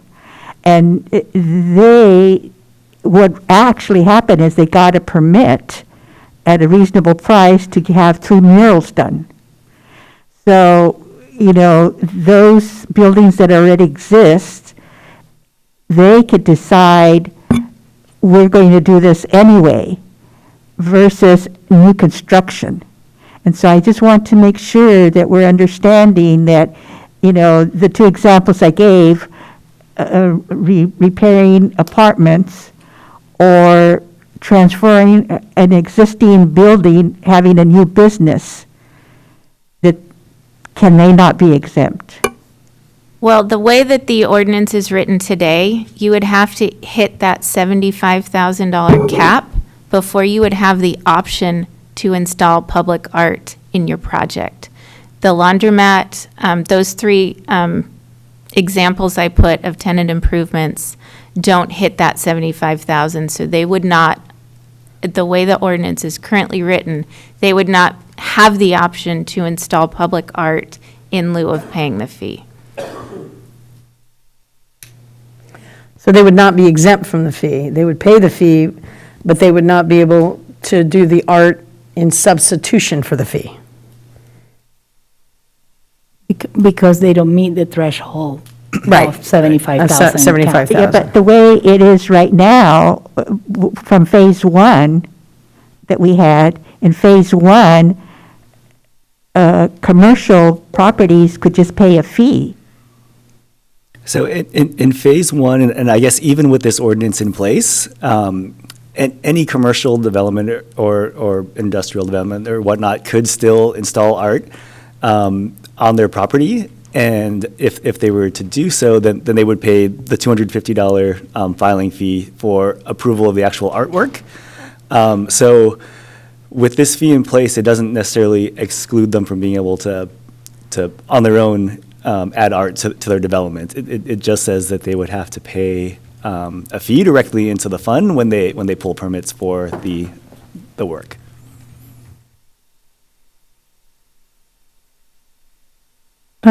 Councilwoman Garcia, I would like to clarify that this will be paid when they remodel, but an existing business could opt to add art to their facilities just by going through the process of phase 1. And this wouldn't apply at all because they're not doing any remodeling. Only if they remodel and they submit for permits is when the fee becomes applicable. Okay. Any other council comments or questions? Okay, seeing none, I'll go out to the public. And do we have any public, how many people would like to speak to this issue? Would you raise your hand so we can get a sense of that? Oh my, okay, let's see how it goes. Steve Trujillo, District 7, Cabrillo trustee. It is very apparent to all of us, and I'm sure it is to Nick, that we have many talented artists, both performing, visual, and otherwise in this community. And it is very clear that unlike some communities that worship beige, sterile walls, we don't. Isn't that wonderful? One of the reasons why I love living here is because our walls are beautiful. Our walls are done very often in beautiful murals done by local people. And these projects deserve to have some funding from those who want to develop. And I think 0.75 is quite reasonable, Nick. And as you know, I love my Attree Park and all our parks. Yes, murals there as well. Folks, we need to do this because we are rapidly becoming the place to be on the Central Coast. No, it's not Santa Cruz anymore. It's here. And part of the reason is because we understand why our city is unique and beautiful, and we celebrate art and music and dance and poetry and so many things that make life wonderful. Isn't that right, Paco? So, let's do this. Thank you. Thank you very much. I'd like to clarify for all the speakers, we have already voted yes on the art fee. I think what's up for discussion tonight is how we structure that. And so you're looking at a council who is very much in favor of art. Good evening, council members. Jaime Sanchez, District 6. Figuring out what to say, why wouldn't we want to provide enough art support, especially to this community? Why wouldn't we want to fund the arts now that we have this opportunity? We tried with the $200 mural application fee, but how much has that generated? And how many murals has that prevented? Was it really worth it? I have to be honest, we dreamed of the 2% fee for the arts in hopes of a 1.5 or 1.25 in the end. Figuring that we'd be good at 1.25. But now we're talking about 0.25 fee for the arts. I have to wonder if city staff put this number forward as a recommendation, figuring that it's a starting point as well, that it would be adjusted by our elected leaders.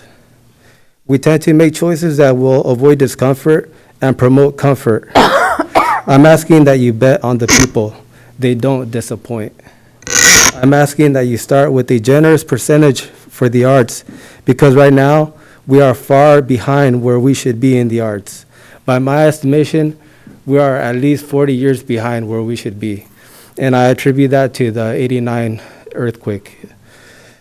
This is a precious opportunity, and the choice is in your hands. Thank you. Welcome. Good evening, Mayor and council members. Mireya Gomez in District 2. I'm a mom of 2 little ones and a creative story writer. I'm Deputy Director at Arts Council. And I'm here today not to convince anyone about supporting the arts. I think we're all there. And I wanted to start with that because I'm coming here tonight fresh out of a couple of long and friendly conversations with 2 local developers. I gave myself that homework between the last council meeting and this one to try and weigh all of the interests that you have to think about and the interests that city staff have to think about. And they were insightful conversations. And even though I didn't have enough time to sit with it all, since these are very recent conversations, I still find myself wanting to take this opportunity as far as we can. I work in the arts sector, but I would be here supporting and asking you to support as high of a fee as possible. This is a money issue. It's a power issue, I think, too. And I'm hopeful, I believe strongly that the arts are a vehicle for change and for bringing people together and for bridging the kind of us and them divide. I'll continue to work to do that as Deputy Director and using arts as a vehicle.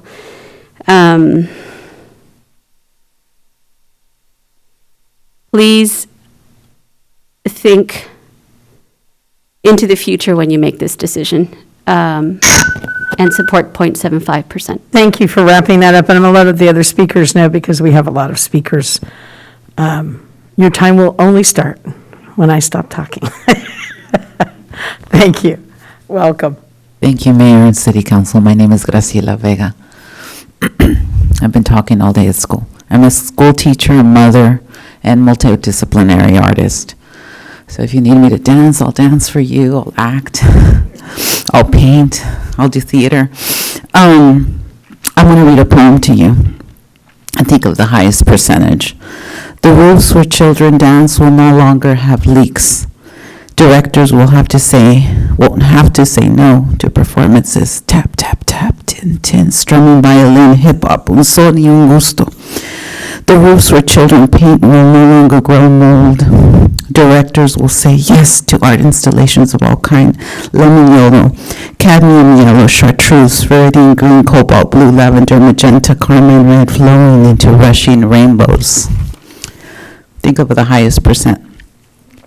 The roofs where children make music will hold the vibrating sounds, vocal warm-ups, high notes, low notes, violins, drums, percussive rhythms, carrying hearts across landscapes, lullabies, silly songs. Think of the highest percent. The roofs where children act will no longer have decaying floors and roofs. Lines will be memorized. Corporal exercises, community performances will be attended, and the applause. Thank you. Graciela Vega, mother, teacher, and I do poetry workshops if you like one. Thank you so much. That was good. Think of the Thank you. highest percent. Thank you, Graciela. Welcome. Thank you, Mayor and Council. My name is Gabriel Barraza, and this is my son Maximiliano and daughter Ishel. There are two little activists that are really invested in this. So We live in District 1. So they're here to say why this is so important to them. I feel like it's important for the funding to be raised from 0.25 to 0.75 because as a dancer for Los Cocuños, I enjoy the arts, and this would really help. It would bring joy to me and my generation, and for many generations to come. So I feel like that's why it's important. Oh, sorry. I think Thank you. I think it's important because it is a way like that humans can communicate and express themselves. And I personally think that if developers want to come to Watsonville and have our dollars, they should also invest a tiny bit of that back into the community. So the last time I spoke to you guys, I think I was actually wearing the same shirt. But I said that, and I want to acknowledge, as you said, Mayor, that you guys voted to fund this, and you did vote for the maximum funding, and you were, I think, leading with your heart. Unfortunately, there are cold, hard numbers, but at the same time, as my wife said, and as Steve said, the community is what people are investing in. We are the place to be. We have beautiful natural resources, and we have beautiful people. And the arts will make us more beautiful. And that's why we need the maximum investment in the arts. Thank you. Thank you all very much. Welcome. That's tough to follow. My name is Jim Brown. I'm Executive Director of Arts Council Santa Cruz County. First, I just want to thank the community who came out for the last hearing and for this hearing for the powerful words that they offered to support this measure. And I'd like to thank the council for their unanimous support of a significant investment of the arts over the next few years. I just wanted to remind the council that in 2014, the Arts Council conducted an arts economic prosperity study that showed that the nonprofit arts in Santa Cruz County generate about $40 million in economic activity in the community. That's 900 full-time jobs, $2 million in local and state tax revenue. The Arts Council is now conducting another arts and economic prosperity study, and we're going to be doing a focus study in Watsonville that will be providing baseline data that will be able to show the impact, the multiplied impact of this investment in the arts over the next 4, 8, 10, 16 years. And I'd predict that in the next 4 years, you would see the investment that you make multiplied many times in terms of the economic impact on the community. So with that, I just want to encourage the council to continue to be bold and make this investment in the arts. Thank you. Thank you, Jim. Okay, I asked previously, I feel like I'm talking to my class sometimes because they don't want to raise their hands and volunteer, but are there any more people other than the folks that are in line that just want to stay seated until the line's shorter? Yeah, may I see those hands, please? Okay. All right, thank you. Hi, I'm Judy Gittleson, and I'm a Watsonville resident, and I'm an artist, and I wholly support what you guys are doing, and I really want to say specifically that I think the Cultural Fund is a really good idea to create spaces for people to create. And I think governance of that will be really useful in creating a town that is art-centric, to have places to create. So I support that part of it. Thank you. Thank you, Judy. Welcome. Hello, Kathleen Crocetti, District 2. Thank you so much to city staff who brought this forward and to the council for your previous support. I know you know my stance, but I just wanted to point out, I think that, I hope that you will vote yes. Just thank you. I hope that you will. If you consider lowering the fee, as has been suggested by staff, I would like you to postpone the vote again, because I don't think you have enough information yet. I would like to know what other cities in our county charge as their whole list of fees. I don't know if Watsonville is high or if we're low. That wasn't in the presentation. So I would like you to go ahead with the 0.75. Thank you so much for suggesting it last time. But if you're going to consider lowering it, please consider postponing till you get more information. Thank you. Thank you, Kathleen. Welcome. Good evening, City Council and staff. My name is Consuelo Alba. I live and work in downtown Watsonville, District 5. I am a community member dedicated to promoting the arts and culture. As a co-founder and director of the Watsonville Film Festival, as a board member of the Arts Council Santa Cruz County, as a documentary filmmaker, and as an arts patron in general. As you know, Watsonville is a city of artists, dancers, muralists, musicians, poets, and emerging filmmakers. Let me tell you a little bit more about film, because some of you might not be aware that we already have a filmmaking ecosystem in Watsonville. It starts in elementary and middle school with the Youth Cinema Project. It continues in high school with video academies and with Digital Nest, making films and offering filmmaking classes. We also have students going to UCSC and CSUMB to study film.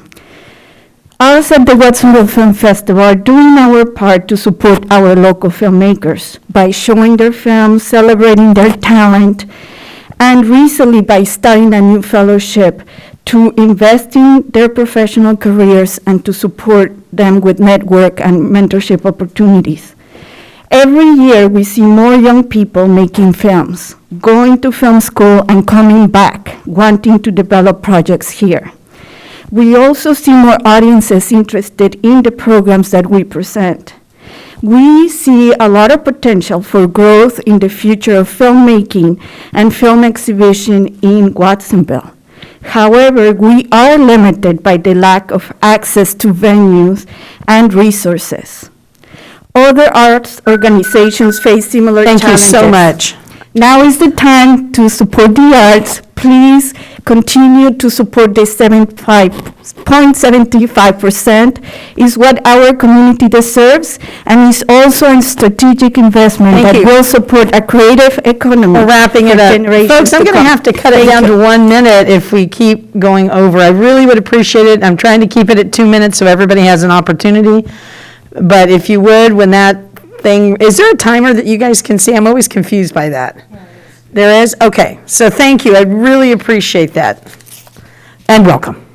Hi, Alex Santana, back again for the evening. As a community member, as an artist myself, as a board member of the Arts Council Santa Cruz County, as a part of the programming committee for the Watsonville Film Festival, I have definitely benefited from the efforts that a lot of people before me have put into the arts. I benefited from it economically, I benefited from it professionally, and I've been able to achieve a lot over the last several years that I've been back since going to college. Side note, I've been able to pay off my student loans through a lot of the opportunities that I received from the arts community.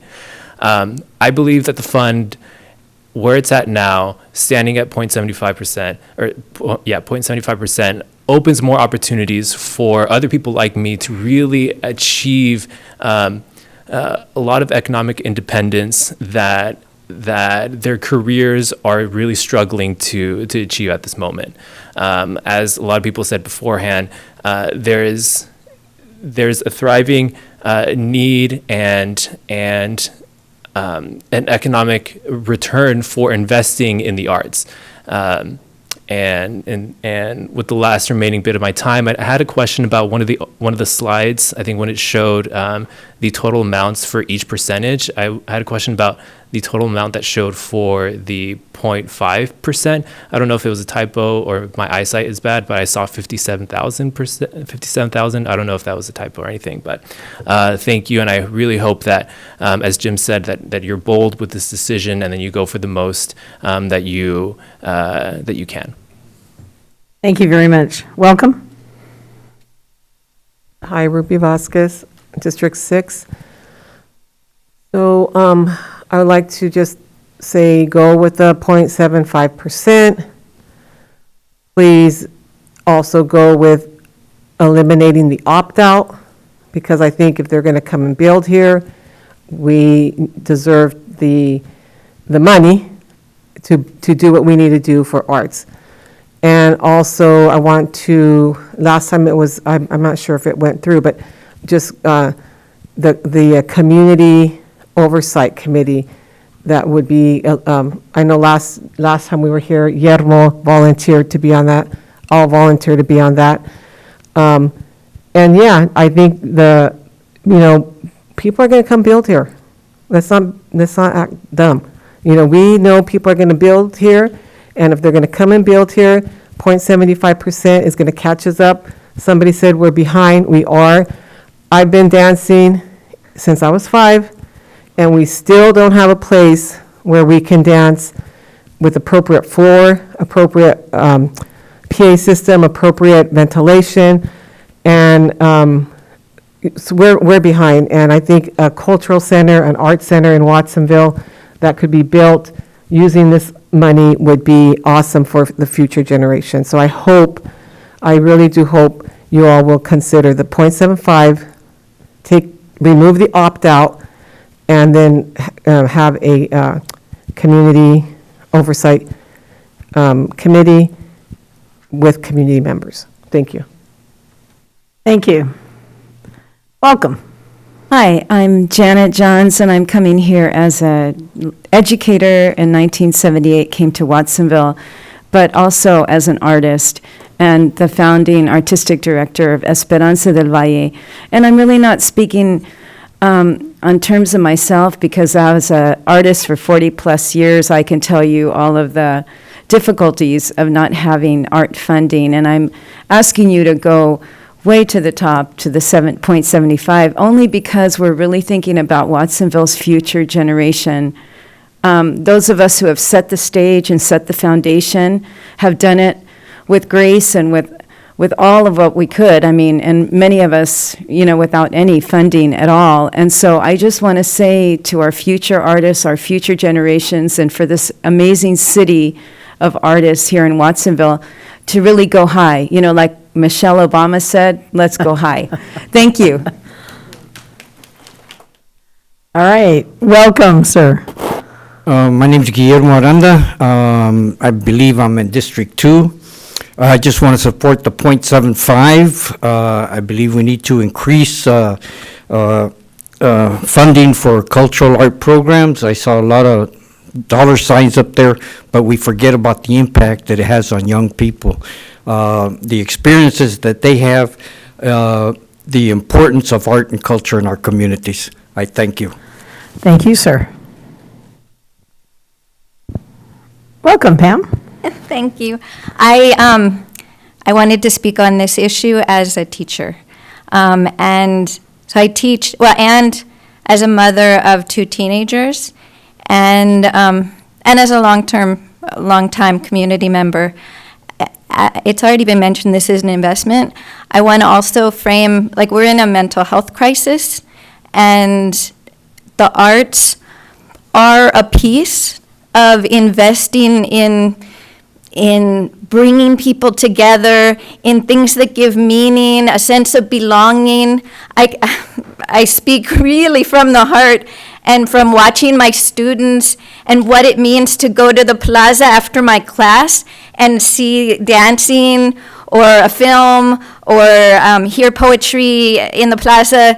The murals, I have a mural right outside of my building, and all of that is an investment in community, in love, in all of the things that I know you care so much about, and make the investment to the max, because it pays back.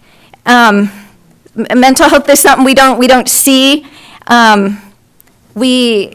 But please look at, this is not a lot to ask for, 0.75, and I believe, as others have said, that developers will see the beauty and people will pay to build here. Thank you. I didn't use all my time. Good job, Pam. Thank you. Welcome. Thank you. Karina Moreno, District 5. And thank you, Nick, for this great presentation, and thank you guys for supporting it. But I hope that you will increase it to the 0.75.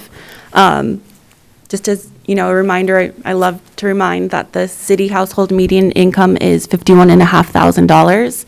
And I repeat that so much because I know what it feels like to grow up in a household like that and not having access to things, right, like art galleries and being able to view art and appreciate it until, I was in adulthood and I had a job and I had the means to be able to explore that.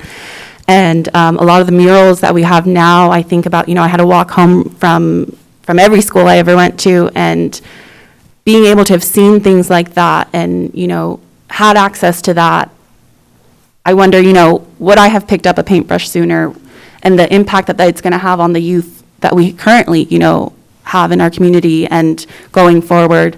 And so I hope, that you do support that, for the youth, for our mental health, to represent, all the artists here in Watsonville. And I don't know if it's ever been presented, but I hope that, the Cultural Fund has prioritizes local artists too, because there are so many amazing local artists. And if you could increase it even more, the idea of a art and cultural center here in Watsonville, I think, is really awesome and much needed. So thank you.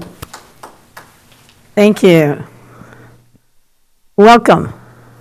Hi, my name is Yare Hernandez, District 4. I was actually here for Measure D, but I just got encouraged with everyone here and seeing about the, this, and it just blows my mind how we're only going 0.75. I'm actually part of a developer and investment group, and honestly, 0.75, it's not that much. With inflation, and like I've heard everyone said, we need to think about the future. We're actually really behind. Why not increase it to 1%? If you really look at the math, 1% of $1 million, it's only $10,000. That's not very much. So I know that we need to consider how that price will be brought down to the developer in terms of increasing the rent or increasing, I know that there has to be a balance, but I think if you looked at the data, most of the cities are at 2%. Why are we going 0.75%? Yeah, so why not, well, the 1%. It just seems that if any developer, even if the 5 units, even real estate, their fee is 6%. And I just feel like we're getting shorting out with the 0.75. I know initially it was 0.25, but I just feel 1% is even reasonable at this point, based on inflation time. So, thank you. Thank you. And since transparency is important to everyone, I asked how many people. There was only 2 in the audience. And now we have another huge long line. Good evening. But welcome. Good evening. My name is Jose Humberto Camacho. I'm the Executive Director of Activities for All. We offer different classes to the community, especially we focus on the youth, on the low-income families, migrant families. We basically what I want you to say is art is a human necessity. And I want you to think it must be a human right. We are volunteers, parents, students, teachers, who really, we need a space to practice, to teach, or maybe traditions. Again, we're teaching music, folkloric dances, art classes. Also, we offer a soccer because not everything likes to do something inside of a classroom. We are serving right now like 120 participants in the music program, the dance, folkloric dance class, in the art class, but also we are serving like 180 children in the soccer program. So what I want to say is basically we need a space. We need to support the youth. Imagine if we can support the youth, the children, how they are going to grow up. I grew up in Mexico City, a beautiful place with a different place, and when I arrive here, nothing. Sometimes I need to use my own garage to teach the classes, asking for the facilities for the schools. So we need a place. Thank you very much. I just want to, my name is Daniela Lopez, and I just want to say that I come from Mexico, from a city, Guadalajara.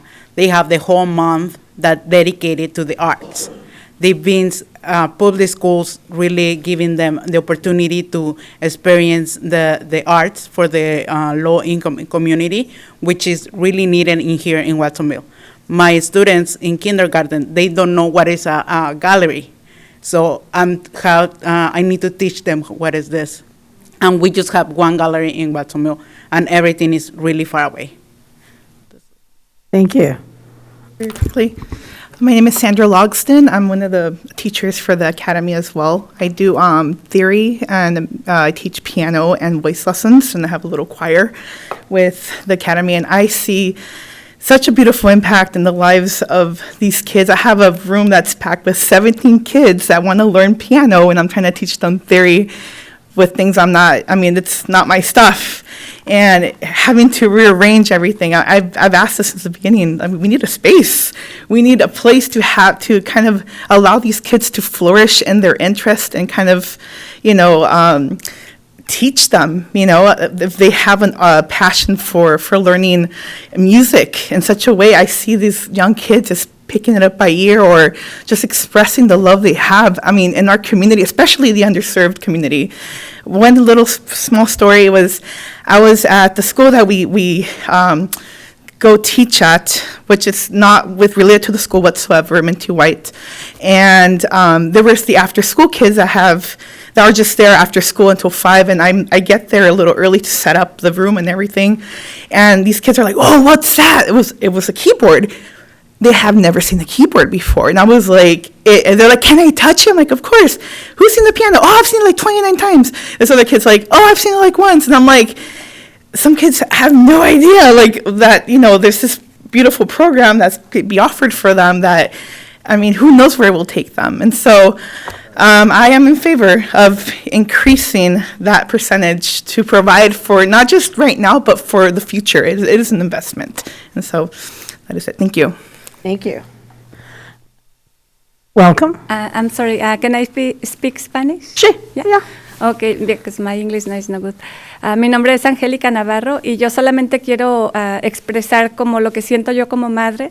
Hace 20 años más o menos yo buscaba para mi hijo, para mi primer hijo, un lugar donde pudiera él aprender música, arte. No encontraba aquí en Watsonville. Me dijeron de una tienda que estaba cerca de UPS, que ya cerraron. Era muy caro, yo no podía pagar esas clases. Entonces empecé a buscar con personas conocidas, encontré un garaje, como dijo el maestro Humberto, y ahí le daban clases de guitarra. Yo les quiero expresar que en mi experiencia he visto cómo los maestros de arte ponen su corazón. Ellos no piensan si les vas a pagar, si van a ganar dinero. Ellos tienen su trabajo, pero aparte dedican tiempo a la comunidad. Yo no tenía la más mínima idea de todo el talento que tienen mis hijos, los instrumentos que han aprendido a tocar, las oportunidades de compartirlo con los demás, pero sobre todo la inspiración que son para otros niños. Yo tengo testimonios de mamás que me han dicho, ¿sabes qué? Mi hijo estaba solamente en los videojuegos, ahora que va a la academia de música y está aprendiendo guitarra, ahora está con la guitarra, ya no está tanto en los videojuegos. O sea, todo tiene un impacto positivo, es tremendo el beneficio. Yo les pido de corazón que pongan lo máximo y que así como los maestros ponen su corazón en la comunidad, ustedes también pongan su corazón para apoyar a estos maestros que lo hacen de forma altruista. Y nuestra comunidad va a crecer. Watsonville necesita la oportunidad, necesita un espacio tanto para arte, música y lugares recreacionales. Es lo que les puedo compartir como madre y les agradecemos. Cuando ustedes vean ese impacto, así como yo no tenía la idea del talento que tienen mis hijos, ustedes van a decir, no teníamos la idea de al apoyar esto, cómo Watsonville iba a crecer. Y la violencia, pandillas, todo eso va a bajar porque los jóvenes ocupados en algo sano crecen sanos y solamente dan cosas sanas a la comunidad. Entonces, Thank you. And Carlos? Hello, my name is I'm sorry, one moment, please. We're going to have a translation for the rest of the folks. Okay.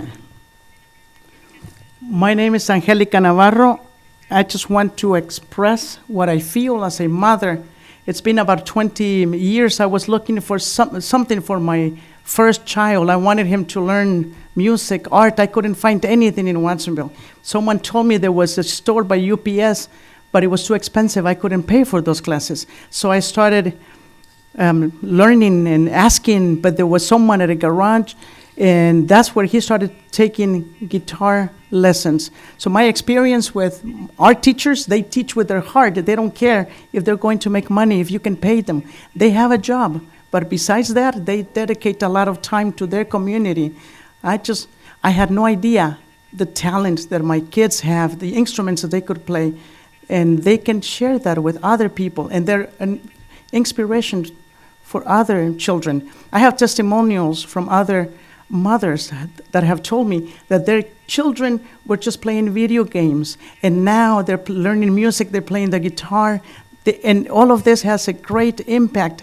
The benefits are great, and so I want to ask you from the bottom of my heart to vote for the max. And just as our teachers, they put their heart forward, we ask you to put your heart forward and to vote with your heart. And you will see that our community will have a great impact, that our community needs that space for art, for music, and for our for recreational activities. That's all I wanted to share as a mother, and you will see that great impact in our communities. You will see, just as my children, I can see their talent, you will see what you have created tonight, and that you will get kids away from gangs, from violence, because if our kids have good activities, they will grow up healthy and have good activities as well. Thank you very much. Oh, you're such a good translator. I don't know how you do that. That was great. Okay, welcome.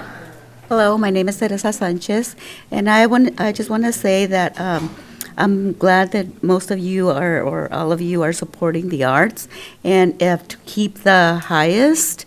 I have been teaching folklorico for about 20 years, and we, like somebody else said, we sometimes have to practice in garages or outside in the streets because we don't have a place. Sometimes we have to look at, ask the parents if they can let us practice. And I have seen the positive on the children. They can stay out of the streets. They have they love it. They love the dancing and they love the art. We've done some different kinds of arts. So I just wish that you do keep the 0.75 for our arts. Thank you. Thank you. Welcome. Hi, my name is Rosa Guerrero, and I'm a volunteer with Mr. Camacho for Activities for All. And I have my grandson in there, and it's the best thing that we could ever found for him, and not just for him, but all the students. Families have from 1 to 3 or 4 students enrolled, but unfortunately, like it's been shared, we don't have an actual site to practice with them or do the activities that we need to do with them. So as everybody else is requesting, to go for the highest. Thank you. Thank you. Welcome. Good evening, council members. My name is Abel Munoz. I'm in District 2. I was born and raised here in Watsonville, and I'm actually an example of how the arts do work. I grew up to a single mother and in a really rough spot in Watsonville. So if it weren't for the arts, I believe I'd probably be in gangs or even worse. I do recall working in Mr. Guillermo Aranda's murals at Freedom and Amesti School, and that kept us busy, kept my brother and I busy, and it kept us out of trouble. Now I work here. I'm a biomed technician. I have my own family. I have my daughter who also is learning to play the violin. She's also working in film, and she's maintaining a 4-point GPA, and I believe arts has a lot to do with that. I noticed that cities like Morgan Hill and Capitola and Santa Cruz, they're way ahead of us in cultural, and they're just they invest in the city. We need to do that here too. If it's possible, do the 0.75% or even higher. In the future, it's going to pay for itself, and we won't be discussing stuff about police and other issues, because that investing in our kids and arts, it's gonna just make things so much better for us. Thank you. Welcome. Buenas. ¿Puede hablar español? Sí. Mi nombre es Rosa Negrete y yo soy voluntaria, lo siento yo. Yo soy voluntaria de Activities for All. Mi hija, ella ha aprendido a tocar el violín en Activities for All, pero yo apoyo la academia y siempre estamos preocupados con el maestro Humberto dónde vamos a cada verano, dónde vamos a acomodar a todos los niños. Ahorita tenemos como 120 niños y siempre estamos preocupados de dónde vamos a rentar, no tenemos un espacio. Y a mí me gusta apoyar a la comunidad, especialmente a los niños, porque ellos son el futuro del mañana y yo tengo y creo que si los mantenemos ocupados en cosas sanas y productivas, se van a acabar las pandillas aquí en Watsonville. Yo lo creo así, y si tenemos un espacio donde no tenemos que preocupar. Ahorita nos están prestando la escuela Minty White. Antes estábamos en la escuela Radcliffe, pero cada verano era lo mismo, cerraban las escuelas, no teníamos un espacio donde teníamos que buscar un lugar donde rentar, y esperamos que en un futuro tengamos un espacio y donde se pueda llevar todo el arte, el folclórico. También el folclórico no teníamos, si rentábamos un espacio, no había espacio para el folclórico, entonces se quedaba fuera el folclórico en el verano.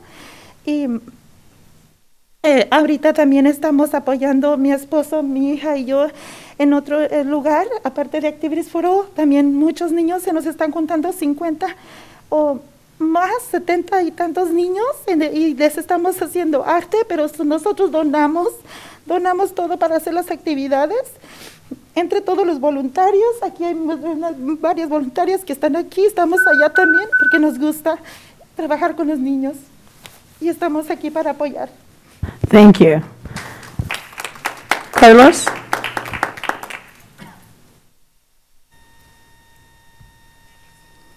Good evening.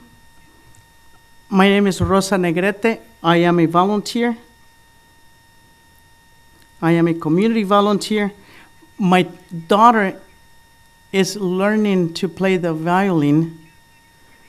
I support the academy. We're always worried, along with the teacher, where are we going to practice? We need a place to rent. Right now, we're helping about 120 children, but we're always worried we need to rent a space. We don't have the space. I love to help the community, especially working with children, because they are our future. I know and I believe that if we keep them busy with healthy, productive activities, we will end with gangs here in Watsonville. I know it, I believe it, and if we create that space where we don't have to worry. Right now we're using Minty White. Before that we were at Radcliffe, and every year is the same story. We don't have the space, so we need the space. We all constantly need to look for a space. And so we hope that we can have a permanent place where we can do our work, where we can have art classes, we can have folkloric dances. In the past, if we were able to find a space, we could have art classes, but we couldn't have a space for our dances. And so right now, my husband, my daughter, and I were also helping in different places. And we're able to help 50, maybe 70 children per week. We're doing art classes. And we're volunteers. We donate everything, including the materials. And we have a lot of volunteers here that do the same. But we love to work with children, and we're here to support them. Thank you very much. Thank you, Carlos Landaveri. Welcome. My name is Marta Vega, and I reside in District 2. I wanted to thank city staff and city council and everybody that has worked hard to bring this forward, and to thank you for having this time and space, that the decisions that you guys are going to be making. In the near future, there's going to be something beautiful that's going to be built, a cultural center, whatever that space, how that looks like is going to be.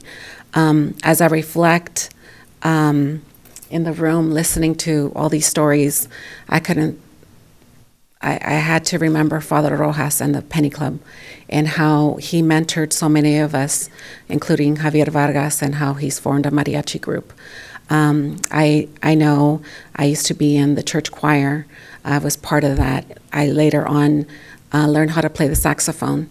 And, my sister, she loves art. She was an art teacher. She still is.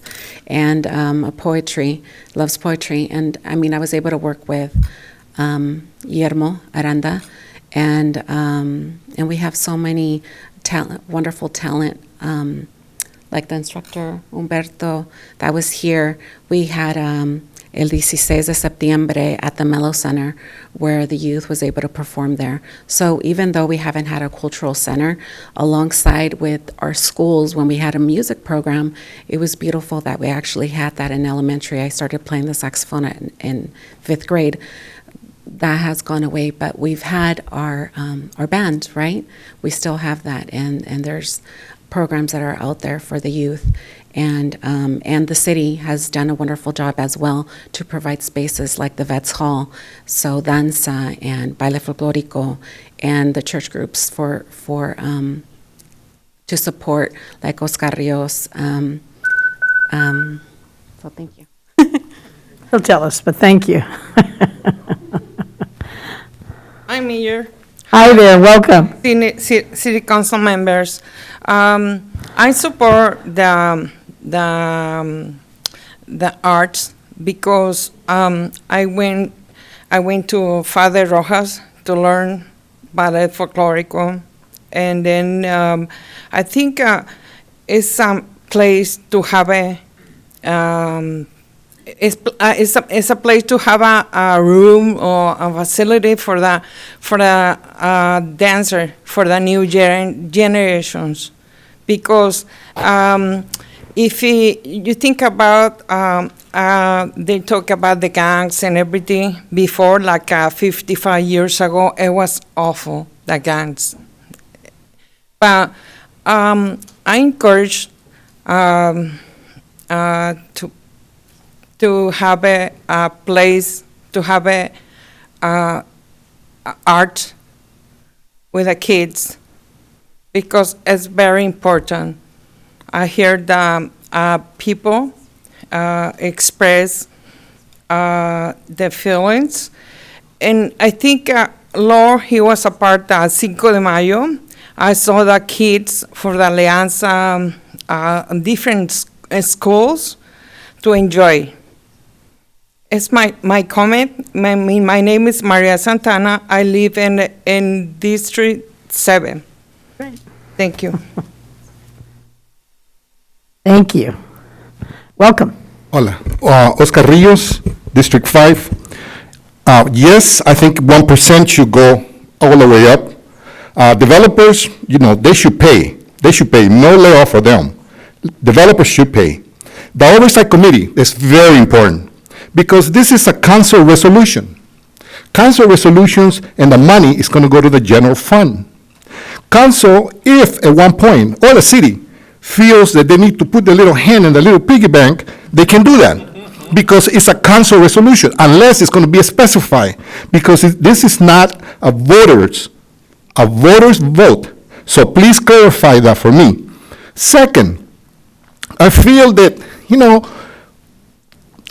not all the time you get all the people here that we come. And being in council here for 17 years, I knew how valuable it was when people came here to speak.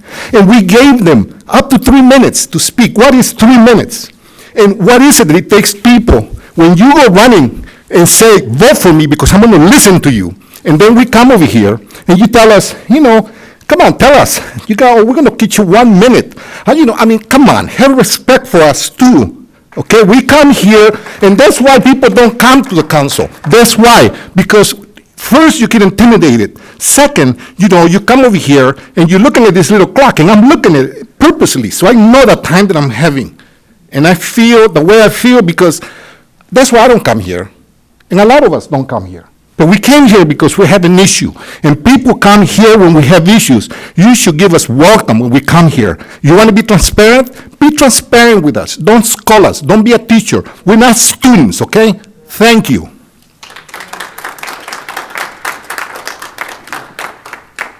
We'll have to have coffee, Carl. Okay, Oscar. All right, Brent? Bernie Gomez, District 1. Everything that has been said, facts, I'm thinking of, 1%, but the truth is I came to say that hearing all this, we really need to start thinking about that city budget, how you're allocating city monies. We're talking about 1%, talking about this, this is what we have to revert to get money funding for the arts, for something to help the kids to mitigate the social impacts or the social emotional deterioration of our community, right? I'm thinking of the guy in the back with that gun and the badge, right? How much money that department is getting, right? If we can take 1% from that and, I don't know, invest in a building for this community, what would that look like? You got the Fox, that old, the Fox Theater, I don't know, turn that into a cultural, I don't know, a theater or something. I don't know, it's about vision, It's about thinking outside the box, thinking above and beyond the status quo, thinking above, just about your legacy, What are you going to do to actually help the community, for the next 40 years, for the next 7 generations, It's about cultura, you got 82% of Watsonville is brown, 73% of that population of my people are living under the poverty threshold, So there's a lot of things going on. So what I'm hearing is that art can mitigate a lot for these, for the youth, for my daughters. I have 2 daughters too, Thinking of the, all the just my checkered past, how I grew up, you know, so this is a good thing, you know, and continue this conversation with the folks that just spoke. Thank you, Bernie.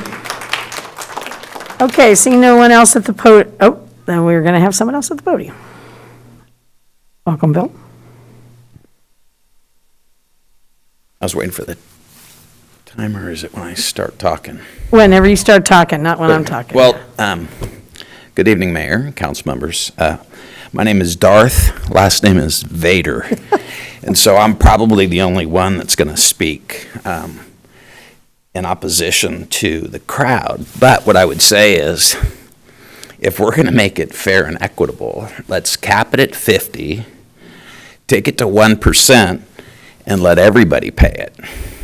Because it's not appropriate for the vast majority of the projects that are $1 million or whatever, they're not capped. But yet you have some of these other projects, and if they're going to build, it's going to deter them from building. And the last request, like the other impact fees, get pushed to the tail end of the project. The current ordinance states specifically that it must be paid prior to pulling a building permit. So I think if you push it back to the tail end of it, whomever is building, they're going to be able to finance it and absorb it a lot easier than having it be at the outset when they're struggling for cash to build a project. And I thought the lady who did the poem was awesome because she was saying the holes in the roof and all that. If the developers are going to be tasked with all these fees, the quality of their construction is going to go down because it's real simple. You either build a product and there's a cost associated with it, and if you keep tacking on additional fees, it's going to get to where they're going to reduce the quality of the construction. So my ask, if you want to increase it to 1%, go for it. Make it fair and equitable to all. Cap it at 50 grand and put it at the tail end. So that's it. And you folks omitted, like the city of Santa Cruz and the county and Salinas, you guys excluded the city from paying their fair share. And if we look at the cities that are incorporated throughout the state of California, there's 481, and the sampling that is providing these art fees is just 48. That's 10%. So if we're all going to pay it, let's all pay it, because we can't be passing something on somebody if we're not all going to be at the table paying it.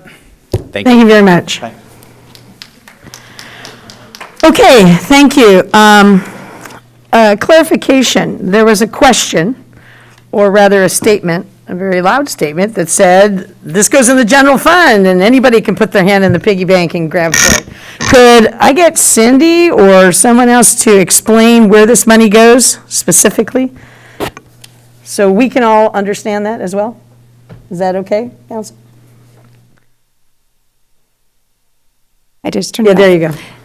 This is absolutely not general fund money. The ordinance is very specific that this is creating a separate cultural fund. So in our accounting statements, that would be what is called a special revenue fund.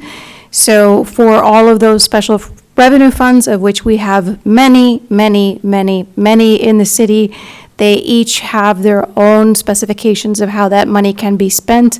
And that is the rules we follow about how we spend that money. It is absolutely not general fund money. Thank you. Thank you for that clarification. So that's very specific, and it's sitting in that fund, and it cannot be used for other things. Okay. All right, good. So from this point, we'll come back to council. And is there a motion, council? Okay. Councilwoman Rebecca Garcia, who instituted the 2-minute rule when she was mayor. Just so everybody knows that. It was a compromise. I just want you to know that. Go ahead. Can I say how is it, what, it was a compromise? No, go ahead and speak to what we're doing. We can talk about that another time, but and maybe we should. Okay, I move that we accept staff's recommendation with a fee of 0.75. So if I may, I think that the motion would be that we pass the ordinance as revised. That's what it is. I'm waiting for a second. Okay, sorry. That's okay. Thank you. I'll second. Okay, so there is a motion and a second. to accept the second reading as is. And so I think it would be with the .75 fee as well as the other revision made to strike the in lieu option. I just want to make sure the motion is clear. Yes. Thank you. Okay? Are we, Erwin, are we clear on what it is? Okay, cool. All right, any other questions or comments from, yes, sir.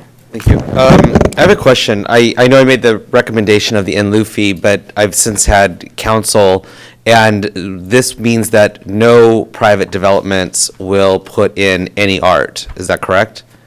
The only art will go into public spaces. So what the revision does is that it requires developers to pay directly into the fund, and doesn't give them the option to instead invest that payment or that $75,000 in their development. I'd say it doesn't necessarily preclude developers from spending additional funds to invest in art in their own developments, but I'd say it probably disincentivizes them to do that because they're going to be paying the city the fee for art. Right, and then it kind of triggered me earlier because Councilmember Garcia said that the laundromat paid a fee to put up the art on the wall. So they would be required to pay the fee and then pay the permits and everything else that comes along if they wanted to put art on their wall. So they're going to be paying all this money to put art up. Correct, yes. So they would not be, and a lot of these are small business owners. So I feel like there needs to be some sort of like caveats for people so that we're not tying their hands if a small business owner wants to open up. I mean, we have the grocery store who just did the mural on the side here. We have the laundromat. I mean, so I feel like you can't be charging them twice. Absolutely, and that is a very legitimate concern. So I just like to break it a little bit for understanding. We did phase one of the art fee or the art program, right, which was basically instituting a project as to how the approval of art in public spaces was going to be ruled and approved. So that's what we have currently in place, phase one, and it's a $250 application fee. So anybody today, whether you're renovating or not, that you want to put art that is visible from the public spaces, will then have to apply and come to the Parks and Rec Commission for approval, and that's a $250 application fee. Now, I think it's very clear, and I hear loud and clear from the public comments that there is a lot of opportunity and pressure, right, into generating revenue that could generate opportunities for artists, for spaces, for kids to learn music and all. So I think the need is clear, and but the fund will be dedicated for that. So, for example, a small business person comes to us and says, "Hey, I want to put art in my wall." Well, that fund now will be available if the master plan that community will be engaged in producing for this particular fund, if the master plan includes paying for art in public spaces, they could tap into that fund to pay for the fees, the materials, the artists. We could fund now art in public spaces because there is a fund dedicated for that funding. So it will create opportunities to maximize it will create new opportunities for art that we will pay with the fund. So it's not a double burden, it's a new revenue that we can use. How much does a mural like that cost? Because I'm trying to, how much did they pay to put that on the side of that building? How much was a mural like that? On the laundromat, I can't speak to that. Maybe Nick knows that. I mean, I don't know how much a mural. I don't remember the exact price. I think as we've been looking at mural prices for our facilities, it kind of ranges, and I think I got this number from Judy from PV Arts, but it ranges between $25 to $75 a square foot typically for a mural. So I guess I'm having a problem with charging them twice and making them pay for an expensive for the mural, and then have to pay us as well. So the problem that we have, like the thing that we need to have the patience to develop is the master plan as to how this revenue will be used. And that concern that you're having at this moment, like charging twice, will likely not exist because the master planning, how to use this revenue, will guide how we can fund and support the development of those types of art opportunities that right now have to pay and be self-funded, but now there's going to be a fund that could fund that in the future that right now is not existent. So there is an opportunity to offset costs for art in our community if we create a fund. If we don't create a fund, they will continue to be self-funded. Okay, you want to think about? Yeah, I want to Okay. come back. Councilman Hurst? Well, I want to thank the city manager for explaining it, because those were some of my questions as well, and so thank you for a clear-cut answer to those questions. You know, it's pretty clear that we do need all types of art, and we need more cultural opportunities, and we need some oversight as well, and we need opportunities for folks to get out of their garages. I mean, a lot of people are living in garages in this community, and so we got an affordability housing crisis, a crisis about affordability. And so, you know, this may work and may not. I mean, we'll have to go back and look at it and see if it hinders development or encourages development, and what it does with art as well. So it's a great start. We should try it out as part of a process, and hopefully we can move it along. And so I'm supportive of the motion. Mayor Pro Tem? Yeah, you know, I'm very sympathetic and to the cause, and but I also like the you know, the last speaker, he said, if we're paying, we're all paying, you know. And I want to make a supplemental motion for when we do projects, we pay the same, you know, 0.75. I'll second that. Well, first of all, We're in a motion right now. yeah, we're in a motion right now. So before we go further on that, and I think we're going to have the same problem we had last time, which is we don't know how much that costs. Right. All right? So as we speak, let's talk to the motion that's on the floor, and we have a second. Are there any other comments from, or questions from the council? Councilman Dutra?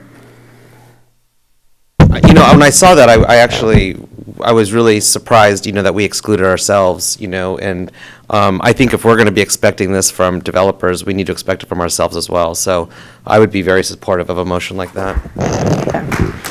You can amend my motion. Nick, Well, let's do could that. you, could you put the picture back on? We'll get back to it and we'll talk. Where you had all the numbers from 0.25 to, there you go. So, 0.25%, could you explain this to me again? And I'm probably going to interrupt you, but go ahead and explain it to me again. Sure. So what the numbers here represent are revenue that this fee would have collected if it would have been in place back in 2021. So they're based on projects that were actually that they came through the permitting process back in 2021. So they're on here just as a representation to show what revenue could potentially look like, but not as a predictor for what it will look like. So the first line where it says revenue to cultural fund, in 2021, again, if this fee was in place at 0.25%, there would have been $321,000 that would have come into the cultural fund, directly paid into it.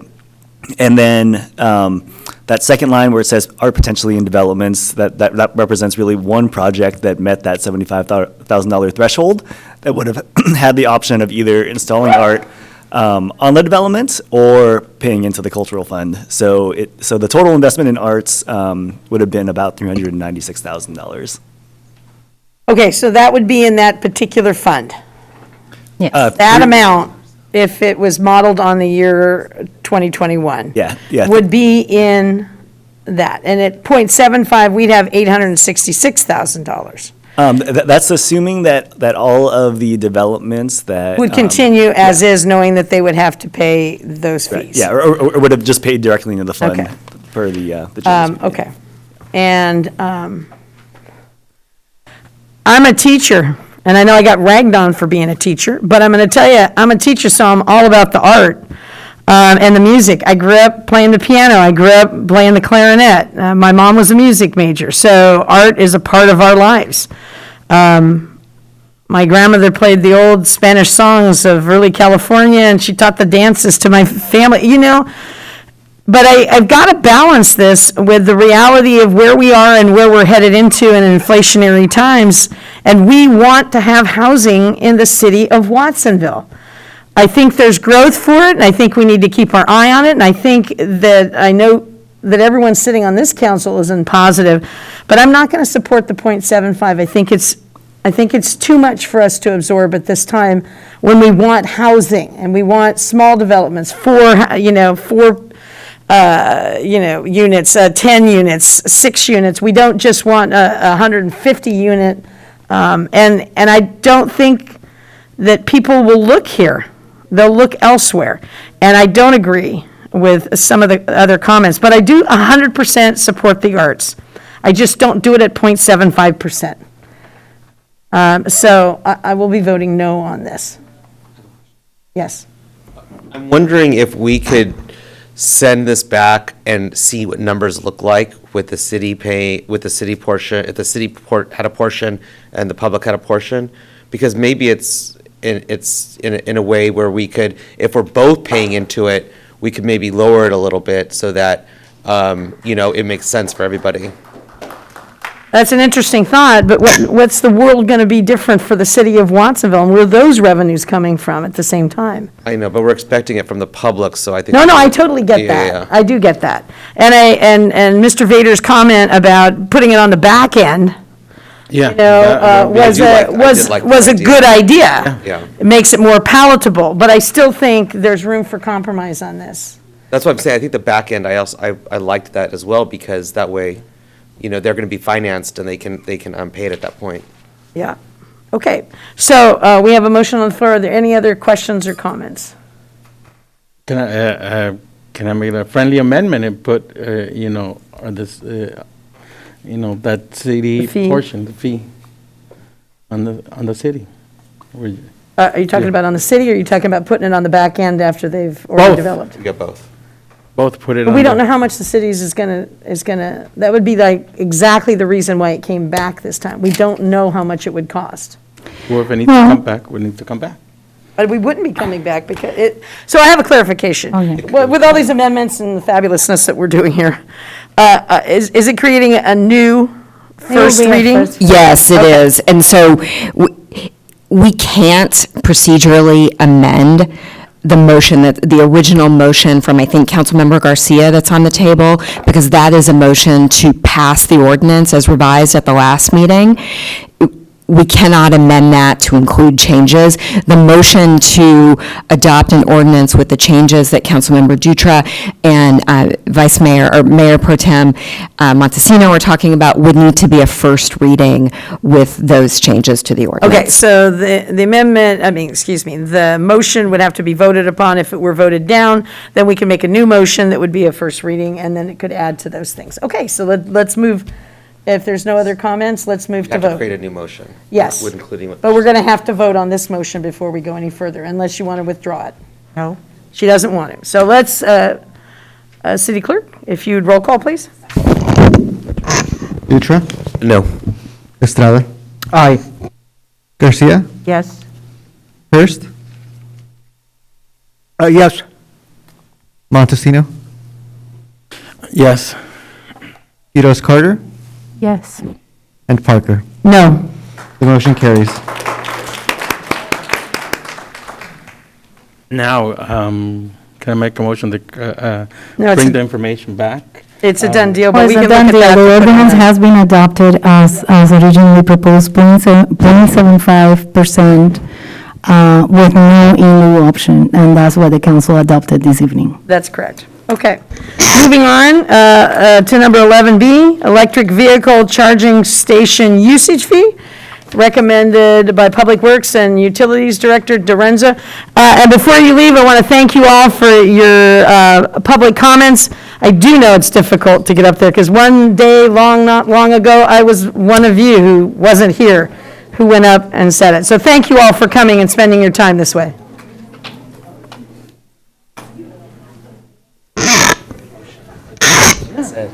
Yeah. I want to take a break. guys need a break? You need a 5-minute break? I'm good. No, you're good? Okay, then I'm gonna let you run this after I can take a break. Okay? All righty. So, Director Durenzo, I will turn it over to you for a staff report by Environmental Projects Manager. Oh, the glasses. Yazbek, excellent. I don't think your mic's on. Good evening, Mayor. Good evening, council members. Good evening, community members. So I'm Alex Yazbek. I'm here with Public Works Director Christian Durenzo to present an EV charging station fee recommendation. So the background on this is that the city currently has 16 public-facing Level 2 electric vehicle charging stations. This includes 4 stations at the airport that should be complete this week. And at all of these stations, it's currently free to plug in your car and charge up with electricity. Each station will add about 20 to 25 miles of range per hour, and this is because these stations are level 2. That means that they provide 7 kilowatts of power to a vehicle. So we are proposing that we charge 22 cents per kilowatt hour, and this is the actual cost of electricity. On top of that, we're proposing a 50 cents an hour ancillary fee, and that's to cover the administration, maintenance, and station costs. In other words, the soft costs to provide the service. And so what that really means, all those numbers, if you plug in at a charging station at the city, you will pay approximately $2 an hour for electricity and the other costs to provide the service. But we don't want to let people just park there all day. We want to encourage drivers to park their car, charge up, and drive on. So we're also proposing a $5 an hour penalty fee after 4 hours of use. And then just to clarify, the electricity fee will be returned to the department that's hosting the station, and that's to allow that department to recoup their electricity cost. The ancillary fee will be placed in an account to cover ongoing maintenance, network fees, administrative costs. And most importantly, the fee is revenue neutral. The city does not make money on these stations. The fee really is just to cover the costs of providing the service. And the city can adjust the fee for inflation as time goes on, as electricity rates change. We're in a pretty volatile market, so these fees here, presented here, are the current costs, but we do expect them to change. So future locations for charging stations, we're looking at Ramsey Park, the Freedom Library branch, and other city-owned property. And I just wanted to clarify, the installation costs were covered by a grant of $64,000 from Central Coast Community Energy and Air Resources Board. There's a pooled funding mechanism there. And the fees only cover the ongoing cost of providing the service. So when you roll up to an electric vehicle station and you plug in your electric vehicle, you will use an app to start your charging session and to pay for the service. There's also likely going to be an option to tap a credit card onto the machine and bill your credit card directly. And on the city side, what you're seeing here, this is what the city sees. We have this payment system where we can see exactly which stations are in use, how long they've been in use, how much energy went into the vehicle. And it's really pretty exciting to see this data because it allows us to track how much energy went out, where that energy came from, and most importantly, it helps us track the carbon offsets that we are creating by essentially displacing gasoline with electric vehicles. So this all helps us track our climate action goals. And over here, this is a table just to show that the fee that we're proposing is nothing outrageous. It's very compatible, in line with what other agencies are doing in the region. So some agencies are still charging by the hour. That's no longer appropriate in California. California is now requiring that all electric vehicle charging stations charge by the fuel delivered to the vehicle, in this case electricity, and you may also add additional fees on to cover the cost of providing the service. But the other thing I wanted to point out is the penalty fee. Typically it's around $5 an hour. It goes all the way up to $10 an hour, and in some cases it's as low as $2 an hour.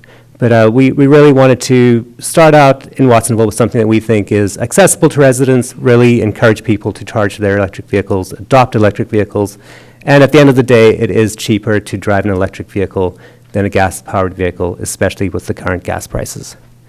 And so the recommendation we have is to adopt a resolution establishing an electric vehicle charging fee of 22 cents per kilowatt hour, that's the energy cost, 50 cents an hour, that's the additional ancillary fee, and $5 an hour, and that only comes into play after 4 hours, and that's the penalty fee. And if you choose to adopt this resolution, it will only become effective 60 days after approval. Well, thank you. Questions? Go ahead, Councilmember Rebecca. I know absolutely anything about electric cars, so I have a few questions. Okay, first, Me neither. for an average electric car, how many kilowatts does it take to fill up a tank? It's a good question because it's one way to think about it is that if you plug into one of these stations, you will add 25 miles of range to your vehicle for every hour that it's plugged in. And the amount of electricity that went into your car is roughly 7 kilowatts of energy went into your car every hour. So it's slightly different to gas because we think of gas in gallons and we know miles per gallons, but with electric vehicles, they tend to be very efficient. And so that's part of the reason why it's less expensive to drive an electric car is because it's so efficient. So to answer your question, you would get the equivalent of 25 miles of range every hour by plugging in. Okay. My second question is for an average electric car, would 4 hours be enough to fill up its tank? Yes, and the reason is that you would get about 100 miles of range. So if you're driving more than 100 miles every day, then no, it would not be enough. But we're really focusing this on who we see as regular residents, people who maybe drive to work in Salinas and then drive back, and then they will have driven about 40 to 50 miles, and they can then recharge their car in about 2 hours. So that's based on sort of the sense that most people are not driving more than 100 miles a day. Okay, and if you're not driving more than 100 miles a day, how many times a week would you have to fill up? Assuming that let's say you were driving 40 miles a day, I guess another thing to think about is it's very easy to plug in.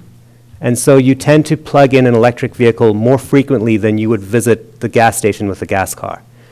So I know most people who drive an electric vehicle typically plug it in every night. So that's one way to think of it. Or if there's a charging station at your workplace, every day you would plug in at that charging station at your workplace. So it's a slightly different way of thinking about recharging a vehicle. Or refueling a vehicle is that it's not happening as frequently. It's happening more frequently than going to the gas station, but it's far more convenient, and it's a very quick, simple, you plug it in and walk away, you're done. So to answer your question, if you were somebody who drove to Salinas and back to Watsonville, you would more than likely be recharging every single day. But the infrastructure is set up in a way that makes it easy to do. Okay, my final question. Did I hear you say that we can just use a credit card to? Yes, that was one of the big things we wanted to make sure was available to residents, is that there was no need for any special apps or any special membership to any organization. We wanted to make it as accessible as possible. And one of the big features we were looking for was the ability to use a credit card. Very good. So that technology is still very new. So the equipment that's currently installed, the technology is there, but the software has yet to be implemented. But we were told that by middle of the year, you should be able to tap a card, and it will start a charging session. But until then, you will most likely need to use an app to start the charging session. But the app is not, it's a universally available app. It's nothing unique. And anyone can do it with a credit card. You just, you don't need to provide any personal information. And if you're not comfortable using an app, there is a telephone number you can call where you can provide a credit card number over the phone to start a charging session. That concludes my questions. Okay, Mayor Pro Tem? So we already currently have stations. Are they all going to interface with the same technology, same? Currently, yes, they're all, there are two different companies that have provided charging stations that are to the city. So right now, we have one company that's provided most of the stations, so that's one network system that we use. And then for just two plugs, it's a different network system.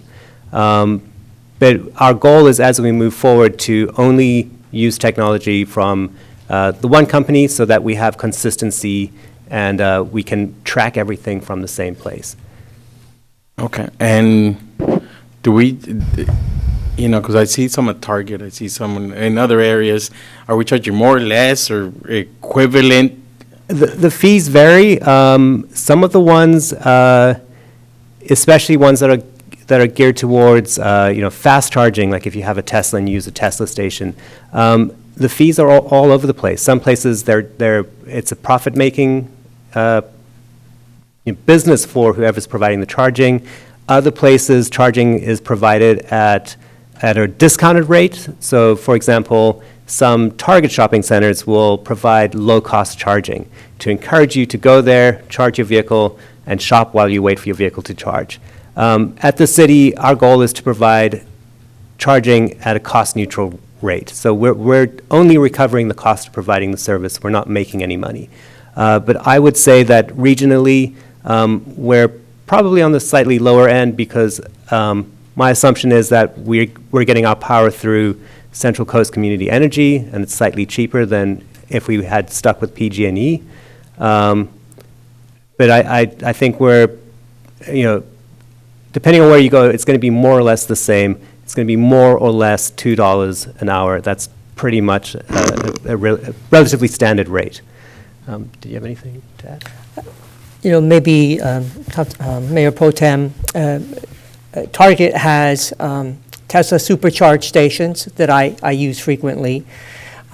They are a sort of denuder supercharge as opposed to the Whole Foods in Santa Cruz.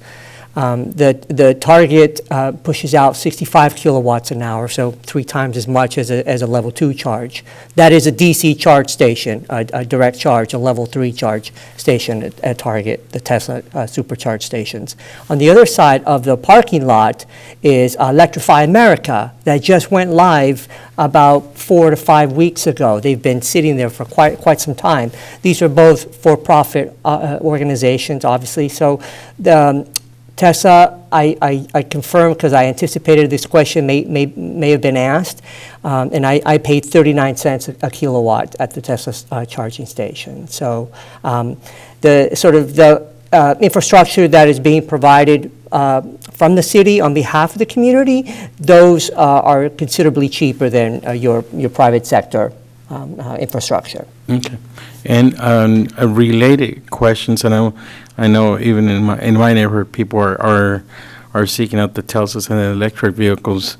And this could be a question for Susie. Is there a charge for people to make their connection? Is there in their houses? Is there some sort of protocol?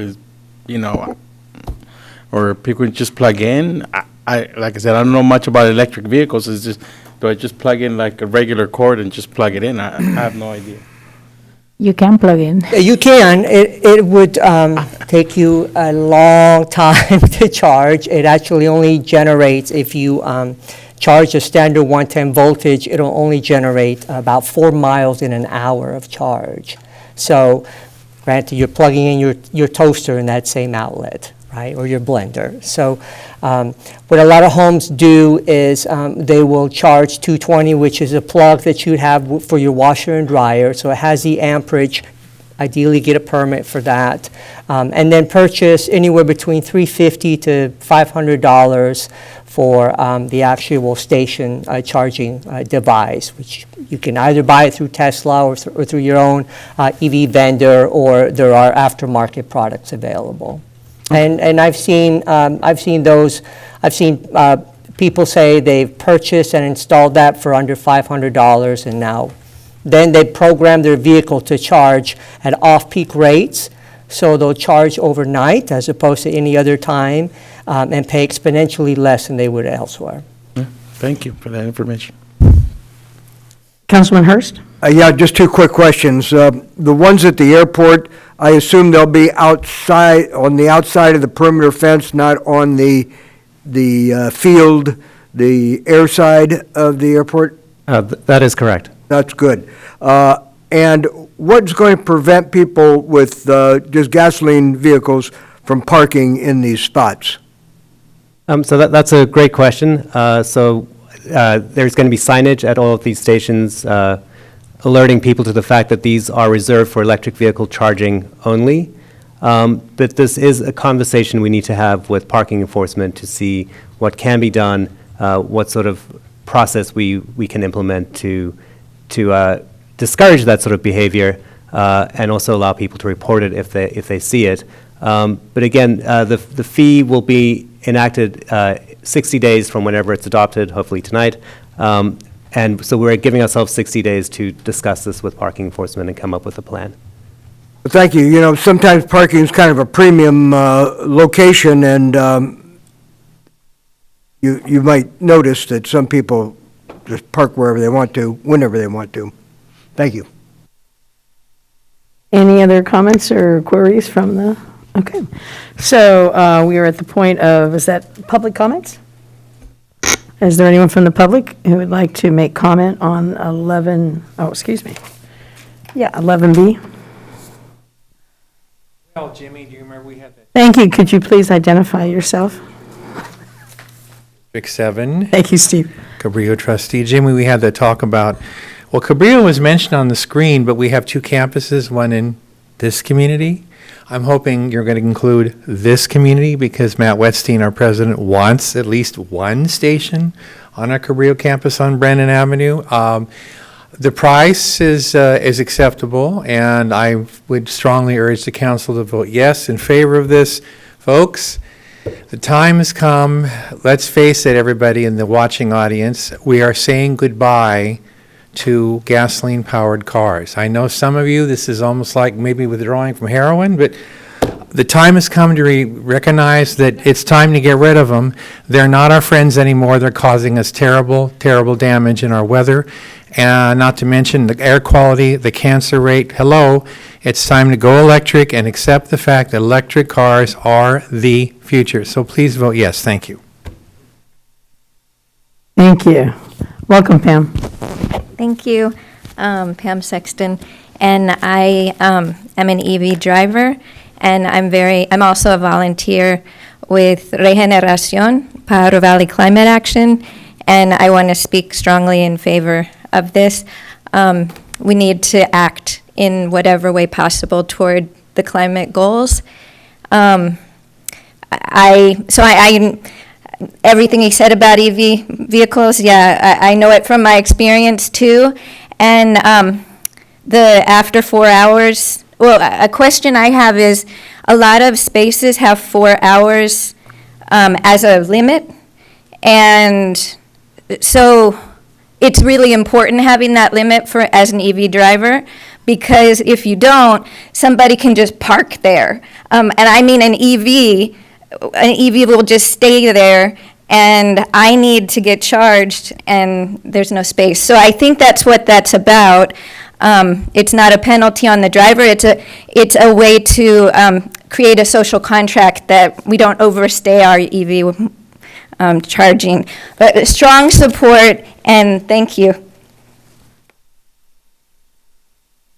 Former Councilwoman Trina Coffman-Gomez. Thank you for the introduction there, Mayor. Yes, I have actually brought this to a suggestion several years ago when I was on council, because this business model also brings people downtown. Because if their EV is there, then it's sitting there parked while they have a chance to let it charge up and go out and walk and explore a community. This has been a very successful business model in bringing EV downtown so that we can actually perpetuate economy by having drivers get out of their vehicle while it's being charged and explore this community. So that's an effective one. The question that I have too is, we have solar capacity, and if we have the ability to take a look at solar options to then charge these EVs, especially since the majority of the time it will be used during the day where we have plenty of solar to be able to charge these up. And 7 kilowatts seems to be pretty minimal, and whether we have the ability to actually do a little bit more of a boost than 7 kilowatts on a vehicle. And I do agree that we need to be able to get people moving after the 4-hour, because I come around and I've rolled around and I've just seen that there's no availability because we're not allowing the circulation of those particular units. So there's a few things that are going on there that I'd like to make sure that are included in the investigation or the response of maybe those options that may be available. And I think that there was one more fee that was on here, and there was an admin fee, I believe, that was on one of the other screens, because essentially it isn't 72 cents an hour, or it's 72 for the first hour, but I thought there was an administrative fee as well. So then we're charging EV vehicles, and I know parking was an issue with the public of other vehicles, and making sure, do we start charging parking for other vehicles downtown so that we're, the equitability across of who's coming downtown, and we're charging you because you've got EV and we're not charging you in the other space. And I know it's supposed to be revenue neutral, but overall, whatever we can do to encourage people to come downtown, park their vehicle, and get out and walk and explore, I think it's going to be very beneficial for the community. Thank you. Thank you. Any other comments from the public? Seeing none, I'm going to come back for a motion to Councilman Dutra. I'll second that. We have a motion and we have a second. Any other comments or questions before we roll call? Okay. Dutra, Aye. Estrada, Aye. Garcia, Yes. Hurst, Aye. Montesino, Yes. Quiroz Carter, Aye. and Parker. Yes. The motion carries.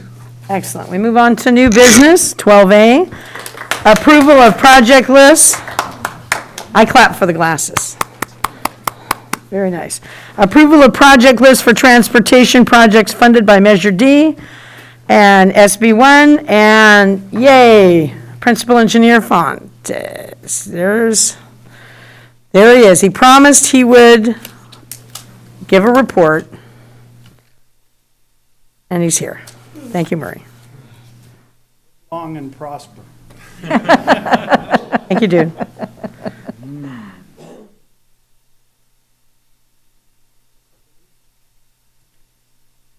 Good evening, Mayor Parker, members of the council, Principal Engineer Murray Fontes of the Public Works and Utilities Department. I'm pleased to present tonight concerning Measure D and SB1 project lists. Let me clarify that Measure D refers to a transportation tax that was passed in 2016 by the Santa Cruz County voters. It is not the Measure D that's on the upcoming ballot. These funds that were created by Measure D will be collected for 30 years. The funding is allocated as a portion of the money collected is allocated to agencies within the county, and the city's projected share for the upcoming fiscal year is $1,016,000. Requirements of the funding include development of a 5-year expenditure plan with council approval on an annual basis. A copy of the plan is included in the agenda packet. Measure D funds that are not expended in 1 year are kept by the city and rolled over to the next. SB1 funds came into being when Governor Brown approved in 2017 Senate Bill 1, providing additional funding for road maintenance, rehabilitation, and safety projects. The funding is apportioned by formula to cities and counties. Watsonville's projected annual share for the upcoming fiscal year is $1,171,000. A copy of the proposed plan is in the agenda packet. The Measure D and SB1 projects and funding presented this evening are part of the city's annual capital improvement program. These are brought forward tonight because requirements call for them to have their own public presentation, their own council resolution, and they need to be submitted to either the state or the Santa Cruz County Regional Transportation Commission by June 30th.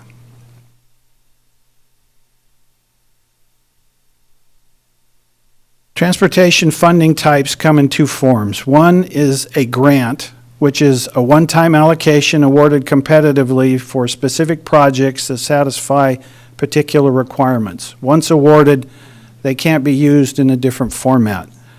Another form is an allotment, which provides a specific amount of money on a regular basis for a specific purpose.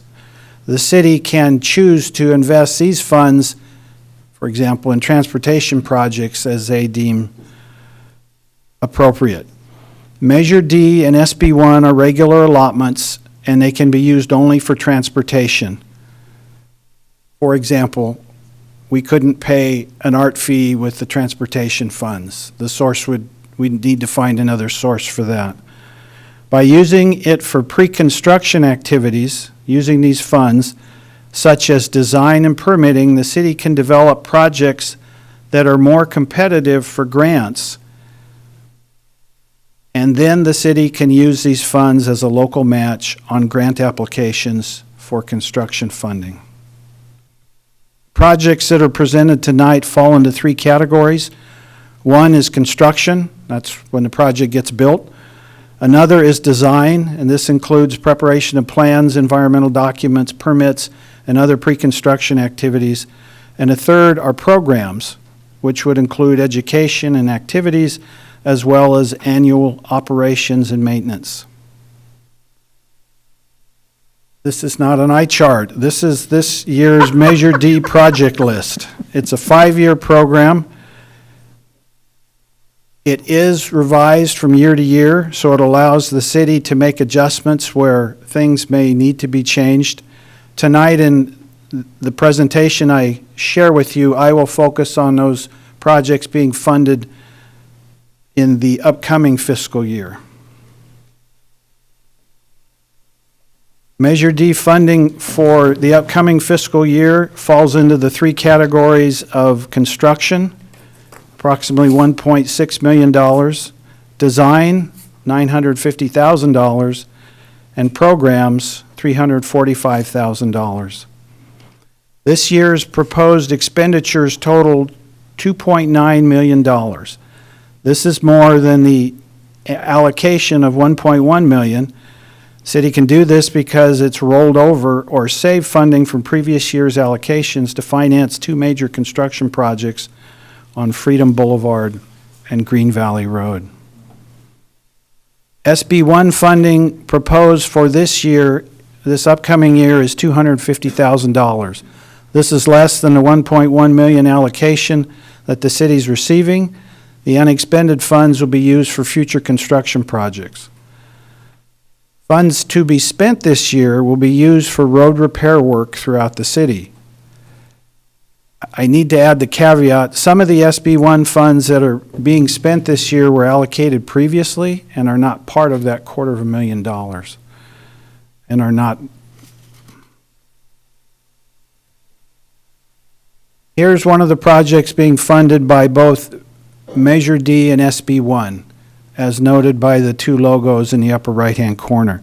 This is reconstruction of Freedom Boulevard from Alta Vista Street to Green Valley Road. It will include roadway reconstruction, removal and replacement of some sidewalk driveways and curb ramps, striping, upgrading an existing bus shelter, and installing a new traffic signal at Sydney Avenue. Currently, the plans and permits are being completed. Construction is scheduled for late this year. Construction was planned to take place earlier, but the state start date was shifted to allow completion of utility work within the project area. The total project cost is, construction cost is $3.7 million. Of this, Measure D will contribute $580,000 and SB1 $500,000. Another major construction project that will likely take place this year is on Green Valley Road from Freedom Boulevard to the city limits. It will involve reconstructing the roadway, removing and replacing some sidewalk, driveways, and curb ramps, and restriping. Design and permitting is being completed. The construction date was shifted to allow the Freedom Boulevard project to be completed first. So Green Valley will begin after Freedom Boulevard. Total construction cost is estimated at $3.2 million. Measure D is contributing $1,050,000. SB1, $1,081,000. The remaining projects that I will present involve Measure D funds being used for design purposes in the coming year. The first is a reconstruction of Bridge Street from Blackburn to Beck. The design work should be done in the next fiscal year, with construction the following year. Another project currently in design is on Pennsylvania Drive from Clifford Street to Winding Way. It involves reconstruction of a shoulder of the road and correction to the settlement that's causing the shoulder to slip.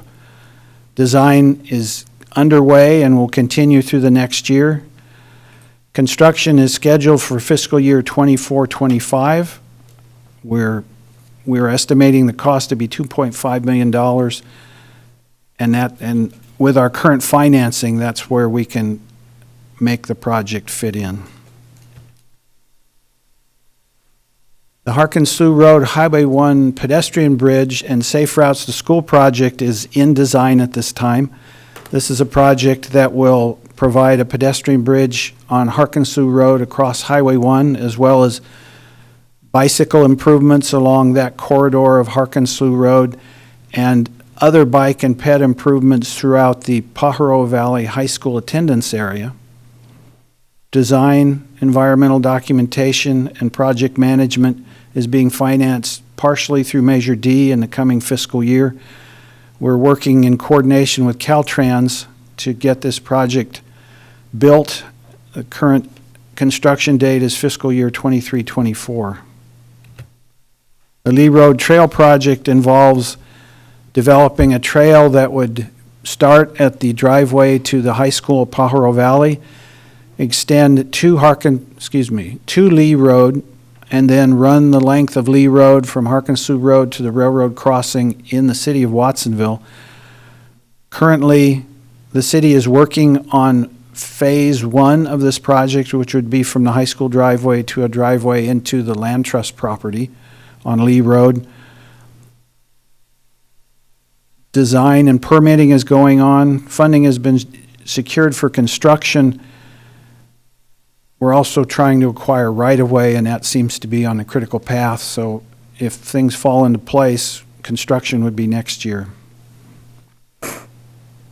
Subsequent construction of other phases will happen as funding is secured. This image shows the segment 18 of the rail trail. The blue one in the middle, phase 1, was completed last year. The next phase is phase 3. That makes sense, right? We'll go to phase 3, skip phase 2. We picked phase 3 because it would allow us to connect the existing trail to Walker Street and allow us to link up with the existing pedestrian and bike facilities that are within the downtown core. The funding is in place to construct the project in fiscal year 23-24. Again, some of the challenges will be acquiring easements for construction of this trail.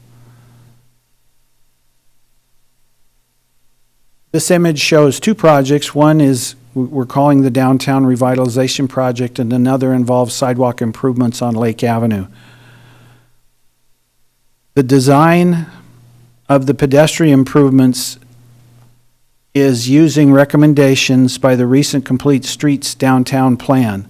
These include curb ramps and curb extensions along Rodriguez Street and Union and Brennan Streets, as shown by the red dots.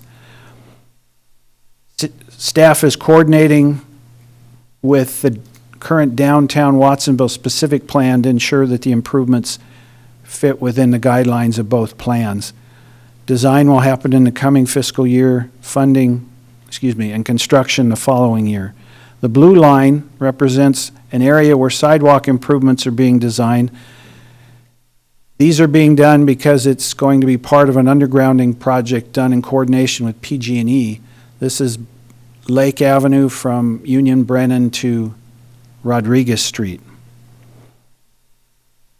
The design, we're planning to complete the design in the next fiscal year, and then construction will be as coordinated with PG&E. And this is the final project that I want to present tonight. It involves road maintenance citywide, as well as specifically on West Beach Street between Lee and Walker Street. The city in the past has used a 3-layer system to preserve streets that are in good condition. This proposes to do that over approximately 4 miles of city streets. Special attention will be given to West Beach, where there'll be a need to do some minor reconstruction to the roadway before it receives the coating. That work the design is going on and construction would take place next year. Finally, I want to report on the programs that Measure D and SB1 support. One is a road repair program. All of these programs allow us to have funding available to be used as opportunities come up. The road repair program would have $250,000 of SB1 funds and will be available where needed.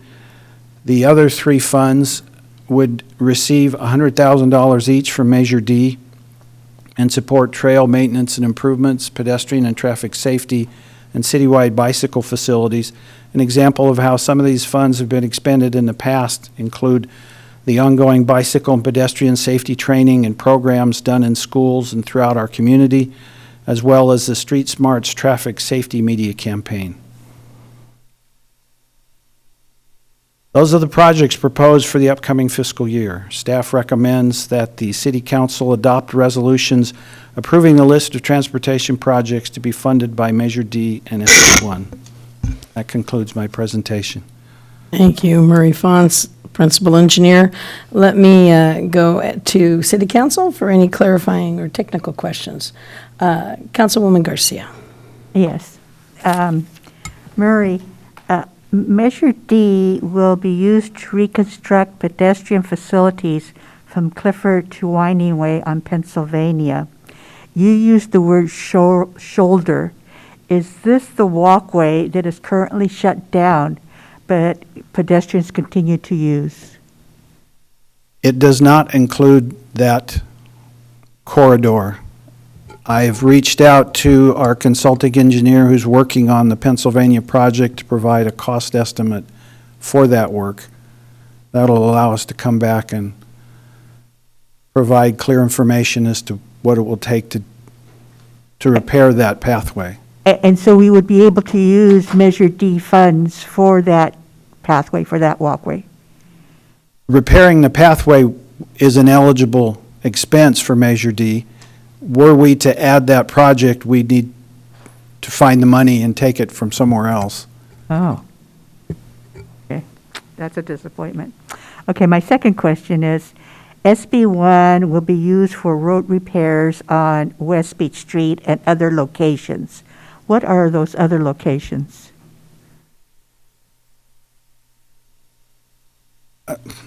I'll let you know when they come up. Oh. They're kind of our rainy day fund. Oh, okay. If we have an area that needs work, this funding is available to allow us to go out and do it. Okay, thank you. Councilman Hurst. Mr. Fonts, I noticed that some of these projects are outside of the city limits. The portion of Green Valley Road by past Quinn, that's one side of the street's in the city limits, the other side is not. The trail to PV High, some of that's not in the city limits. Is there going to be county participation, or are you anticipating future annexations, or what's the role of the county in this, in our projects and processes? The work proposed on Green Valley Road extends to Corlitas Creek, and within that area, the city owns the road right-of-way. The county owns the property north or west of Green Valley, so in that case, it's all our right-of-way. You're correct that the improvements on Harkenslew Road extend outside of city limits. The county has not accepted our invitation to support that project or the Lee Road project. Hopefully, we'll continue to request their participation and their assistance in areas that are really adjacent or partially in their domain. Thank you. I do want to clarify that the county is supportive of the project to a point. They're assisting us with securing permits and providing letters of support for grant opportunities, but they will tell us that they've got limited resources. Thank you, sir. Mayor Pro Tem? Yeah, Murray, when you talked about the Freedom Boulevard and Green Valley Road project, Metro has a lot of bus stops. Are we coordinated with Metro to enhance those bus stops? Because a lot of them were parking just in the lane to pick up people. I am aware of 2 bus stops where we've coordinated with them to develop them further. Okay. And just to ask on, because I haven't asked on the Pennsylvania Drive sidewalk, so we just closed it and I just saw the sign the other day, just pointed to the other side where there's no sidewalk. Doesn't seem, very feasible for. The sign was installed at the end of the concrete sidewalk. It is visible from the crosswalk. However, you could walk all the way up to the fence and then have to turn around and go back to the crosswalk. Okay, but we don't have any feasibility when that's going to get fixed currently. Correct. Yeah. Thank you. Councilman Estrada? Thank you, Mayor. Thank you for your presentation. Maria, I had just a clarifying question. Did you say that at Sydney, there would be a light or like a crossing light? A traffic signal. Traffic signal. Okay. Fantastic. Thank you. All right. Any other comments or questions at the time? If not, I will go out to the public. Are there any public comments? Welcome. Trustee, yes, there are comments from this member of the public.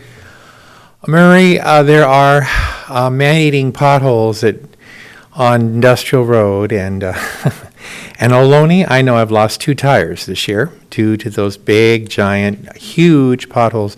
My tire dealer on Airport Boulevard's always happy to hear me because he knows he's making money off of me. I've replaced 2 tires so far just this year on my Honda Fit.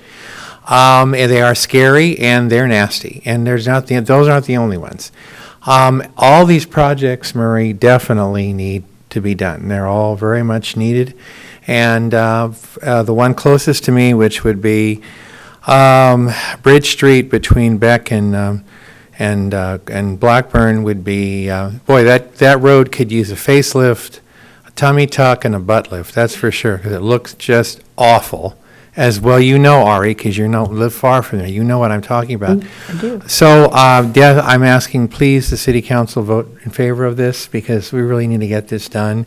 Because when people drive into the city and they use these roads, they're more likely to stay and stop and get their electric car recharged and spend money, just like our former councilwoman said, and think highly of returning to Watsonville because their car wasn't eaten or swallowed up by a big pothole. So please vote yes.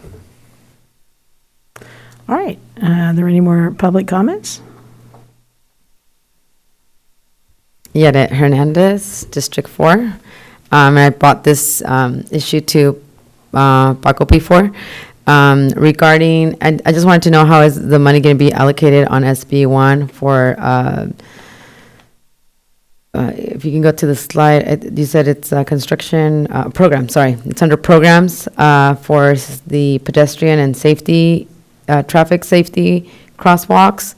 I know that I have numerously talked to the city to get some of those right in front of the school on Ohlone Parkway. I personally live across the street from two blocks from there, and I walk my kids to Landmark. And because it is Ohlone Parkway, and because of the curves and the trees, there's a lot of blind spots. So when you're coming from Target, going towards the Landmark, I know there's signs 25 miles, but we can't really change behavior. There people are just zooming through there. I know we've asked for some bumps on that. I personally take my kids, but I've seen a lot of kids walk by themselves crossing that. I literally have stopped cars like, hey, there's like an accident waiting to happen on that, and especially because there's a blind spot.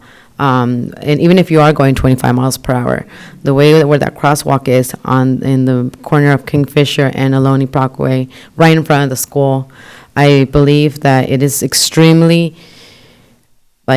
now. I mean, I've been pushing, all of our neighbors have been pushing for past years, and I know it says funding, there's no funding, but if we are allocating money for the programs through the SB1 and Measure D, I don't know what the procedure is at this point to really put that.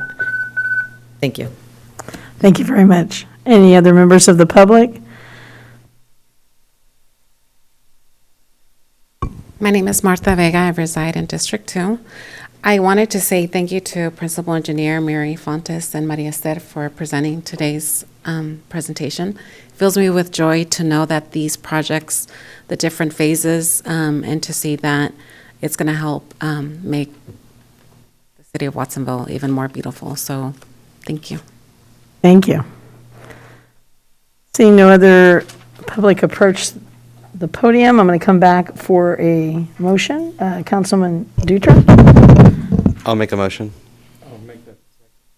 Okay, a motion from Councilman Dutra and a second from the Mayor Pro Tem. Are there any other comments or questions? Would you like to speak to it Yes, first? please. Well, yeah. On the Freedom Boulevard project, are they going to be putting the like they did in the first phase, all the electrical wires underneath the ground, or are they going to stay above ground? They will stay above ground. Oh, it's unfortunate. It looks nice when they're put, they did the first phase with them under the ground. That's a PG&E project, or how is that first one done? How is it paid for? The first one was done through a PG&E project. We coordinated our project to reconstruct the roadway with PG&E's undergrounding. I know that some people had concerns because then we broke up the ground after we had already resurfaced it. And so that's not going to be the case here, right? PG&E is not going to come through and then want to do a project and then kind of ruin what we just did. That's a good point. It's unlikely that they will. Our next project that we will coordinate with PG&E for undergrounding is the one on Lake Avenue. Okay, yeah, that's right. When's that going to start? Okay, trick 3 question. years. Oh, 3 years, wood. you say? Oh, wow. Okay. I mean, everything moves slow around here. All right. Well, if it involves PG&E. Yeah. Well, thank you. I want to say thank you. I mean, this is what I really enjoy about, one of the top things about being a leader and being able to have these, physical changes in our community that, everyone talks about our roads, our infrastructure, sidewalks. I think the next phase of the Freedom Boulevard project will be adding sidewalks, right? Because there are no sidewalks between Green Valley Road and the city limits. So I think people really look forward to, upgrading, what we have. because like Steve said, I think people are tired of losing their tires, and so I look forward to these projects. So thank you for this report. Thank you, Maria. Any other comments or questions from council? Councilman Hurst? I just also want to thank Murray and the staff, Mr. Funtz, Engineer Funtz, for the dedication and trying to stretch these dollars as far as we possibly can and find some more, too. Thank you. All right. Seeing no other comments from the council, Mr. Clerk? Dutra? Aye. Estrada? Aye. Garcia? Yes. Hurst? Aye. Montesino? Yes. Quiroz Carter? Aye. And Parker? Yes. The motion carries. There are no emergency items added to this agenda. Do we have any requests in scheduling future agenda items at this time? And the council is silent on that. So in just a moment, we will be moving to adjournment. And I think we'll take a short break if needed, if the council doesn't need, okay. Then we'll move into the special city council meeting. Okay? So then we'll adjourn our regular meeting. Welcome everyone to a special city council meeting at 10:50 p.m. on Tuesday, May 10th. I'd like to recognize Councilman Dutra. Thank you, Mayor. I just want to say throughout the inception of this measure, my stance has consistently been neutral with this measure. Unfortunately, an abstention vote tonight would not be treated as an abstention. I believe this measure needs to be decided through the democratic process in which our society is based. This is up to the people of our county to decide. If you're eligible to vote, then I urge you to have your voice heard. We will know the decision of the voters in just a few weeks, and as a leader, I will serve the will of the people.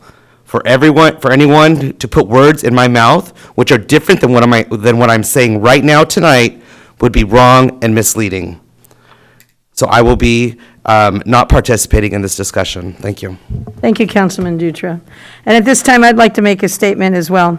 I'm a member of the RTC, and at the RTC, we made a vote not to vote until after the June election.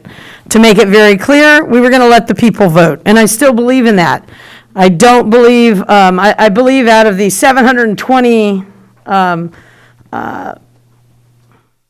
communications I got, 22 were from the city of Watsonville and 30 were from South County, outside the city of Watsonville. That's approximately 50 out of 740. So I feel like there's people out there who want to vote. And as far as I'm concerned, they should not be influenced by me when it comes to this particular one, as I am on the RTC, and we all decided not to vote on any definitive plan until the people have spoken after the June election. And I will not appear hypocritical in that. So I will absent myself because I cannot remain neutral or in any other vote, and I will turn the meeting over to the Mayor Pro Tem. Thank you. You're welcome, sir. Well, with that, we're, three of us, three council members requested this, special meeting to talk about if we can move forward on a resolution to, for the city council to oppose Measure D for the Santa Cruz Branch Line Rail Corridor Greenway Train Initiative. Questions or comments? Councilmember Garcia. Yeah, first I'd like to know who were those three members? Was me and Councilmember Quiroz Carter and Councilmember Hurst. Okay, so I'll direct my questions to you. Okay. So my first question is, and any one of the three or all three of you can respond, is what specifically do you oppose on the Measure D measure? Well, I'm glad to chime in with my personal opinions on this, and I'll extend that to my public opinions this evening. I'm glad this finally made it to the council. I had requested numerous times to have this on, and I'm glad we finally did it. And I'm glad that there's still audience members present. We've received hundreds of correspondence about this, both at the RTC and here at the city council level. My objections are, you know, the ballot wording is only about 35 words, but the full text is multiple pages and probably over 1,000 words. And so there's something kind of duplicitous about that, something kind of sneaky and, I don't, you know, maybe snake oilish about it, in my opinion. It's a Trojan horse. It's filled with Orwellian language. It takes away opportunities for our freight system to be delivered, and it's my understanding we have 5 active freight haulers, freight shippers now. Those are jobs in our community. That's revenue for our city and our residents. And so this, you know, has the potential to tear out the rails, and I see where rails infrastructure is being destroyed in the world, and it's in war-torn countries, and well, there's even some third-world countries that don't have much rail traffic, but there are third world countries that do depend upon rail as well. And so my thoughts on this is that this is like a Trojan horse, and that it takes away economic opportunities for our people, and it's kind of a special interest legislation, and that's why it's on the ballot, I'm afraid. So I think it makes sense to vote no on D. It's no on D is a no-brainer. Those are my thoughts. With the other two, if I could hear from. I'll give you my perspective, Rebecca. You know, a lot of this initiative could have been prevented if people were talking. I mean, it's ripping a lot of our community apart, not talking to each other, instead of yelling at each other, including here. You know, a perfect example, Councilmember Hurst asked for this months ago. We could have had a balanced, you know, approach and look at both arguments. Now we're into this date. That's why we only see one phase of you know, my perspective or in others. But you know, it's a deceptive measure. It doesn't give you the full information. And I don't want to go through all the arguments, but basically that's about it. You know, that's where I was coming from. Hopefully in the future we can have a better discussion, because if this would have been put on earlier, I think we would have more of a better discussion between all of us. But it didn't, and we're, you know, this proposal wasn't going to get to agenda. They wanted to put it into further out, and we need to. We thought we put a stance in our position. Councilwoman Vanessa? I guess I should. Yeah, go ahead. Actually, I'll just say it out in the open. So I have been working on this measure, no on D, and I can just put that out in the open because I don't want to come off that I'm doing anything shady. I have researched this. I have looked at this from many angles. I can look at this financially. I can talk about it from a financial sense. It doesn't make sense to me. I can talk about this from an equity sense. It doesn't make sense to me. I can talk about this from a transit sense, and I can talk about this from a community sense. And I think, speaking to Mayor Pro Tem's point of discussion, I wish we could have had all council members present, but I understand why, you know, people wanted to recuse themselves. I think that financially, if we have money for this project, we're not going to get that money back, right? The bike trails, part of those segments have been built and are going to be built regardless. The question is, do we want to rip out this infrastructure that exists? And if we want to have equity in transit, if we want to have the option, maybe it won't be immediate, because with government, and we know that government is slow. Government takes time. Things take time to be built safely and correctly. We can't just say, we want to do this really, really fast and we're going to do this. That's not the way it works. And we have these bike trails, we have these segments that are going to be built. If we are going to want to have a project that's safe, that's going to continue, and what the state wants for us, what the federal government wants for us, is to move towards transportation that is sustainable, transportation that is green, transportation that is equitable, transportation that will link California with itself, right? Link us with the Bay Area, with Monterey County, with other places. And we can't do that if we rip out existing infrastructure. That's just not possible. So the question is, do we want to have existing infrastructure, or do we want to rip out that possibility? That's a question for me. Again, I looked at it from multiple issues. Financially, I looked at it from a sense of community. I looked at it from a sense of equity. And none of those things made sense to me. I'm not going to tell anyone how to vote, but I'm telling you what I looked at, what is in this resolution. I just cannot support this measure. And that is where I am. That is where I am, because it just does not fiscally make sense to me. If you look at who has supported this measure and who has not, many organizations have not supported this measure. Big businesses have not supported this measure. The Seaside Company, right? The Seaside Company, we have many young people who their first job is at the Seaside Company. If we had transit options, more transit options, we could have our young people get that experience and gain those skills. We could have people riding their bikes alongside these clean options for transit. And that's something that we won't get if we rip out this existing infrastructure. So to answer your question, Councilwoman Garcia, I hope that is really clear where my stance is, what I've been working on, what I've been doing. And if I need to recuse myself, I will. But that's where I'm at. And I cannot support Measure D. I will not tell anyone how to vote, but I will be voting to oppose Measure D. Thank you. With that, any questions? Or I'm going to go out to the public. Councilmember Ernst. Well, I think, part of the job of the city council is to take action, and another part of it is to educate the public.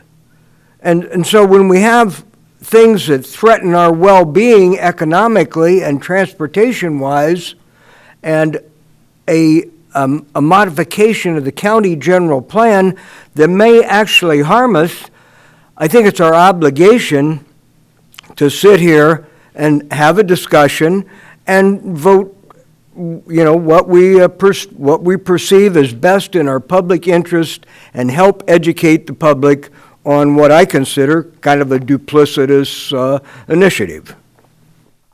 Councilmember Garcia.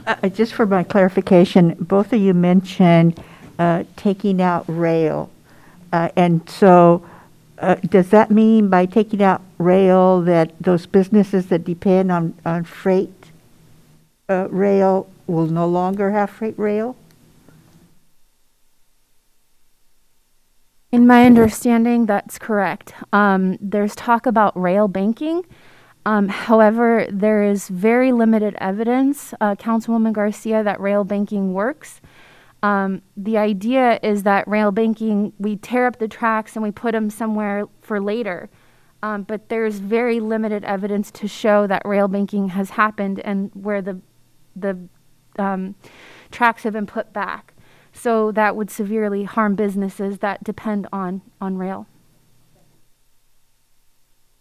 And currently we're South County is the only one that has some rail users in our systems. So with that, I'm going to go out to the public. If the public would like to weigh in this item in the agenda, please come forward.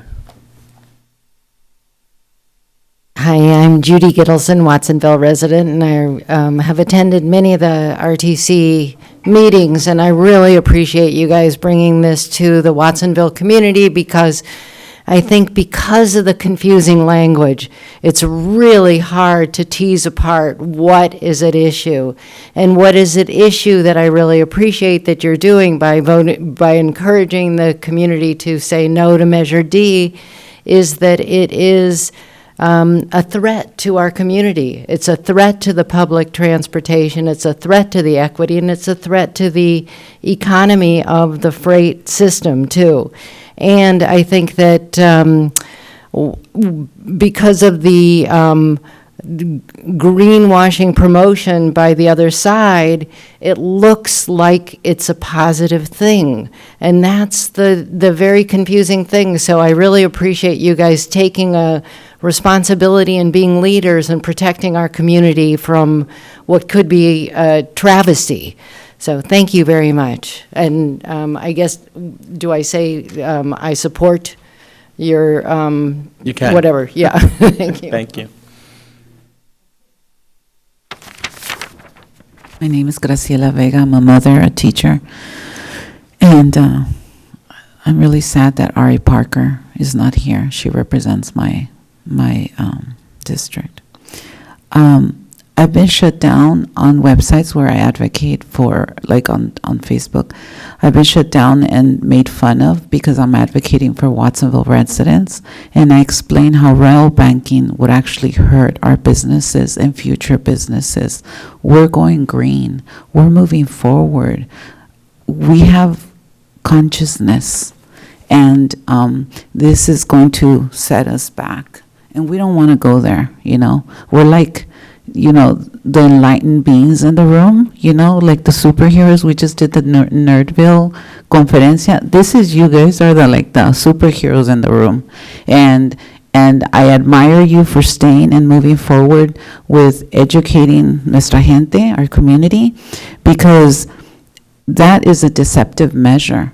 And it's going to take us back. I remember 30 years ago sitting in Pájaro going, who wants a rail coming through here and taking transportation? And you know, I didn't have gray hair back then. I was in my 20s, and now I'm going to be 52 this year.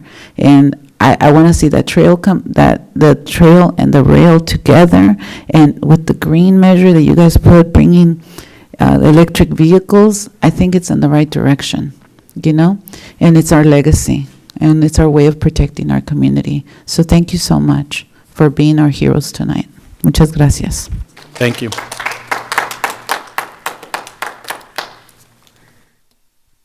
I have to say my name. Marta Vega, District 2. To add to what my sister was saying, yes, over 30 years ago, we took several signatures, put it on the ballot, and there was discussions that were held at the Parhole Middle School where they wanted the input. And if I partook, and I remember clearly it was 1997, and I heard conversations from 3 elderly females that talked about their teenage years using the rail system to go to San Francisco, to go to the boardwalk, and it sounded like that was the best time of their life, even though it was a while ago. So moving forward, as a graduate from Cabrillo College, I was able to go to the University of Buenos Aires.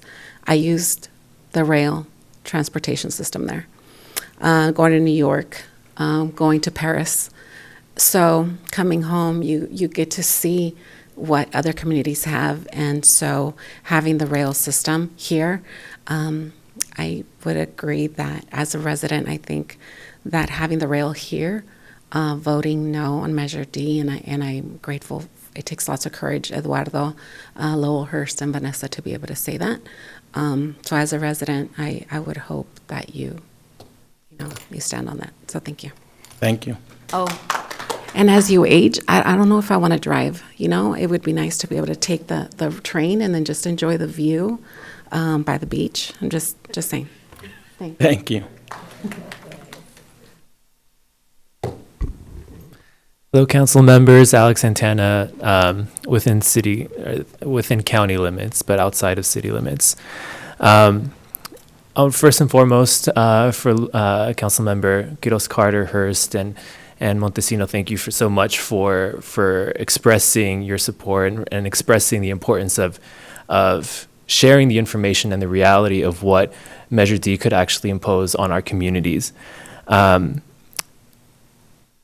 me, it's hard to fathom how people can support Measure D knowing, number one, that the IPCC report released in February clearly states that we are in a climate catastrophe, and any kind of movements or drastic actions that we need to take in order to be able to curb it even a little bit needs to be taken now.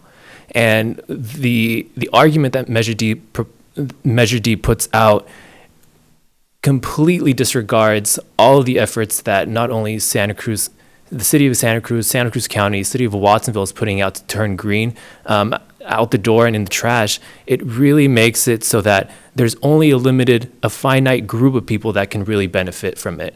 People that are mobile, people that can be on bikes, people that don't have any kind of disabilities, people that have the luxury to be out and use that to travel 26 miles or however long it is from Watsonville to Santa Cruz for work. Gas prices are $6. There are so many cars on the road.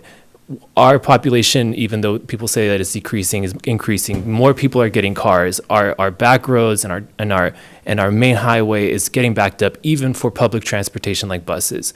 So it doesn't make sense that that people completely support something that can eliminate an alternative mode of transportation that can be environmentally friendly too. Thank you. Thank you. Thank you for your time, Council. My experience with this is representing the city of Watsonville for the Regional Transportation Commission when I was on council. I was on that board for at least 2.5 years or so. That entity has been the most comprehensive, complex process in understanding. And to bring it down to a community level of comprehension and understanding is very, very difficult to do. Vanessa, you've done very well in disseminating that information with what your opinion is with this particular ballot initiative. To strip language out of the general plan for this county is what the initiative is spelling out. And in that process, it is then moving forward with momentum, if this were to pass, and other things that are going to strip the multimodality for this particular corridor that we, as voters, have voted to spend the money to purchase.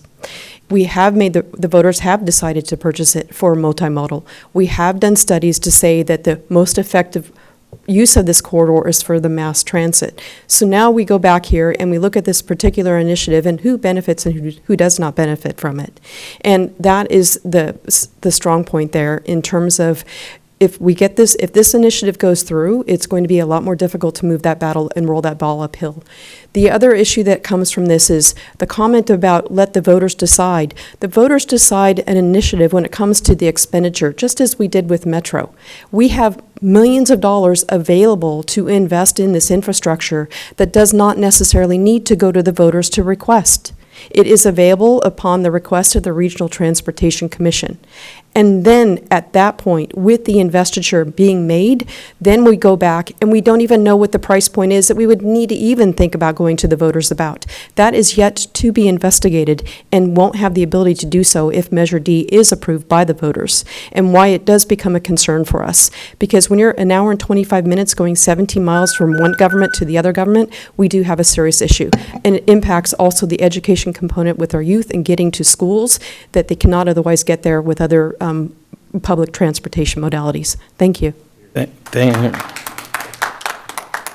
Thank you for your comments, former Councilmember Kaufman Gomez. You've been in those committees in those long hours, and thank you for your advocacy. Hernandez, District 4. I'm actually a business owner in Santa Cruz. I do the morning commute, hour and 25 minutes, hour and a half. If I leave at 7 o'clock, I would use the train. And it's just mind-blowing the fact that you would take something. Why not have, you're not saying, it really frustrates me. I'm livid the way that they're promoting it. It's very sneaky. It's Greenway hypocrites, right? It's like, I feel like really the Greenway, you should know that the Greenway is to get the the cars out of the traffic. But I see their point.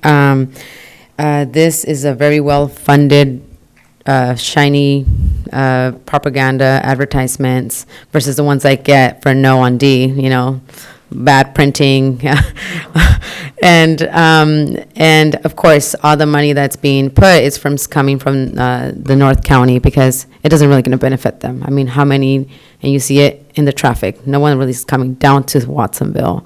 I mean, yes, there's maybe 10%, but really the one people are going to benefit is us, the Watsonville people going over there, whether it's you're a teenager going to work at the boardwalk, whether it's me, the other people that are working in Santa Cruz.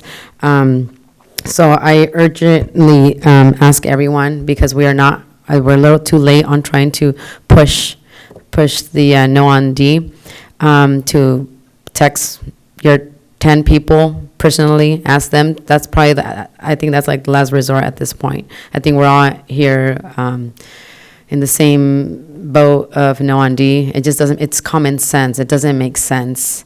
But I urge you to not just talk about it, but actually get on your phones, actually text people, actually have conversations, ask them to text other 10 people, because I mean, it's around the corner. Thank you very much. Anyone else? Pam Sexton. Hi, Pam. And so again, as a volunteer with Regeneración, yeah, I don't want to just repeat, but it's a climate crisis. I'm here not just for myself, but I'm here for Regeneración and a lot of people who wanted to be here but couldn't. I'm here also as somebody who, as somebody else mentioned, I've had the privilege to live and work in other parts of the world where fast rail is already helping. We need that here. So I also spoke earlier as an EV driver, but EVs alone, like that's not going to work. We have to invest in mass transit, and this is part of it. I'm willing to pay my EV fee, and I want to invest in public transportation. My son is in his first year at UCSC. He'll use that. My neighbors work in Santa Cruz will use it. I'll use it whenever I can. Please, for the future, climate crisis means we have to build a new infrastructure, and this is that, and not go a step back with ripping out progress already made. Please, I hope that, I appreciate those who put this here, and I support it strongly. Thank you very much. Person? Yeah, definitely. Thank you. My name is Barry Scott. I live in Aptos, halfway in between Santa Cruz and Watsonville, and most of you know me as having been an advocate for rail transit since 2015. And I'm sorry that I'm grateful to those of you who brought this resolution. I'm sorry that we don't have the full council before us. I had hoped to make an appeal for a unanimous vote, but I can still make an appeal for a unanimous vote with the folks we have here. You know, the first thing I did when I looked when the initiative came out was I just looked at the ballot initiative, and any one of you could, you know, and maybe have done that, but including the two who are no longer with us here, they could have just read the ballot and seen, what does this do? What does it say? That's what I did, and I said, look, all it does is remove options. All it does is erase rail. It simply erases rail. And when you look, and so it harms Watsonville more than anything. It's disgusting in that sense. And I grew up in the farmlands in a pretty crappy little house with my mom and my grandma, and so I relate to many of the people in this community, and it really makes me angry when I see people that are talking about a linear park for Seascape, Aptos, and Capitola at the expense of rail transit for all of us. And this isn't easy to me, for anyone who might have taken the time to look at the ballot initiative and read it and understand today, well, it's coming out. We've got 3 chambers of commerce. We've got the entire city council of Santa Cruz, including members of the RTC. They didn't have a problem voting for a resolution saying Measure D is a bad idea. The 3 former executive directors today in the Sentinel came out against it. The executive directors that preceded Guy Preston, all 3, 1, 2, 3. So I hope, Paco, Councilmember Garcia, please, let's pass this resolution. Thank you.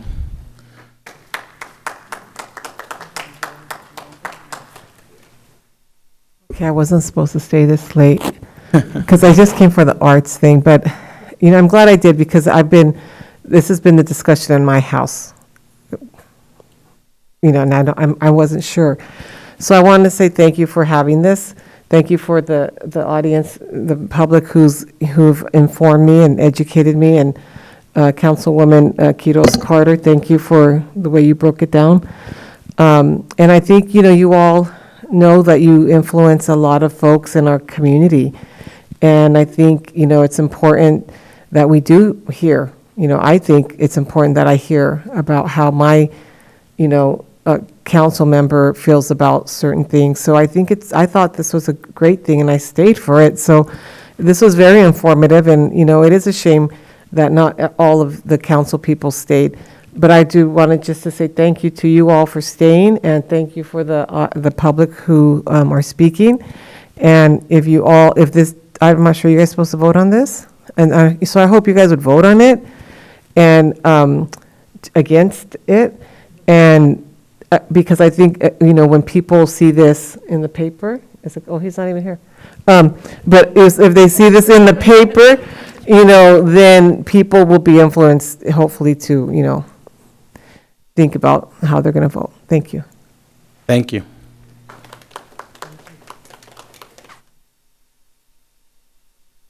Good evening. I was going to start by saying good evening, Mayor Parker. She's not here. Not here. But good evening, council members, and thank you again for bringing this to the table.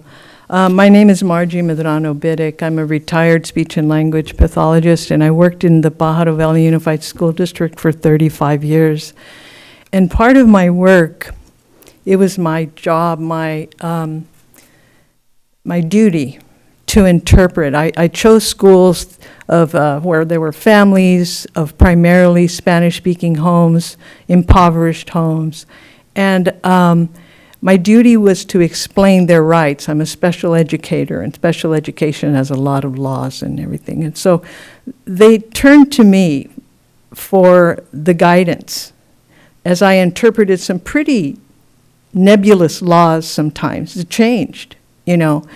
And so I really admire that you have gone the extra mile to represent your constituents, because they look to you, okay? And they look to it, particularly in measures like such as these that are so complex. I mean, it's complex for me as an English speaker, and, you know, trying to read a Spanish translation of it. For a lot of voters who are, you know, Spanish speaking, you do have quite a number of those in Watsonville. You know, imagine trying to sift through all of that. You know, I was looking around the room, opportunity through diversity, unity through cooperation, and I really want to thank you again as a council. Those of you that have stayed here, you're really, you know, emphasizing what you've got written here on the walls. You know, you're practicing what you preach. And I'm really sorry that we don't have a full council, but I urge you, please, don't exclude Watsonville. Thank you. Thank you. Buenas noches, Oscar Rios, District 5. 1990, I was sent to represent the Transportation Commission. That was my first year. I didn't even know so much about what was going on. So this has been 32 years. Almost all the time that I was in council, I was assigned to the Transportation Commission and to Metro. I have seen all of this. You know, in the 90s when we had Southern Pacific, they would have a rail every day, back and forth, back and forth, back and forth. This did not begin to happen, you know, when Southern Pacific stopped. Once they stopped, then they saw an opportunity. This was a time for some of the folks, especially the ones in the middle of the county, Okay? We know that Watsonville has always been looked as the abandoned city, just down there. The last time I was in the commission, and I went to one of the meetings, somebody got up there and said, why do we need a trail? I don't need a trail to go eat a taco to Watsonville. I said, interesting. This is going on. And finally, after 32 years, it's come to the ballot, right? Very confusing. Very confusing. I'm glad that more people are beginning to speak up, but I think it would be a devastation. This is crazy. I mean, when gas is going so high, imagine how hard it would be to, that land that is there now, the right-of-way, how hard it is to get any right-of-way. We have the right-of-way now to take those lines out and not to look visionary. You think the traffic is going to be less? Do you think gas is going to go down to 25 cents? No. We're in a dreamland. Those people that have to be stuck every day, I feel sorry for them, for real. Every time I go and I come down, I go, I have to go there, but I go, how can these people take this every day, every day? Those are the people, not the people that are sitting in the middle. And a lot of people, we don't want to hear it, but there's a lot of racism, okay? A lot of racism. We don't want to say the word, but there's a lot of racism because Watsonville has always been looked as a dump. Gracias. Thank you. Anybody else? Seeing none, I'll bring it back to council for an appropriate motion. Councilmember Hurst. I'm glad to move the resolution of the City Council of Watsonville opposing Measure D, Santa Cruz County Branch Line Rail Corridor Greenway Train Initiative. And I will second. With that, any discussion? Seems none. Councilmember Estrada. Thank you, Mayor Pro Temp, and just thank Oscar Rios for his last comment. Really,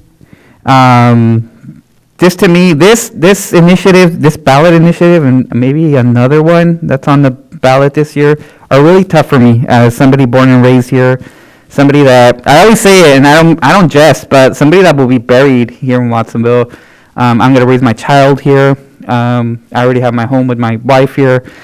And it's just hard for me, especially being on this side of the dais, and sort of really starting to see the strings, starting to see who pulls the strings. It's really hard not to get upset when you have outside groups, outside people telling Watsonville how to grow, where we can put our housing, how we can travel now. That's really tough. That's really tough for me because, if at the end of the day, the community of Watsonville chose to rail bank, then that's the community's decision that was initiated by the community, led by the community, and for the community. But when it's outside interest, like it's always been in Watsonville, Oscar is right. It is racism. Whether it's intentional or unintentional racism, it still is racism. And so I will be supporting the efforts here today. Not so much for me, but really for the people that are, I'm on that freeway with you every day, an hour to UCSC and an hour back. But it's not for me. It's really for the people that are most disproportionately affected. And this whole project is really for Catalina. I don't think who knows if I'll ever get, if this is done, if I'll ever get to write it. But as long as Catalina gets to write it and it benefits her and it improves her quality of life, then I think this is how government should work. We should plan for the future. And so that's my stance on that. So thank you, Mayor Pro Tem. Thanks for those kind words. With that, can we take a roll call? Estrada. Aye. Garcia. Yes. Hurst. Aye. And Montesino. Yes. Quiroz Carter. Aye. The motion carries. Motion carries with unanimous with people present. Thank you. Thank you very much and good evening. And thank you for sticking it out. No, it was a long night. So what happens now? I mean, do you guys support, or what, now what? Well, we put this information that we oppose Measure Grab D. a copy of the resolution. Yeah, but Frame is just a statement? Statement from our Watsonville leadership. You guys as leadership